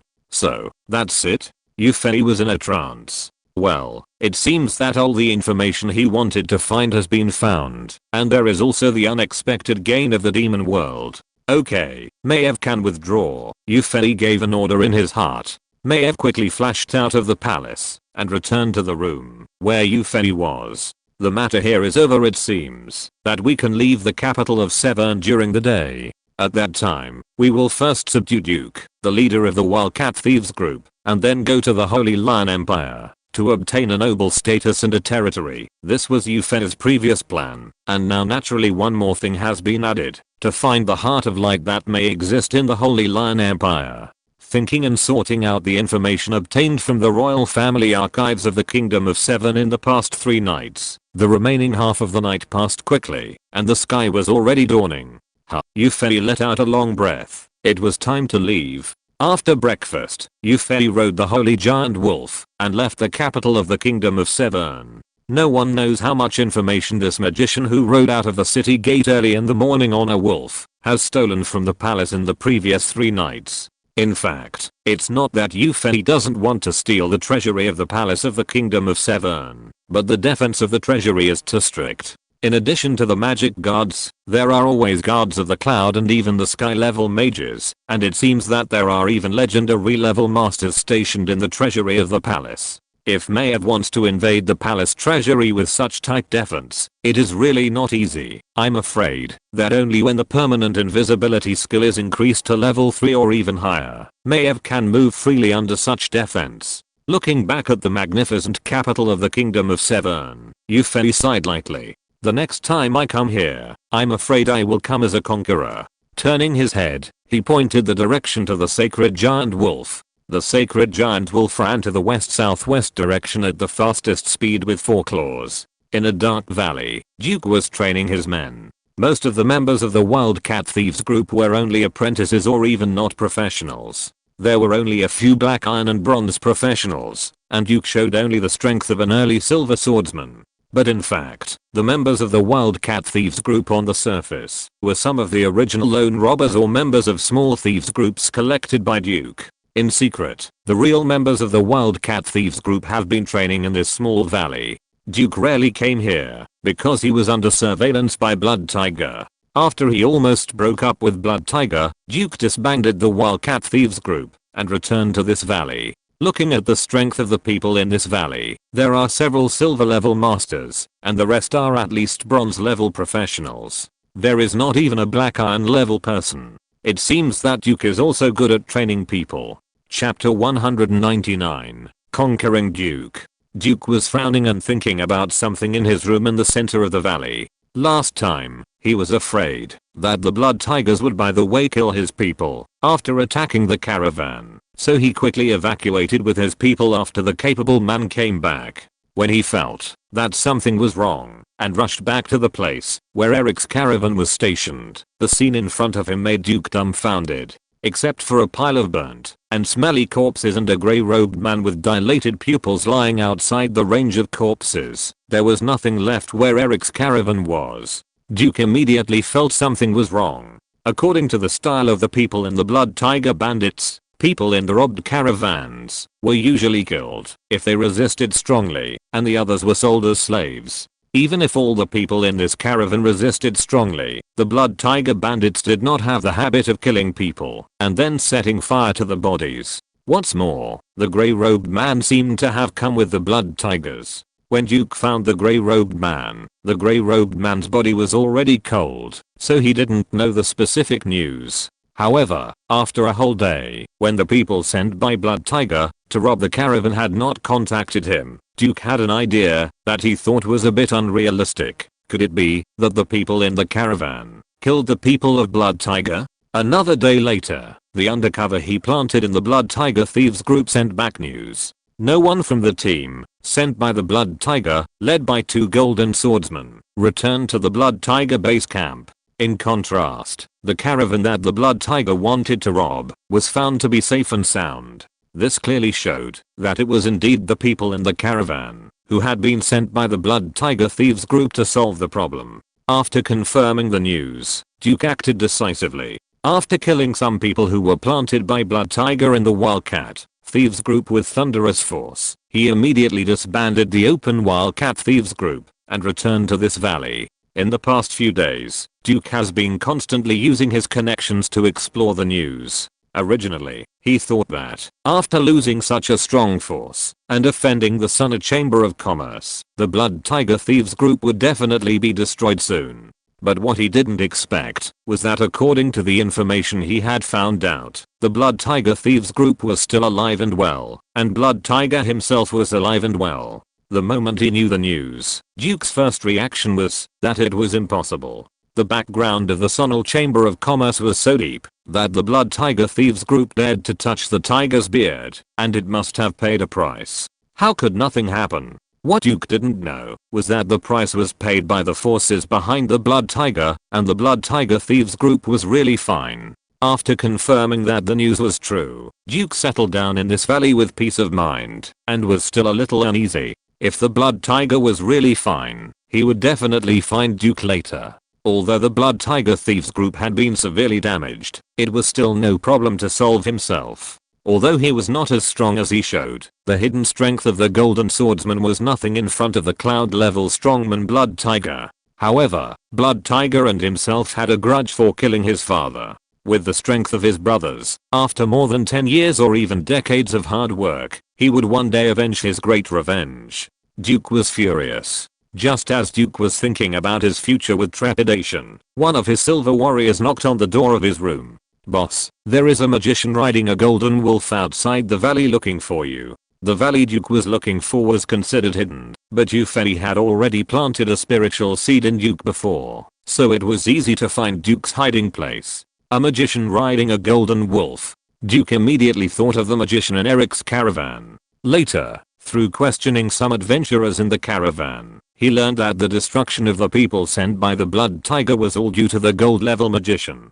And the grey-robed man turned out to be a terrifying undead magician, which also made Duke feel a little incredible. Since the gold level magician could deal with such a strong Linoop, his strength must be above the young CO level. What did this powerful magician want to do with him? Duke frowned. He didn't care much about how this magician found him. A powerful mage always has various means to achieve what he wants to do. Finding one person is nothing. Duke didn't have any idea whether this mage was looking for trouble. With the mage's temper, if he wanted to cause trouble, he would have come long ago, and he would not have let anyone outside the valley notify him. He would have broken in long ago with his strength. A cloud level mage. Duke hurriedly adjusted his mood. This is a person who is stronger than the blood tiger. If he really wants to do it, he might be able to kill everyone in this valley by himself. Although high level professionals can't beat them when facing the siege of a large number of low level professionals, there are not too many people in his valley. Respectfully coming to the outside of the valley, Duke saw Yufei standing on the path connecting the valley to the outside world. Seeing the golden wolf standing next to Yufei, Duke couldn't help shuddering. According to the information he learned, this group of golden wolves killed the main force of the two golden swordsmen. His strength may not be as good as Pierre and John. I'm afraid it's just a few claws or bites from this wolf. Duke approached Yufei with a cautious look on his face. But when he was about 10 meters away from Yufei, Yufei spoke. Duke.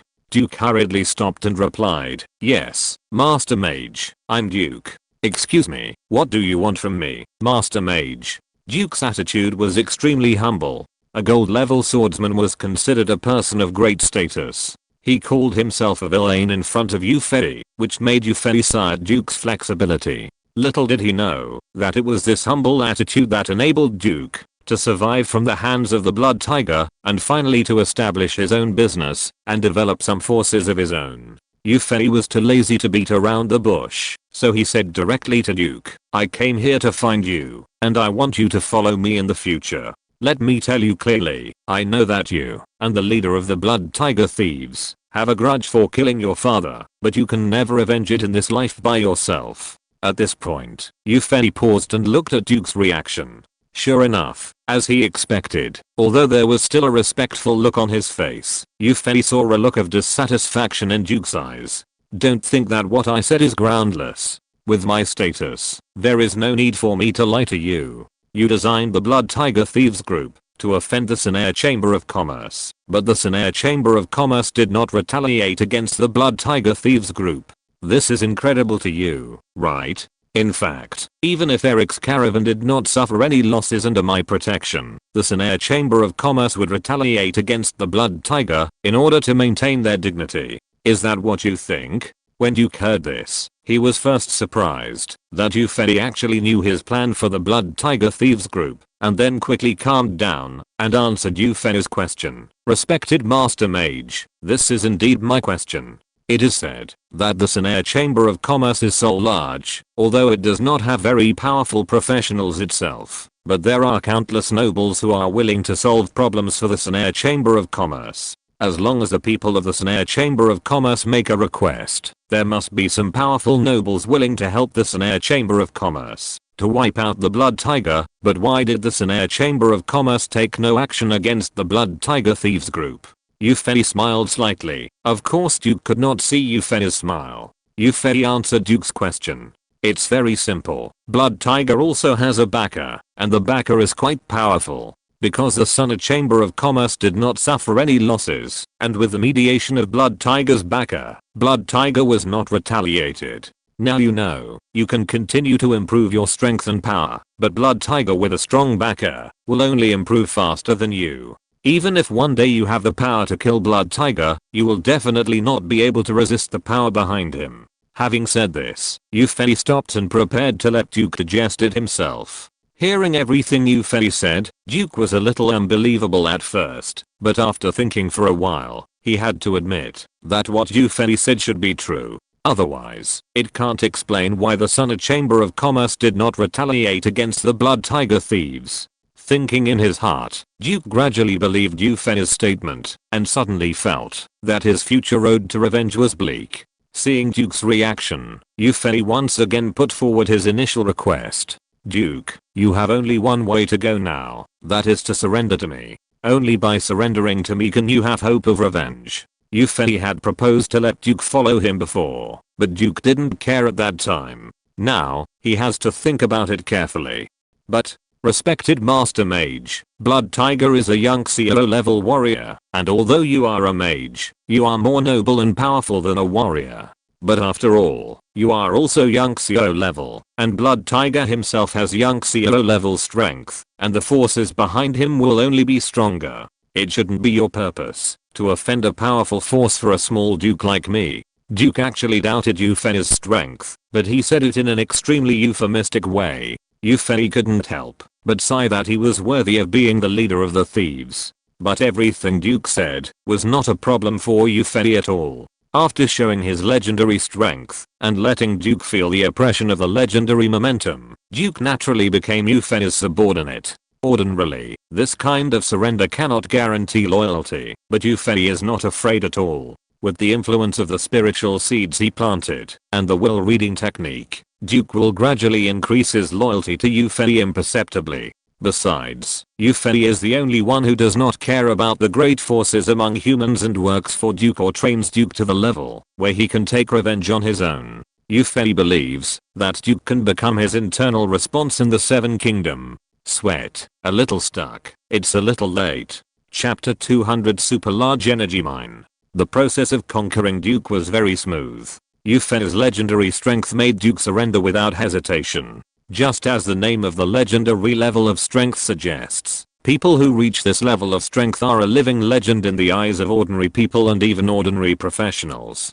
Being able to join the ranks of a legendary figure, not to mention Duke, a small golden swordsman, even professionals of the cloud level or even the sky level are extremely eager. Duke originally had no hope of whether he could avenge his father's murder. Not to mention the great power behind the Blood Tiger. The Blood Tiger's own strength alone would take Duke more than 10 years or even decades to catch up. Even if he became a cloud level powerhouse and could even kill the Blood Tiger, but the power behind the Blood Tiger would probably only take a little effort to solve himself, right? But now it's good. I can be considered to have a backer. A legendary powerhouse is extremely prestigious, no matter where it is placed.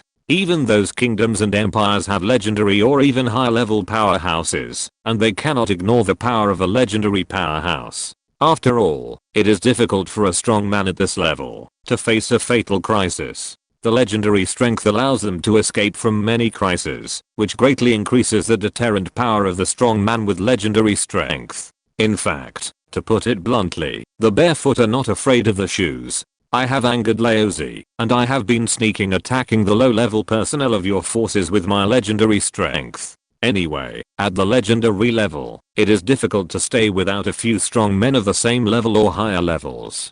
It is very scary when the strong are shameless. What's more, Duke does not think that the legendary strong man he has joined will have no power. Even some legendary strong men who are said to be alone have inextricable connections with some forces. Since this legendary wizard named O'Brien wants to take his little thief leader under his command, he must want to work for him or his forces. Duke will not expect Yufei to avenge him, and he also hopes to avenge himself, but he can use Yufei's power to improve his strength and develop his own power. One day, Duke will be able to avenge his father's death with his own strength. After taking Duke under his command, Yufei did not keep Duke by his side. Yufei did not expect Duke to have trained a group of strong energy by himself. In addition, he was originally planning to use Duke as an internal response when the Night Elves attacked the Kingdom of Seven in the future, so he let Duke continue to develop on his own. However, Yufei did not ignore Duke at all, but gave him a magic bottle filled with Moonwell water.